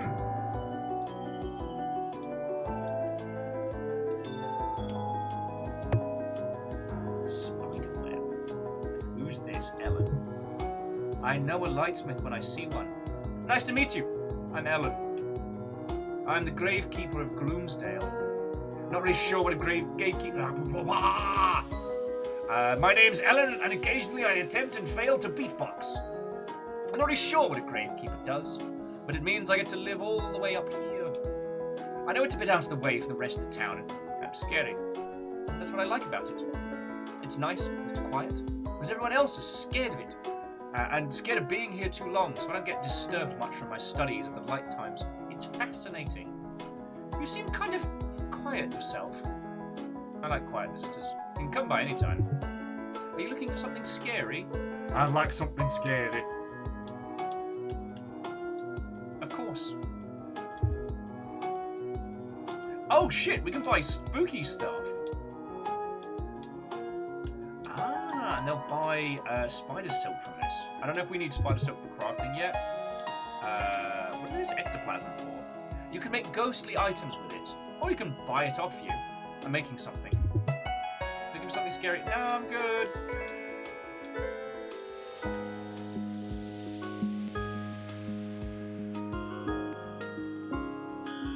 Wait, you know what these are? You must tell me everything. Yes, they are put here called... Okay, sorry, the gravestones. They put something called the passer under the ground and put the stone slabs to remember them. The past? That sounds very interesting. I must try and find some more. Find out everything that I can. Alright. See if we can find more slain developers. So is this not just the Easter egg o'clock? And I found a haunted pumpkin! That makes me much cooler than everybody else. Because it's pumpkin time. But also, this is exceedingly better than Pumpkin Canyon. So, no offense, but thank you, Knuckles. Spooky ghosts! Spooky ghosts! Straw we can get from spooky ghosts. Ectoplasm, more like, oh, hecto. Not going to finish that sentence.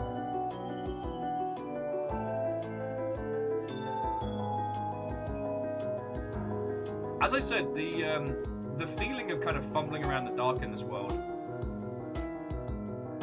it gives this whole place this kind of trepidation and weight to it. I love it.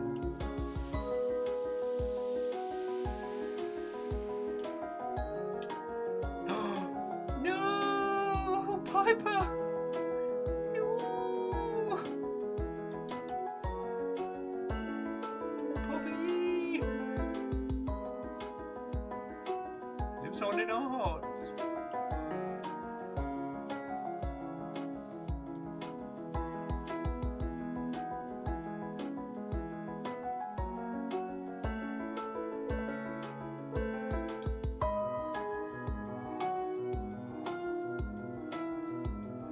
Whoa, I mean, Hookshot, that's lovely of you to add it in, yo.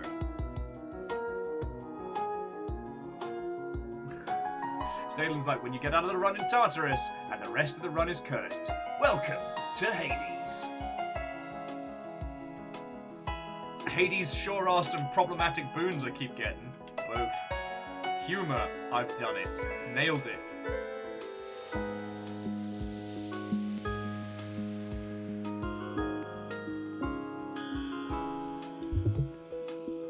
So we can trade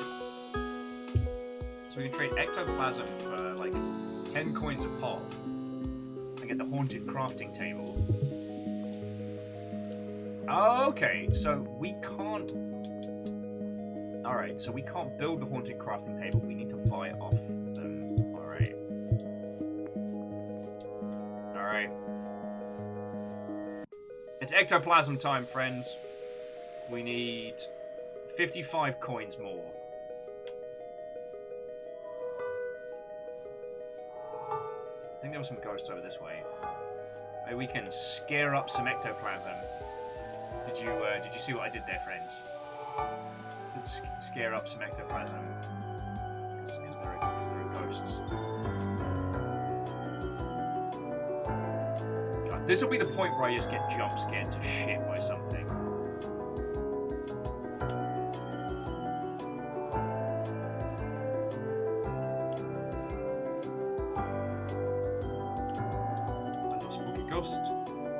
You could give me some ectoplasm, that'd be great. Because I need to get paid, so I can make a spooky crafting table. Apparently I'm now Perun, don't know when this happened. Oh, it's a little big man staring at me.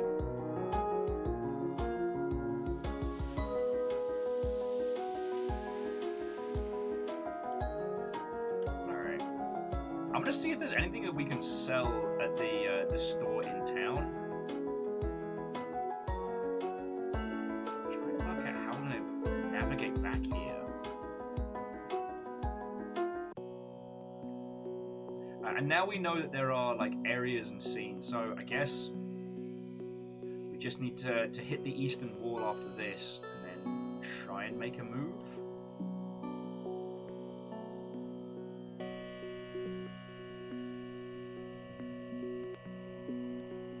Yeah, I should start making a move back before.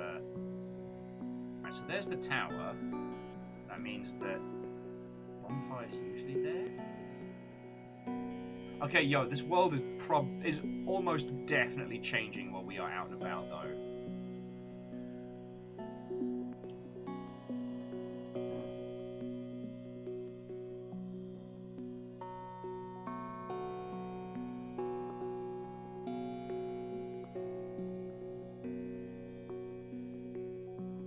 God, just having to feel our way through the darkness. Ooh. Woo! Use my eyes again.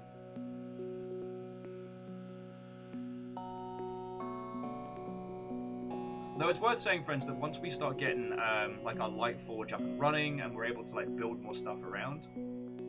Hookshot says, "Is it, or are you just really lost?" Do not judge me, creator of this video game. I'll have none of your sass. It is clearly the video game that is changing. I am perfect and have no flaws. Couldn't even say that with a straight face. Nap time!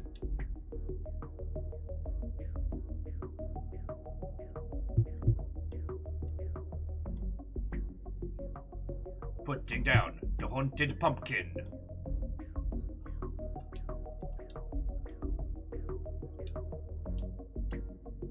Alright, let's see. We definitely need to keep the sparkly bits. But let's see if the stone will do anything, because...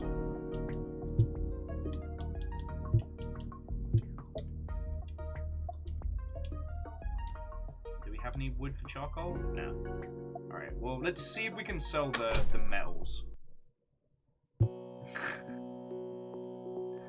Okay, and Lizzie, in fairness, I can't stop you. I can't do it. And I have a feeling that we'll be able to start repairing some of these buildings once we can get on the way. Alright, so here's the neat nook. Neat nook! Have a look around, but no touching! You don't buy anything that's useful. I don't need a rug. I just need to be able to sell somebody my stuff. Oh. Maybe boys in the back being weird. Won't let me use his stuff. You're being weird.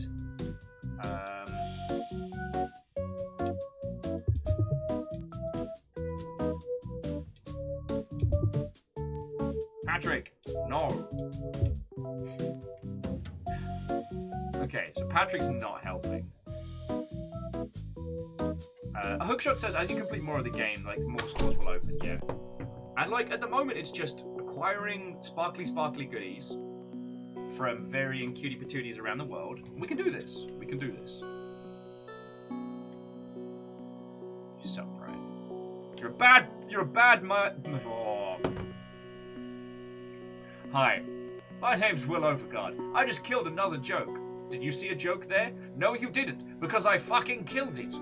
And I don't mean I slayed. I mean I saw that joke, I tripped it up and pushed it down the bloody stairs. Why am I like this? Although I will say, friends, as we're at the 4-hour mark, I am going to take a little break. Just because I want to get some water as well. So I'll be back with all of your lovely selves in just a second. But whilst I am AFK, friends, if we do the exclamation Lightsmith. Again, friends, if you can, please throw the wish list on this. Pick up a copy if you're available. Like, I would sincerely appreciate it if you could help us just get more people to see this game, you know? Now, without further ado, I have to pee. I'll be back in a second. Probably should have drunk an entire pot and a half coffee to myself. That's regret.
Drango!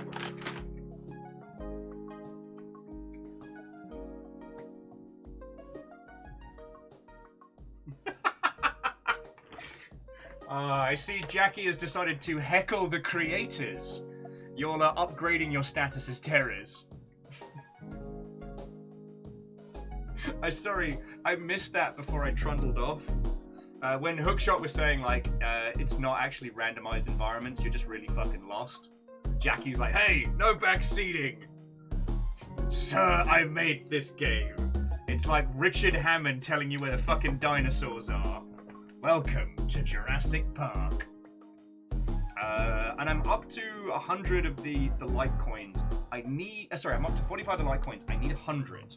Once I get 100, I'll be able to start spooky crafting. But it seems at the moment our little bottleneck is the cutie patootie creatures we found like out and about.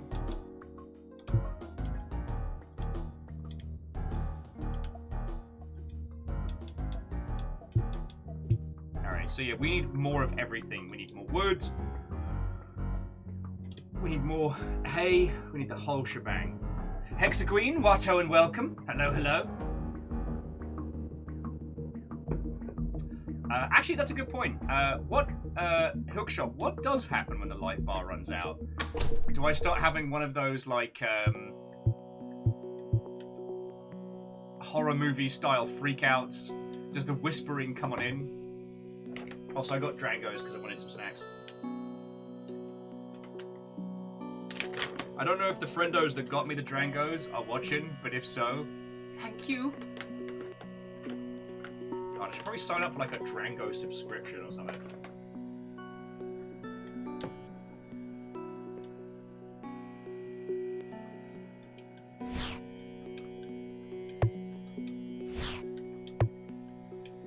But again, friends, thank you all for waiting.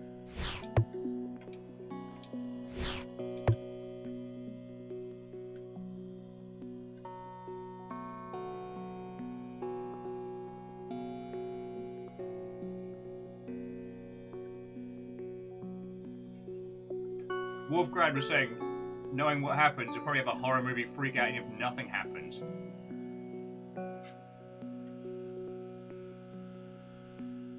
Hexaquin says, good luck finding your way back.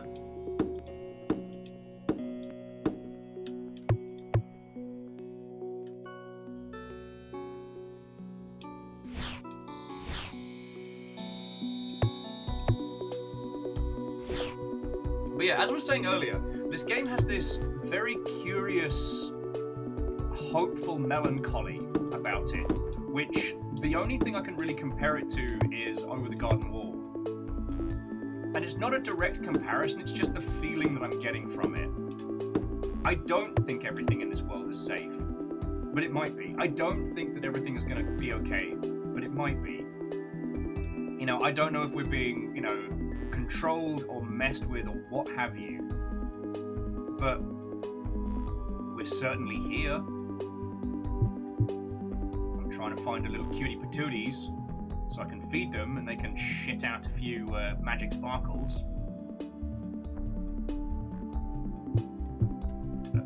Baby's gotta eat. Alright, yeah, so this was the weird little junction.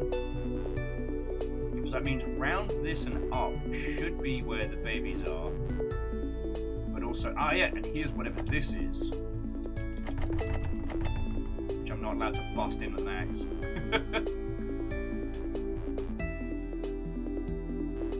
I get the feeling that the little cuties might be roaming though. Here we go. Cutie! When there's one Lambert, there's usually a second. Gives me a chance to have some more Drango.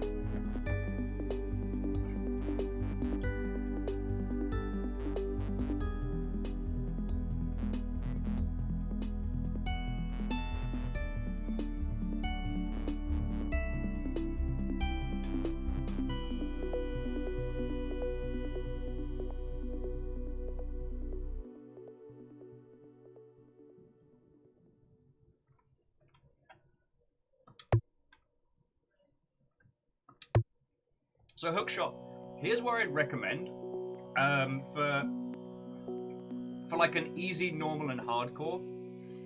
So, because Hookshot was saying they'd love to know our opinion on what should happen when your light runs out. Like, should there be like a normal mode where you pass out and lose... should there be one mode where you pass out and lose items, or another where you go on with no light? And I think that should be kind of the... I think that should be the spice options, because having to find your way back in the pitch black is a challenge. Passing out and losing some of your items is another. Because passing out and losing your items, a little bit frustrating, but it does put the user back to their little base. However,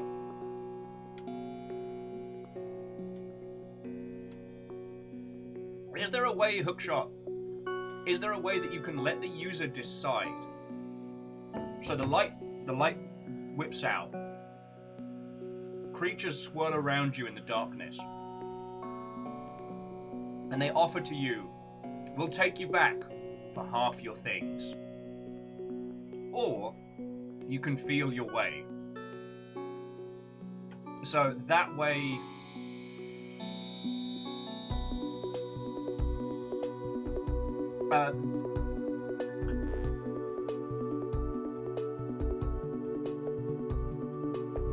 so that way the user has the choice to try and fiddly find their way back. The frustration is theirs.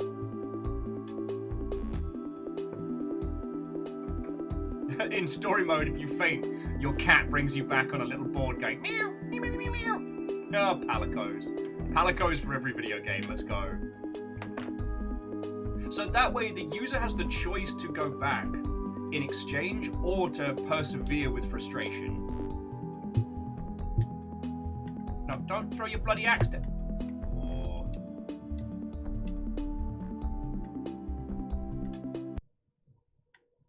What the fuck is this?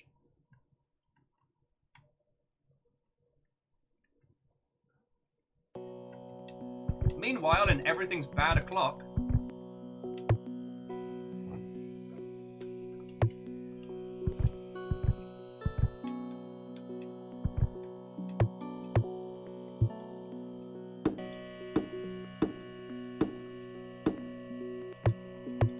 maybe not everything's bad, but everything's definitely unsettling.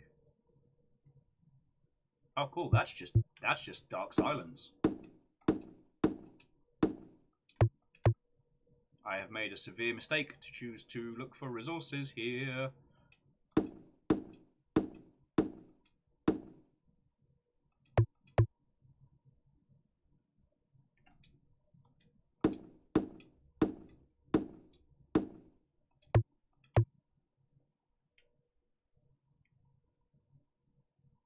As a completely unrelated topic, I worked on an IP pitch with a friend ages back, and the system we decided to go for when it came to surviving the darkness was we wanted users.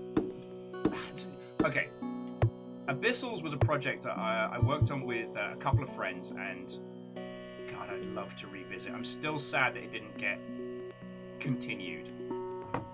But the idea was that you start with a group of friends at the middle of the server with a single bonfire in this huge dark cavern, so big as to be inconceivable, in a darkness so inky black as to be imperceivable. And the idea was to head from like area to area, like lighting forges, lighting up these little, bases and villages and areas. And the idea was going to be that... oh, there's another Lambert. The idea was going to be that once you got to... you would try and work your way as far out as you could, and the darkness would push you back. Our solution was basically to have anyone who goes out into the darkness to basically have their controls squiggled without them knowing it. So while they think they're walking forward, they're actually getting turned around and walked back out of the darkness. I was very proud of that concept.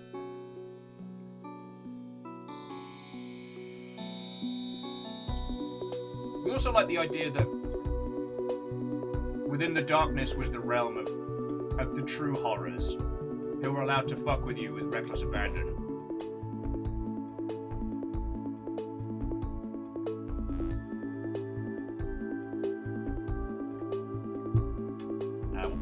close to having enough stuff for making our light forge soon.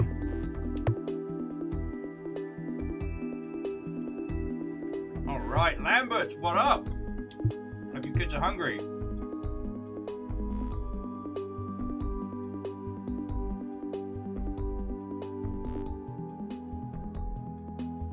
But the thing about this one, Happy Pie, is it's very, like, okay, and I don't want to speak for the development team, obviously. Lightforge feels very much like you're the one who goes out into the darkness and comes back. It's your job to fight against the dark. It's your job to rebuild the light. So rather than the world pushing back on you, you're the one who goes out. You're the one who strives to make the difference. You know what I mean? At least that's how I feel about this.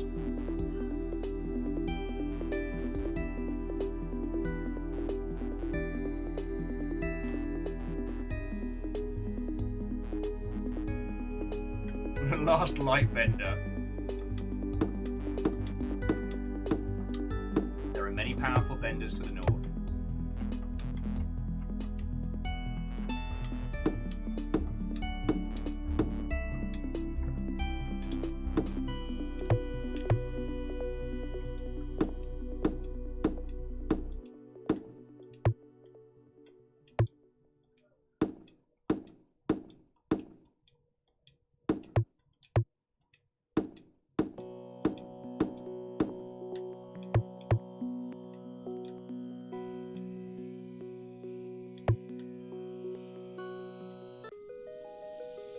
Here's the lass will buy the spider webs, and actually we'll check around and see if we can find some more ectoplasm as well. Because if we can come back with a spooky table for crafting, that's even better. Though it does make you think, like, she's offering us 5 coins. She's offering us 5 coins per spiderweb, but she literally lives in the only place spiderwebs occur, naturally. I guess she's paying us for our time and our labor, which, you know, not going to complain, it's just...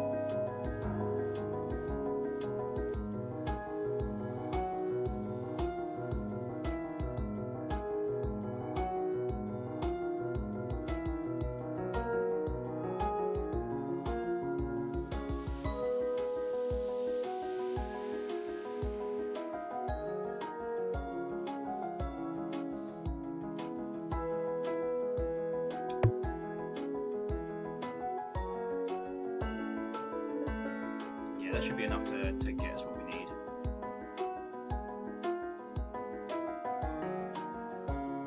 And I do agree with Hookshot, I really fucking love this track.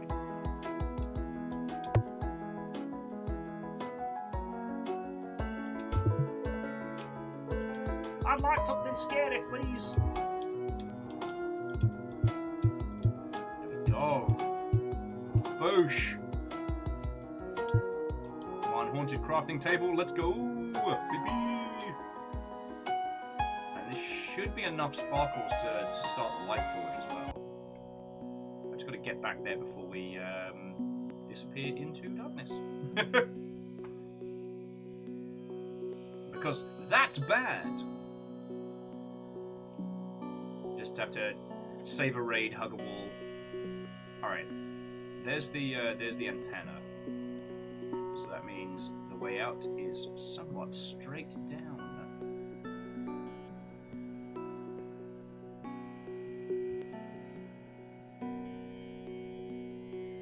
No way we're going to find Lambert in this darkness, I tell you. Lambert, what's up?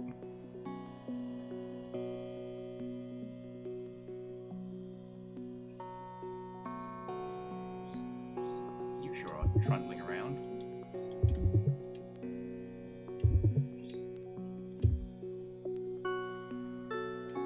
The guinea pigs are very impressed with our operations. And if you can hear them squeaking with approval.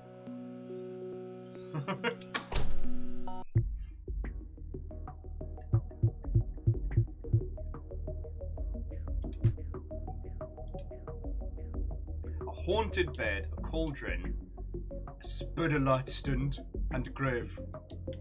Alright, how we doing? Ah, spot on! Yes! Let's get forging! There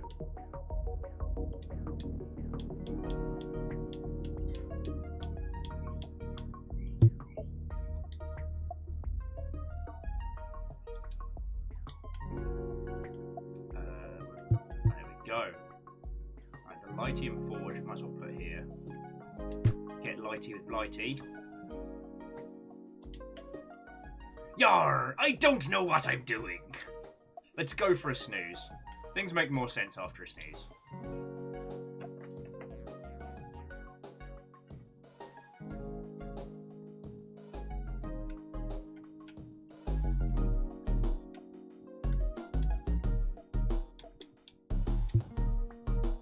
Okay, cool. That's all the wood.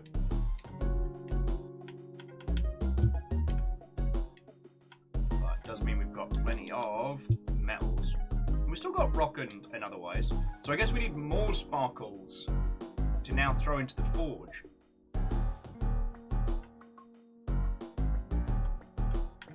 If I had to guess,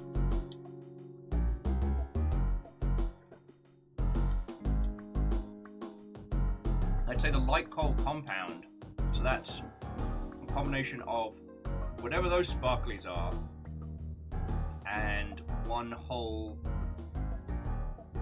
like that. Okay. And the light stand is 5 sparklies and otherwise. Alright.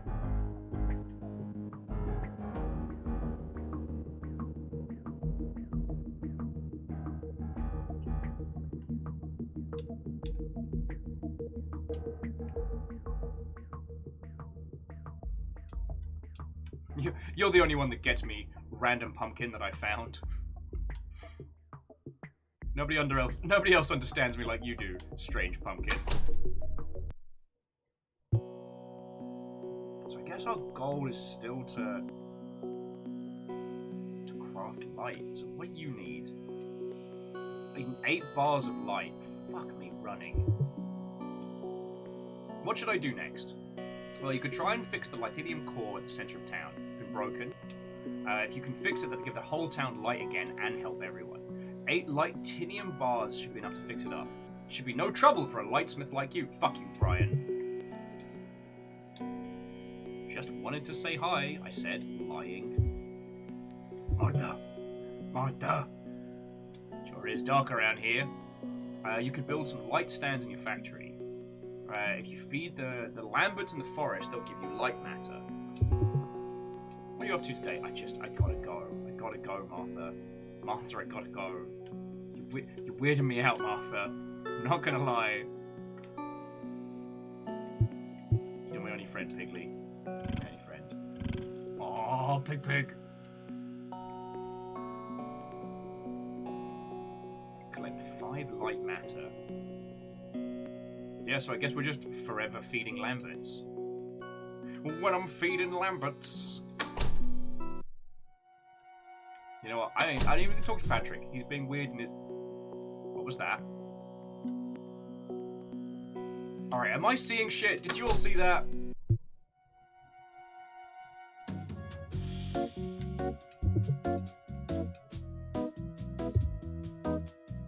Ah, yes. Sienna the rug salesman. As Jackie, while pouring gasoline on everything is an option, it's more of a short-term fix.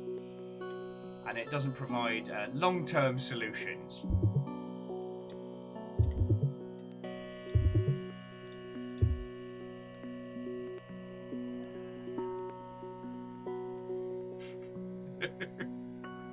Okay. So yeah, at the moment, I guess Lamberts are our kind of go-to. I don't think the stone axe worked on the church, but let's give it a go. Oh yeah, no, we're just going to go brutalize a church. As the British have done for hundreds of years, and the Vikings before them. But doesn't mean we can't stop to grab some wood.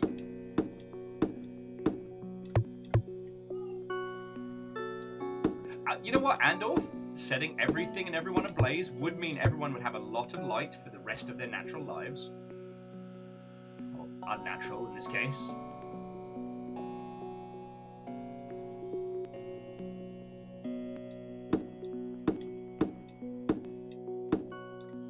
But there's something about, like, the trees repopulating. There's something about the eerie constantness of this world that I find fascinating.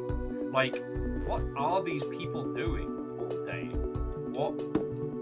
You know, we got one person who works as a priest, one person who just sells rugs, one person who is the appointed mayor. But, like, what are they doing?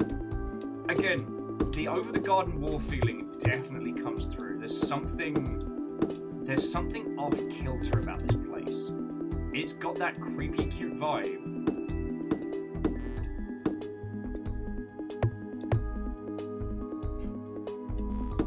And Wolfcat, that is what an exceptional quote. Definitely one of my favourites. Oh, the Pratchett quote of, give a man fire and he'll be warm for a day, but set a man on fire and he'll be warm for the rest of his life. The one that I always like, mainly because it's a bit of a play on self-affirming language, but every mushroom is edible once.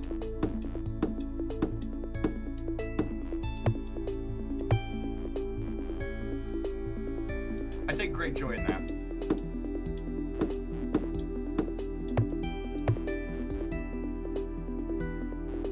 The axe is still not strong enough.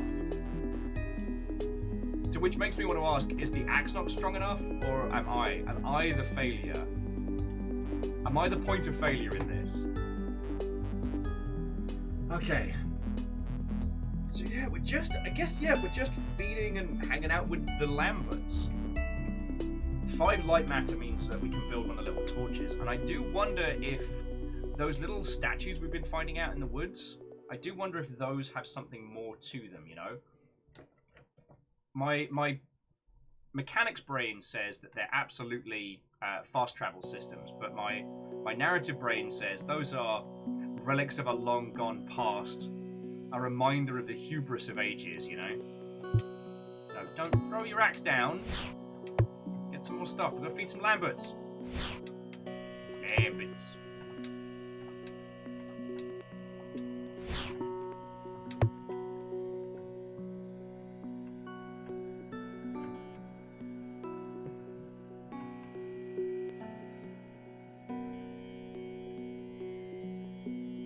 I don't know, Andor. The difference between that being a metaphor or being an actual saying is your intent. I'll burn that bridge when I get to it. That's a very, very real way of looking at things. And I've definitely felt that way, let me tell you. Lambert, Lambert, Lambert. Where's your buddy? There we go. Lamberts operate in pairs. Like snipers. Sorry. I don't know why I've got the silly buggers about me today.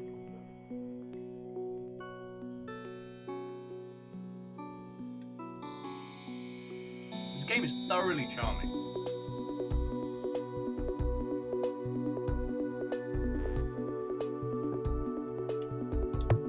This is one. Lambert. Oh, Lambert. Get that Lambert bait going. Okay, so that's up to the spooky place. I think we found a couple more. Hey, Lambert, my buddy! Where's your pal? Lambert, me old mucker.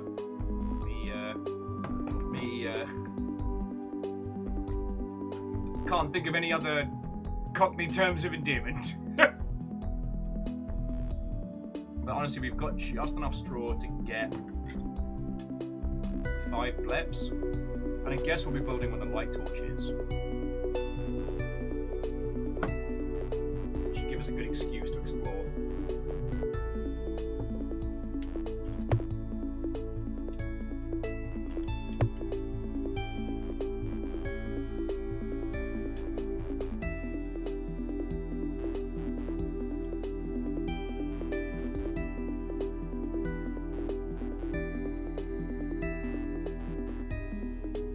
it's these little posts here. I think the light torches are going to have something to do with that. But I don't have anything to back up that theory just yet.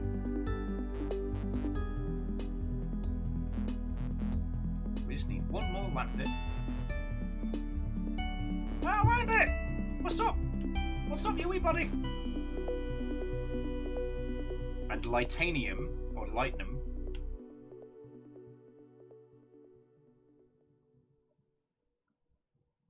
I have a feeling that we're going to need to take light matter, craft the... whatchamacallit?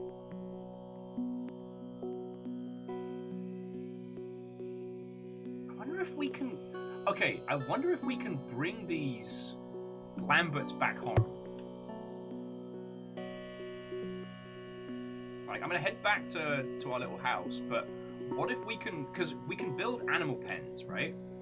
What if we can build a little pen for the Lamberts and then feed them and harvest the light poops?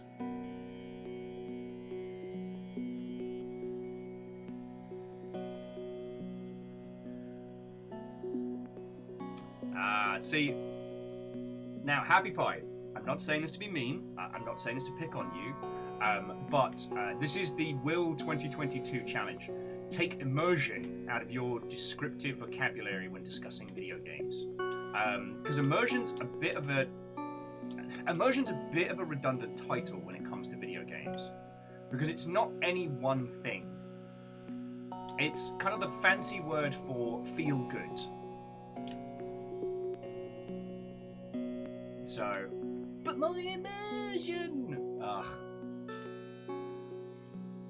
Was that Stephanie Sterling that came up with the my immersion? Or was that Yahtzee? Think about that. And Happy Pie, it's not to pick on you, and I promise, like, I don't mean it to cast aspersions or anything like that. The reason I say that is because immersion doesn't mean immersive systems. And for a game like this, what is it to be immersed in this world? What does our character need to feel and experience? What needs to be conveyed to us through those mechanics? It's not clear. It's not a dial that you can turn. It's kind of like the emotional equivalent of make the graphics tighter. And again, this isn't anything on you, Happy Pie. It's just, it's one of those things that is worth thinking about. What grounds us in these games? What gives us that emotional investment? Why do we care? So, like, if this game is purely about gather resources, craft thing, is the feeling meant to be of us rebuilding everything from scratch? We are the Lightsmith, and it is up to us to bring this world back to life. Also, what was the other thing we needed for a nightstand? Oh, just a bit of metal. Bit of the old metals there, isn't it? It's a kaleidoscope. No, nightstand.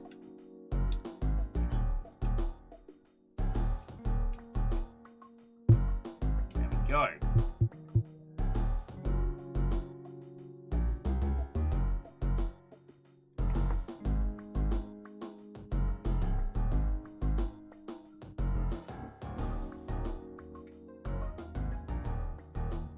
No, see, Phyllis, I would very much disagree with that one because, like, authenticity, flow state, those can explain very specific parts of an experience.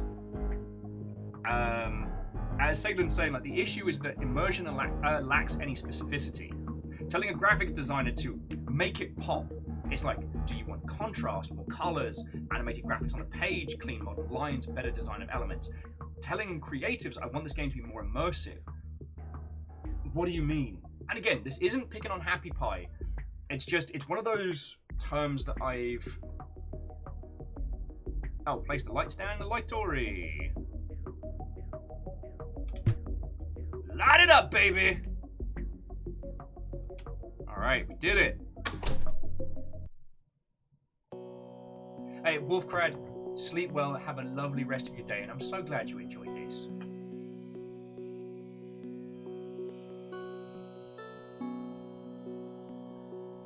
Yeah, so happy pie, that's what I mean.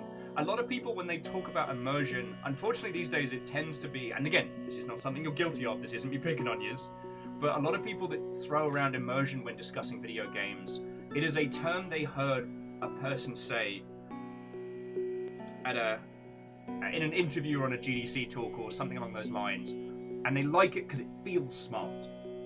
But in actuality, it's a nonsense word because it doesn't say anything about the experience. You know, friends, when I get some time to actually, like... Just want to say hi. When I get some time to try and get it up and running, we're going to do a stream of Jurassic Park Trespasser. Because on paper, that should be the most immersive game of all time. And it isn't.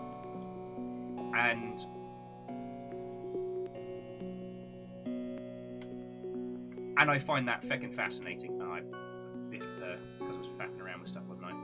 Yeah. Sorry, bear with me a second. Again, friends, this game is still in development, and the controller mode hasn't officially been tested. So I'm kind of taking things off the beaten path. If I faff around with tabbing, it locks my toolbar. So yeah, friends, the massive tool was coming from inside the house. It's me. Alright.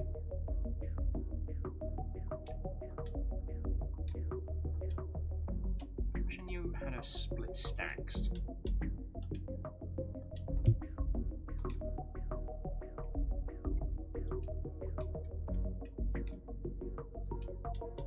But aye, this'll do.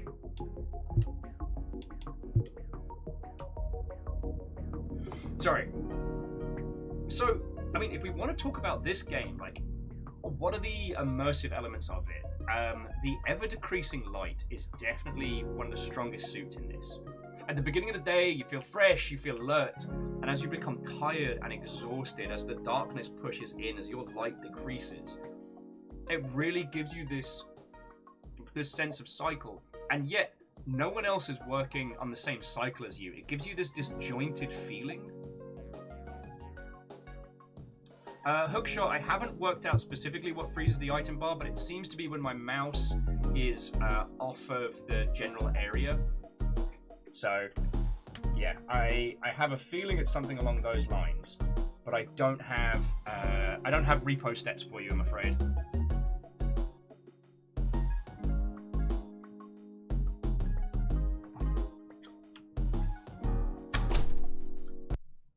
See if we can find Martha.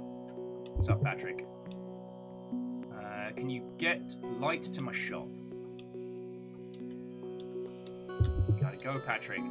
Patrick, I've gotta go. Let me go. If you love me, let me go, Patrick.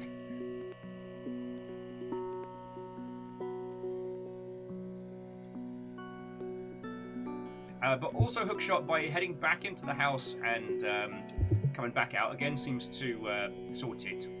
Where do I get light matter again? To find the Lamberts, the forest, and feed them. Alright, I gotta go. Martha, I gotta go. Martha! Let me leave, Martha! Okay, so yeah, now the challenge is the Lightanium core.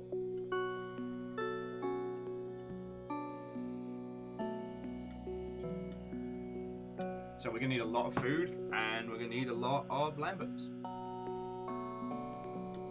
But yeah, sorry, jumping back. So if we look at this title, you know, what are the immersive elements of this? Well, first and foremost, it's our direct effect on the land that we're in.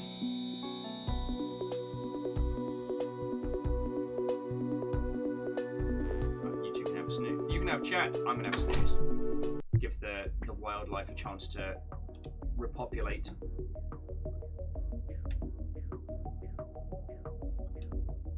Because yeah, the Lightanium Forge. I'm guessing we need light coal compound and light to make Lightanium bars. And the light coal compound is something else.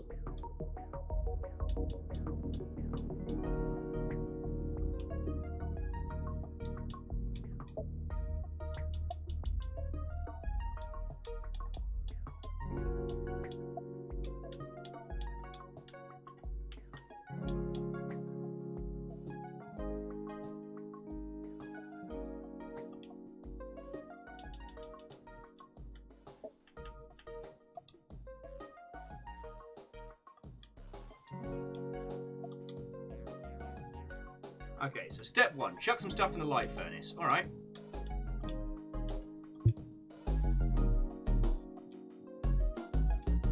Okay, that wasn't the right call, but let's keep going.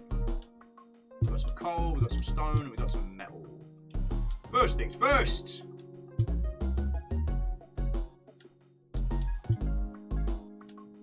Okay, nothing so far. Stone, what's up?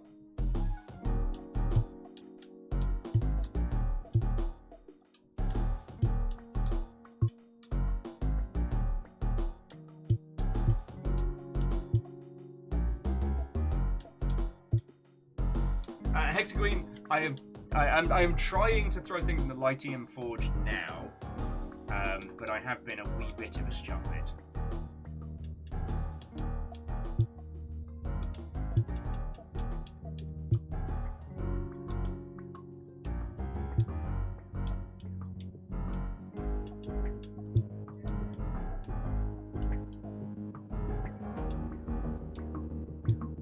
Oh, that's me axe! Come back here!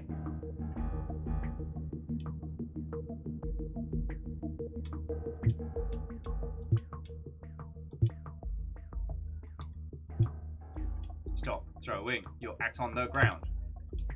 Damn it, Hugo Weaving. Oh, sorry, our character's called Hugo Weaving because they're the best smith.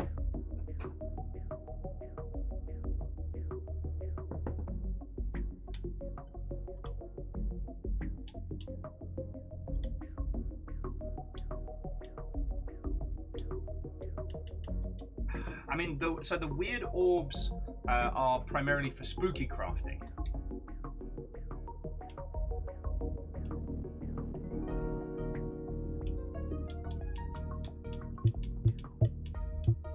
Alright, well, either way, we need more...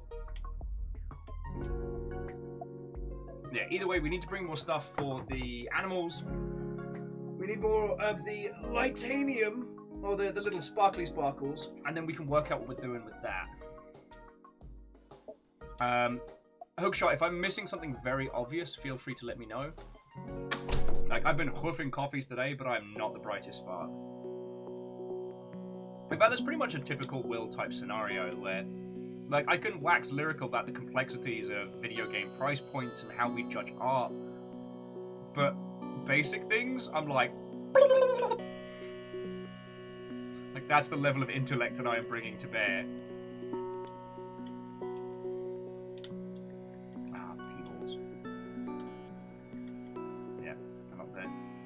Sharif don't like this. I've locked the taskbar. I've locked the taskbar. The other thing that I'm finding very fascinating is that I'm slowly learning this world enough so that I do feel like I'm kind of fumbling through it. Fumbling around in the dark, no pun intended. Not that I'm anti-pun, obviously, it's just that I don't like taking credit for work I didn't do.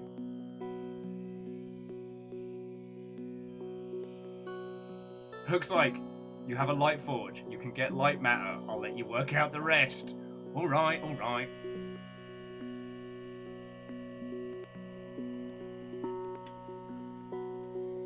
Now I've got lock the taskbar stuck in my head. Sharif don't like it. Lock the taskbar.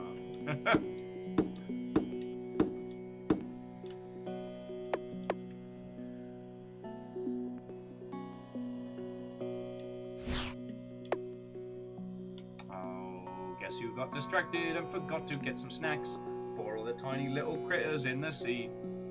And by sea I mean... Hello there. And by sea I mean the fucking area of jiggly light stuff. No, I'll steal somebody else's straw. I don't give a heck.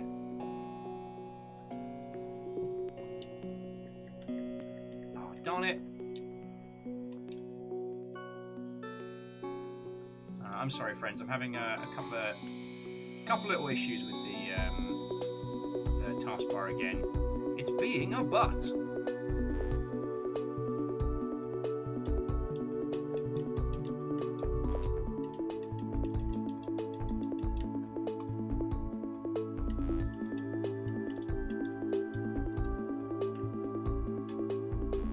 Sleep fixes it. Oh man, it's like all my medical advice. Again, friends, this game is in early access. There will be bugs. It's the unfortunate nature of game development. There we go.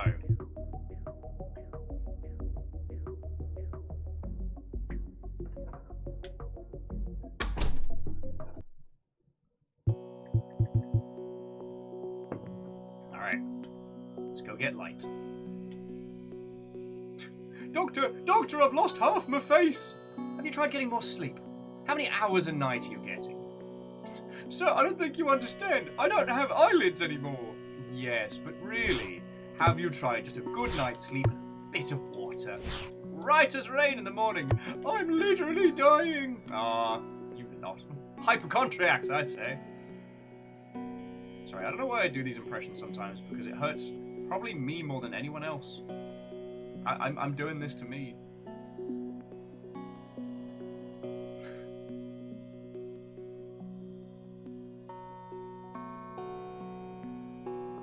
Alright, so dead ahead is the bonfire. You lit the bonfire! And that should make it easier to find some of the stuff around this way. Because I remember there being a few like little... Yeah, here we go. A few tufts, bit of food. You know.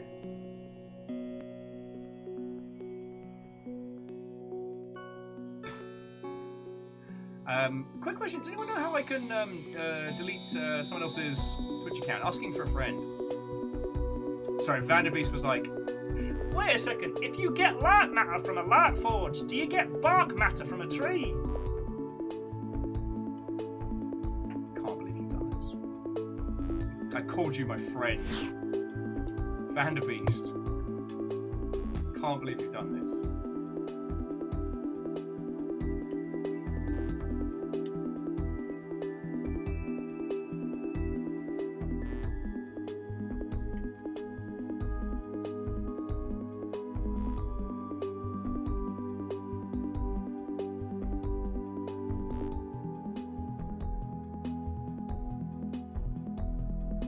Come on, Lamberts. Here we go! Get these Lamberts nice and snacking. Decisions.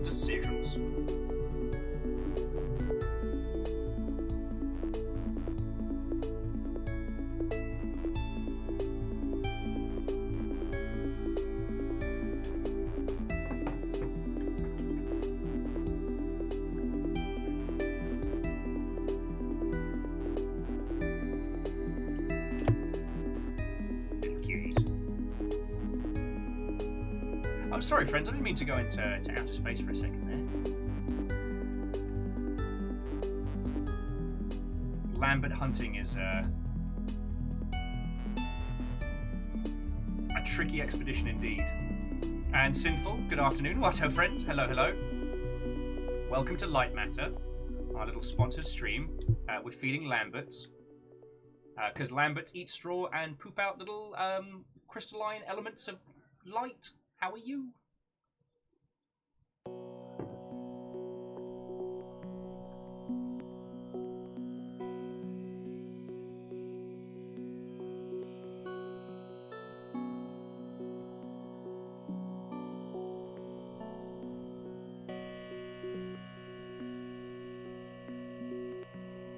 There we go.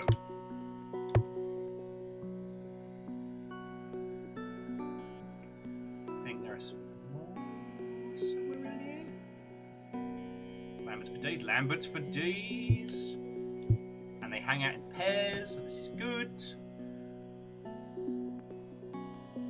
And Sinful, I'm doing real well. the lovely people over at a few dragons, they actually sponsored us to play this game today. So I'm getting to show everybody a cool indie game that's made by like a couple people, and it's really interesting. And through the medium of working hard, my family can eat. Or family, like menagerie of animals.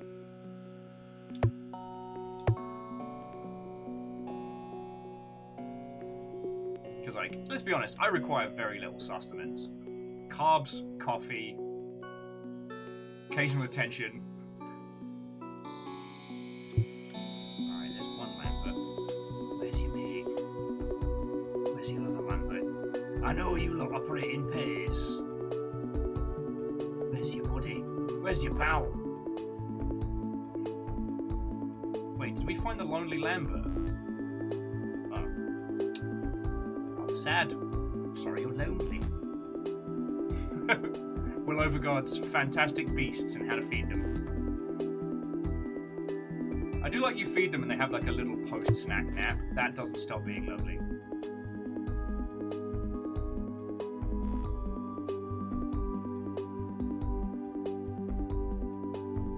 Alright, so we got 7 bits.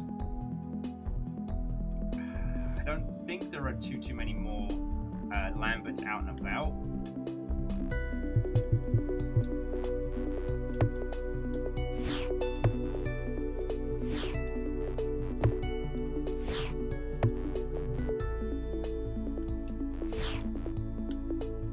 Crisis. Worth a shot.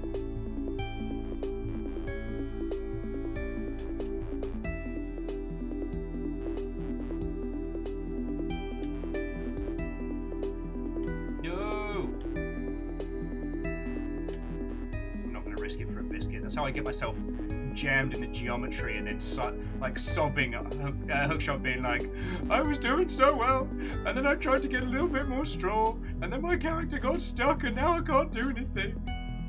That's how that story ends. It's not pretty. No one wants that.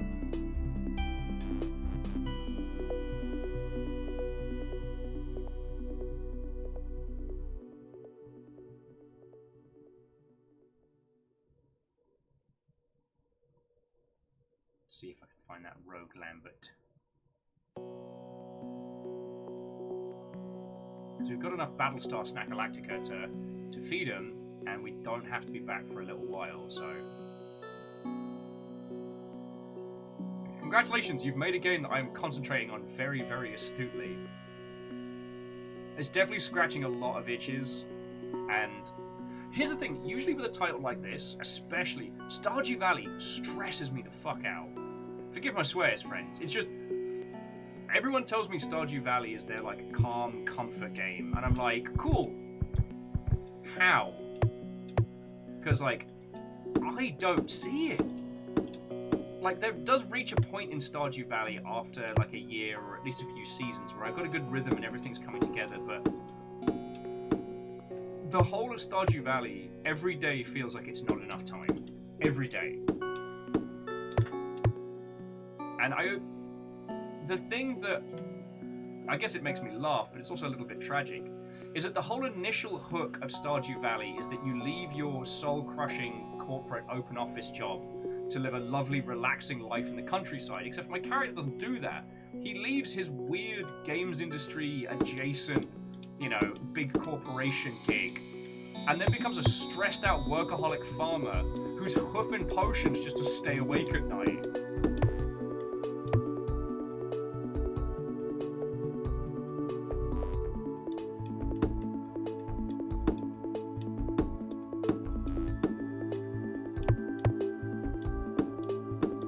Like, no offense to, to Grandpa Stardew, but you did not give me a present with that house. You gave me a curse.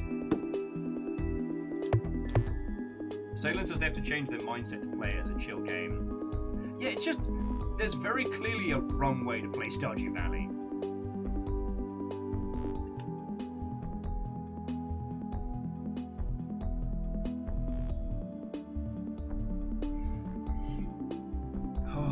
Sorry, I don't mean to diss on it. It's just...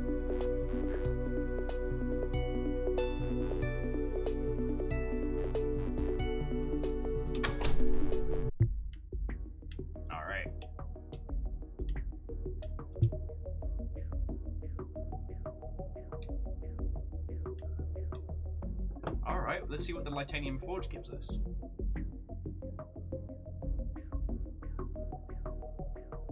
Ha-ha!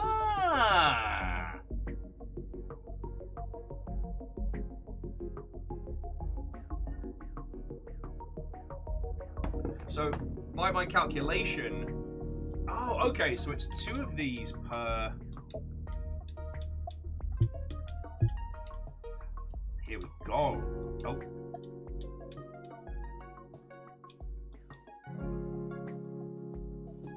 So we've got light. And the light we can mix into light coal compound. What happens...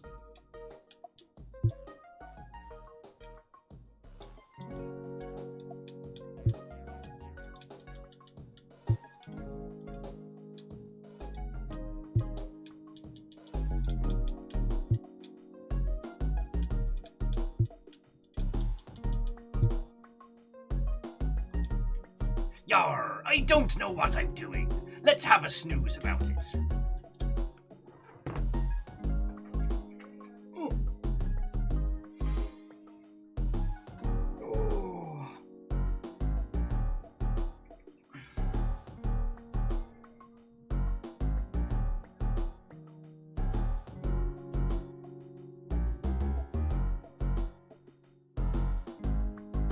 Excuse me, friend. Excuse me. Such concentration, much sleep. It solves a lot of problems. Striggs, how are you doing this afternoon? I'm actually going to take a little second just to sip my coffee and have a chat with your lovely selves.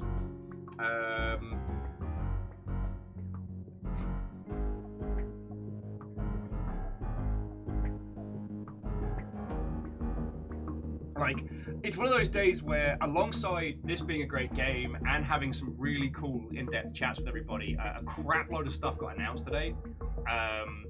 Well, okay, no, not a crap load. Basically, Rain World is popping off. I don't know if you've all been keeping up with it, but since the new publisher took over, and I still don't understand the behind-the-scenes stuff. I haven't asked my friends who make Rain World, and I think it would be irresponsible of me to ask. Plus, if they told me, I wouldn't be able to tell your lovely selves. But since they moved from Adult Swim to their new publisher, we have had DLC announcement, 5 new slug cats. We have had local co-op announcement. You will be able to play Rain World with your friends. Now, local co-op's a bit frustrating, but we now have Steam's couch co-op feature, so you can play with other people online. You can play Rain World with friends. And today, they announced they will be doing official mod support for Rain World. Rain World already has a bustling mod community.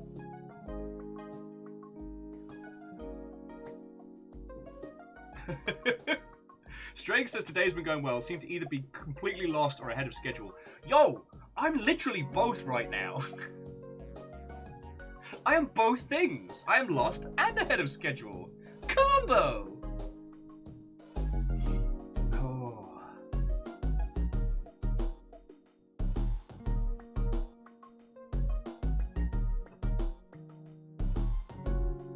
What day is today? Today's Thursday, right? Yeah, okay. God, everything comes together. So yeah, we just need a crap load of light right now. And I wonder if... We'll just stash these for now.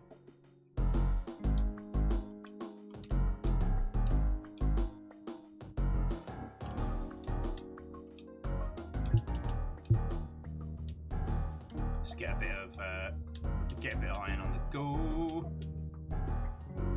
Wait, I wonder.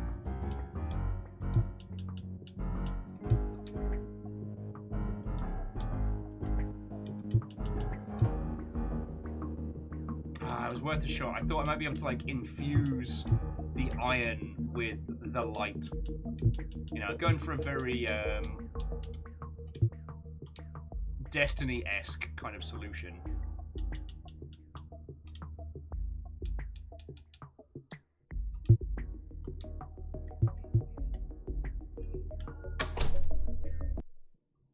Am I allowed to build stuff outside? I am not.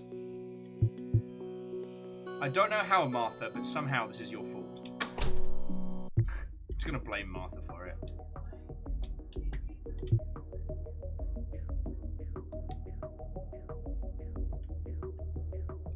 But yeah, while we're having a coffee natch, I'm just gonna go hoover up some more straw. Because we've got to feed a bunch of little cutie squibblies in the forest so that they'll give us the stuff we need. God, I keep losing my train of thought. I'm so sorry, friends.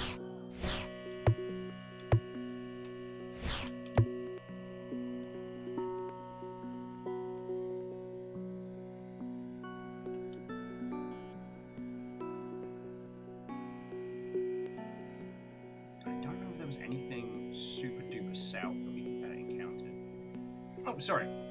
Yeah, you can tell, friends, I'm really getting into this game.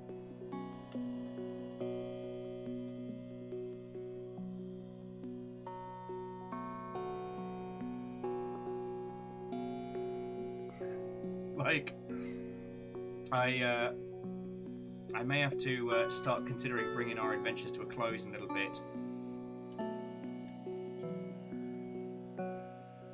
Unless...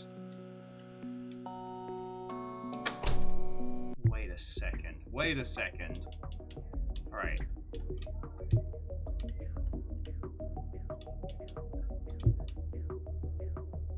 Wait a second.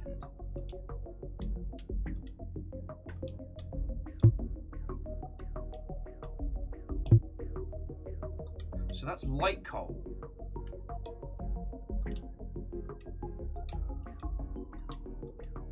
Shit, what if we mix the light coal with some just regular ore?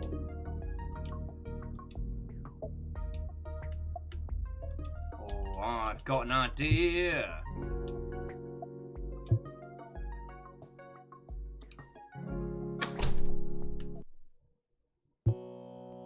Oh, hookshot, did I crack it?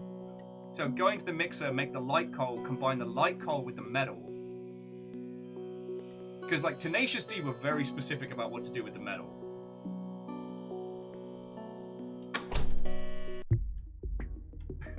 I love how I was like, oh, friends, I should really bring our adventures to a close.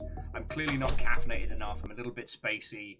And now I'm like, no, we must craft to the bars of light. It must be done. Set this shit on fire.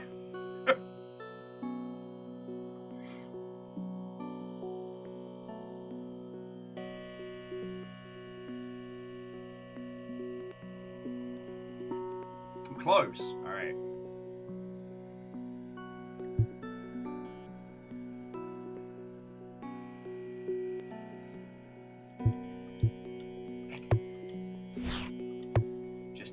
Just stocking up on straw in case we hit upon some more of the cuties. Oh, hang on a second, friends.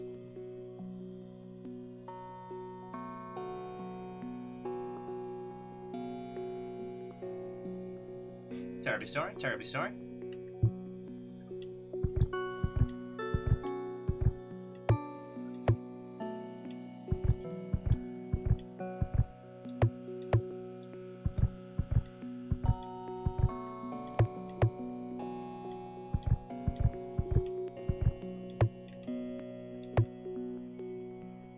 Get ourselves a nice little stash going, drops a good one, then head back down to town. And apparently an encore sneeze as well. Brilliant.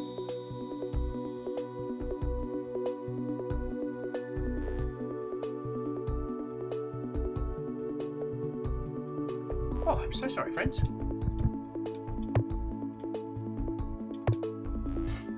Alright. So back down to town. Go mix it up.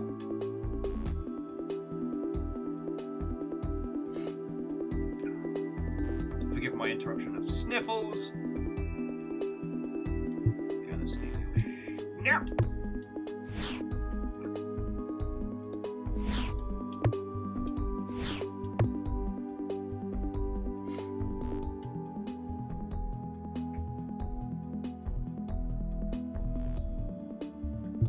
Might as well while we're here. And we'll absolutely have to build that fucking box and all. Hi, my name's Will, and I'm not quitting when I said I was going to quit. That's the sign of a winner, of a true hero, and not someone who is literally hooked on the game already. But I gotta know. Don't judge me. I need to know. Alright, so then we get our fancy light coal. Let's see if this...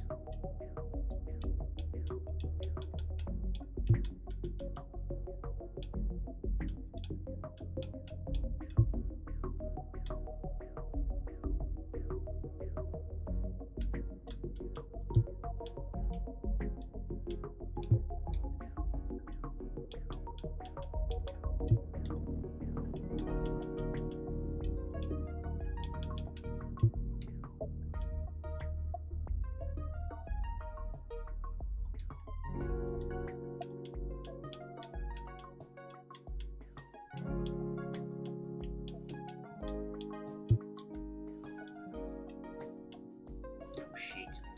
Okay, so I'm wrong. Piss.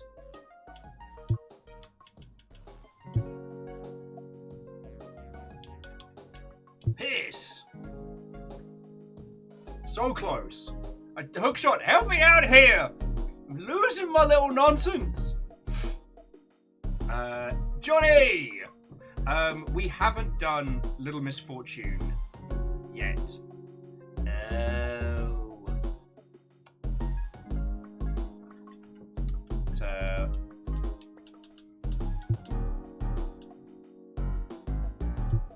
Okay, I get it now.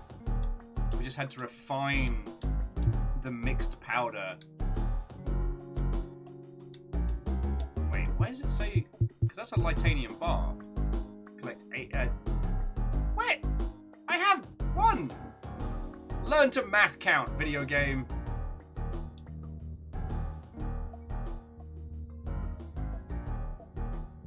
So I need 8 of these. Oh boy, that's an undertaking.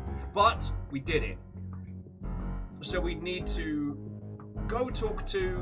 Sorry, we need to farm and feed a bunch of the squiggly slimes. Take the squiggly slimes and refine their sparkles into big sparkles. Then combine the sparkles with coal to make the coal powder, and then refine that down into a bar. Whew.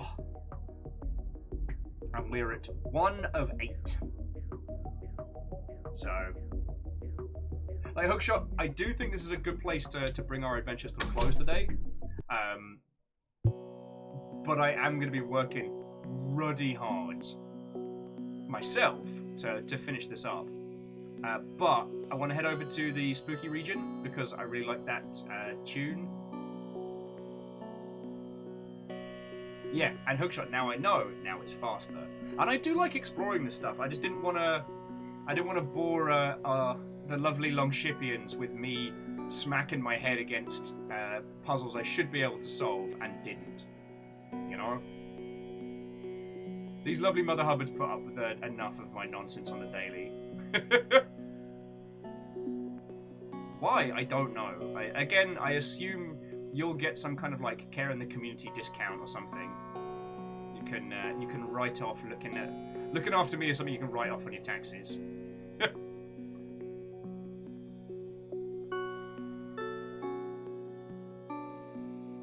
yeah, I will say, and I know I mentioned this many times today, like learning my way around this world in the dark is kind of fascinating.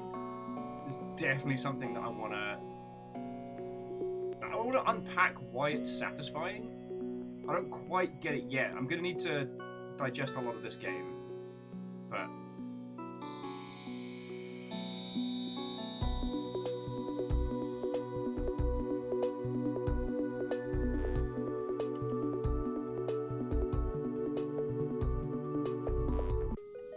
yeah, here we go. This is the kind of place we need to be rolling credits. Okay, dear friends. Today has been a wonderful, wonderful day. So thank you for the excellent I tried to say company, coffee, and conversation all at once, and all the words got stuck in the door. But thank you for all of those. Because the only reason I got coffee in my cup is because you lot keep us going. The conversation is because you spend time here, and the company is most excellent. I want to say another massive thank you to A Few Dragons for sponsoring today's adventures, and by the power of Grayskull.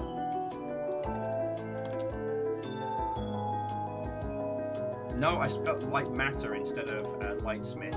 Yep, okay. The will you are attempting to contact is officially a potato. But seriously, friends, if you can, please follow, like, wishlist, and seriously consider picking up a copy of this game. Please. Because I want to see this do well. And just a little from us can help it kind of break out of, like, the baseline. Oh, Hexagreen! I am so sorry. I didn't know you were one of the team. No, this game is absolutely wonderful. And the reason I'm bringing this to a close is because I'm just going to become a monosyllabic potato.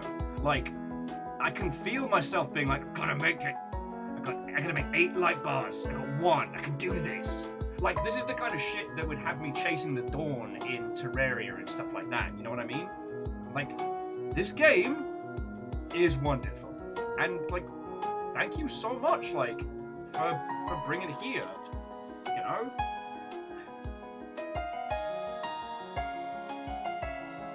And bringing it here in such a way that helps me look after the menagerie of this household. So, no, seriously, thank you.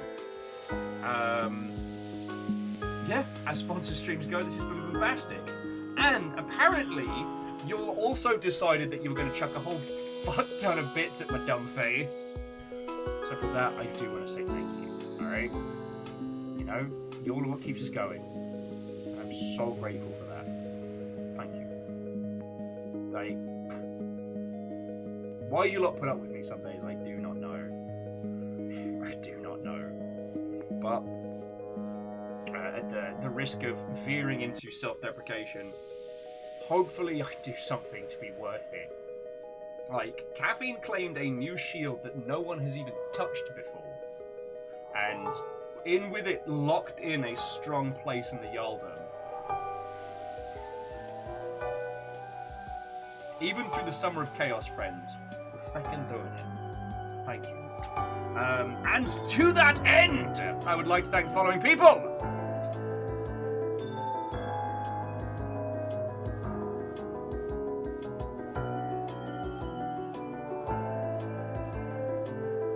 Tune's really good. So first off, to those of you who threw bits in, one of the biggest things that keeps us afloat, so seriously thank you. To Caffeine and Firestraker, to Wolfgrad and Figure 6, Bacon Avenger and J-Post, to Caffeinated Sturdy, to Tiny Meows and Fearless Sun, to Vanderbeest and Hookshot and the League of Spooky Ghost Anonymous Cheerers. Thank you all so much. Your moderators today wasn't just Nightbot, but to Caffeine, Moose, and Lizzie T-Pow. I'd also like to thank Thana Orchid, Hannah Cable, and Echo the Myth for all throwing follows in. Hopefully I can provide some decent banter when you return.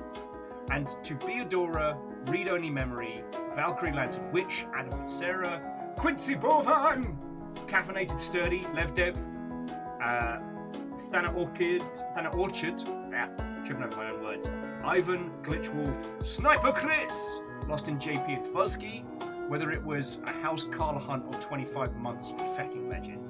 And again, to Read Only Memory, thank you for bringing in a raid. You absolute fecking legends. Right, I'm gonna move my coffee out of the way. Let me go see which mischievous cretins I can pass you to. I feel like unleashing some Vikings on someone.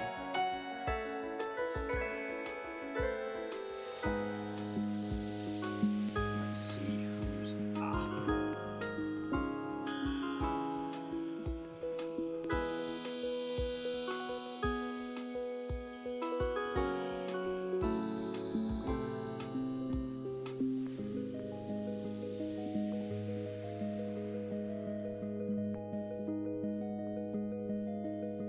Well, hey, Simple Delight, lovely hanging out with you, alright?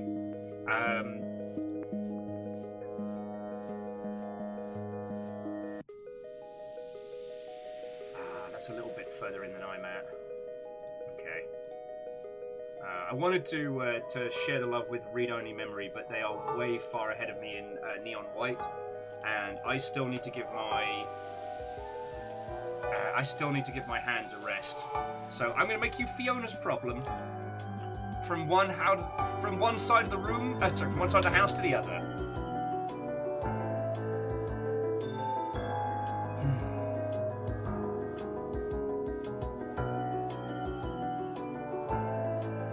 Alright.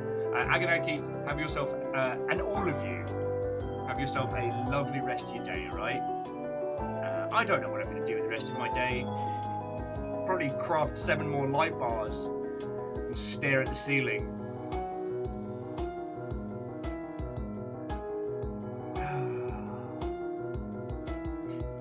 Anyway, all of you have an excellent time. Thank you again, Hookshot and the rest of the team for backing up my dumb ass. I really appreciate it.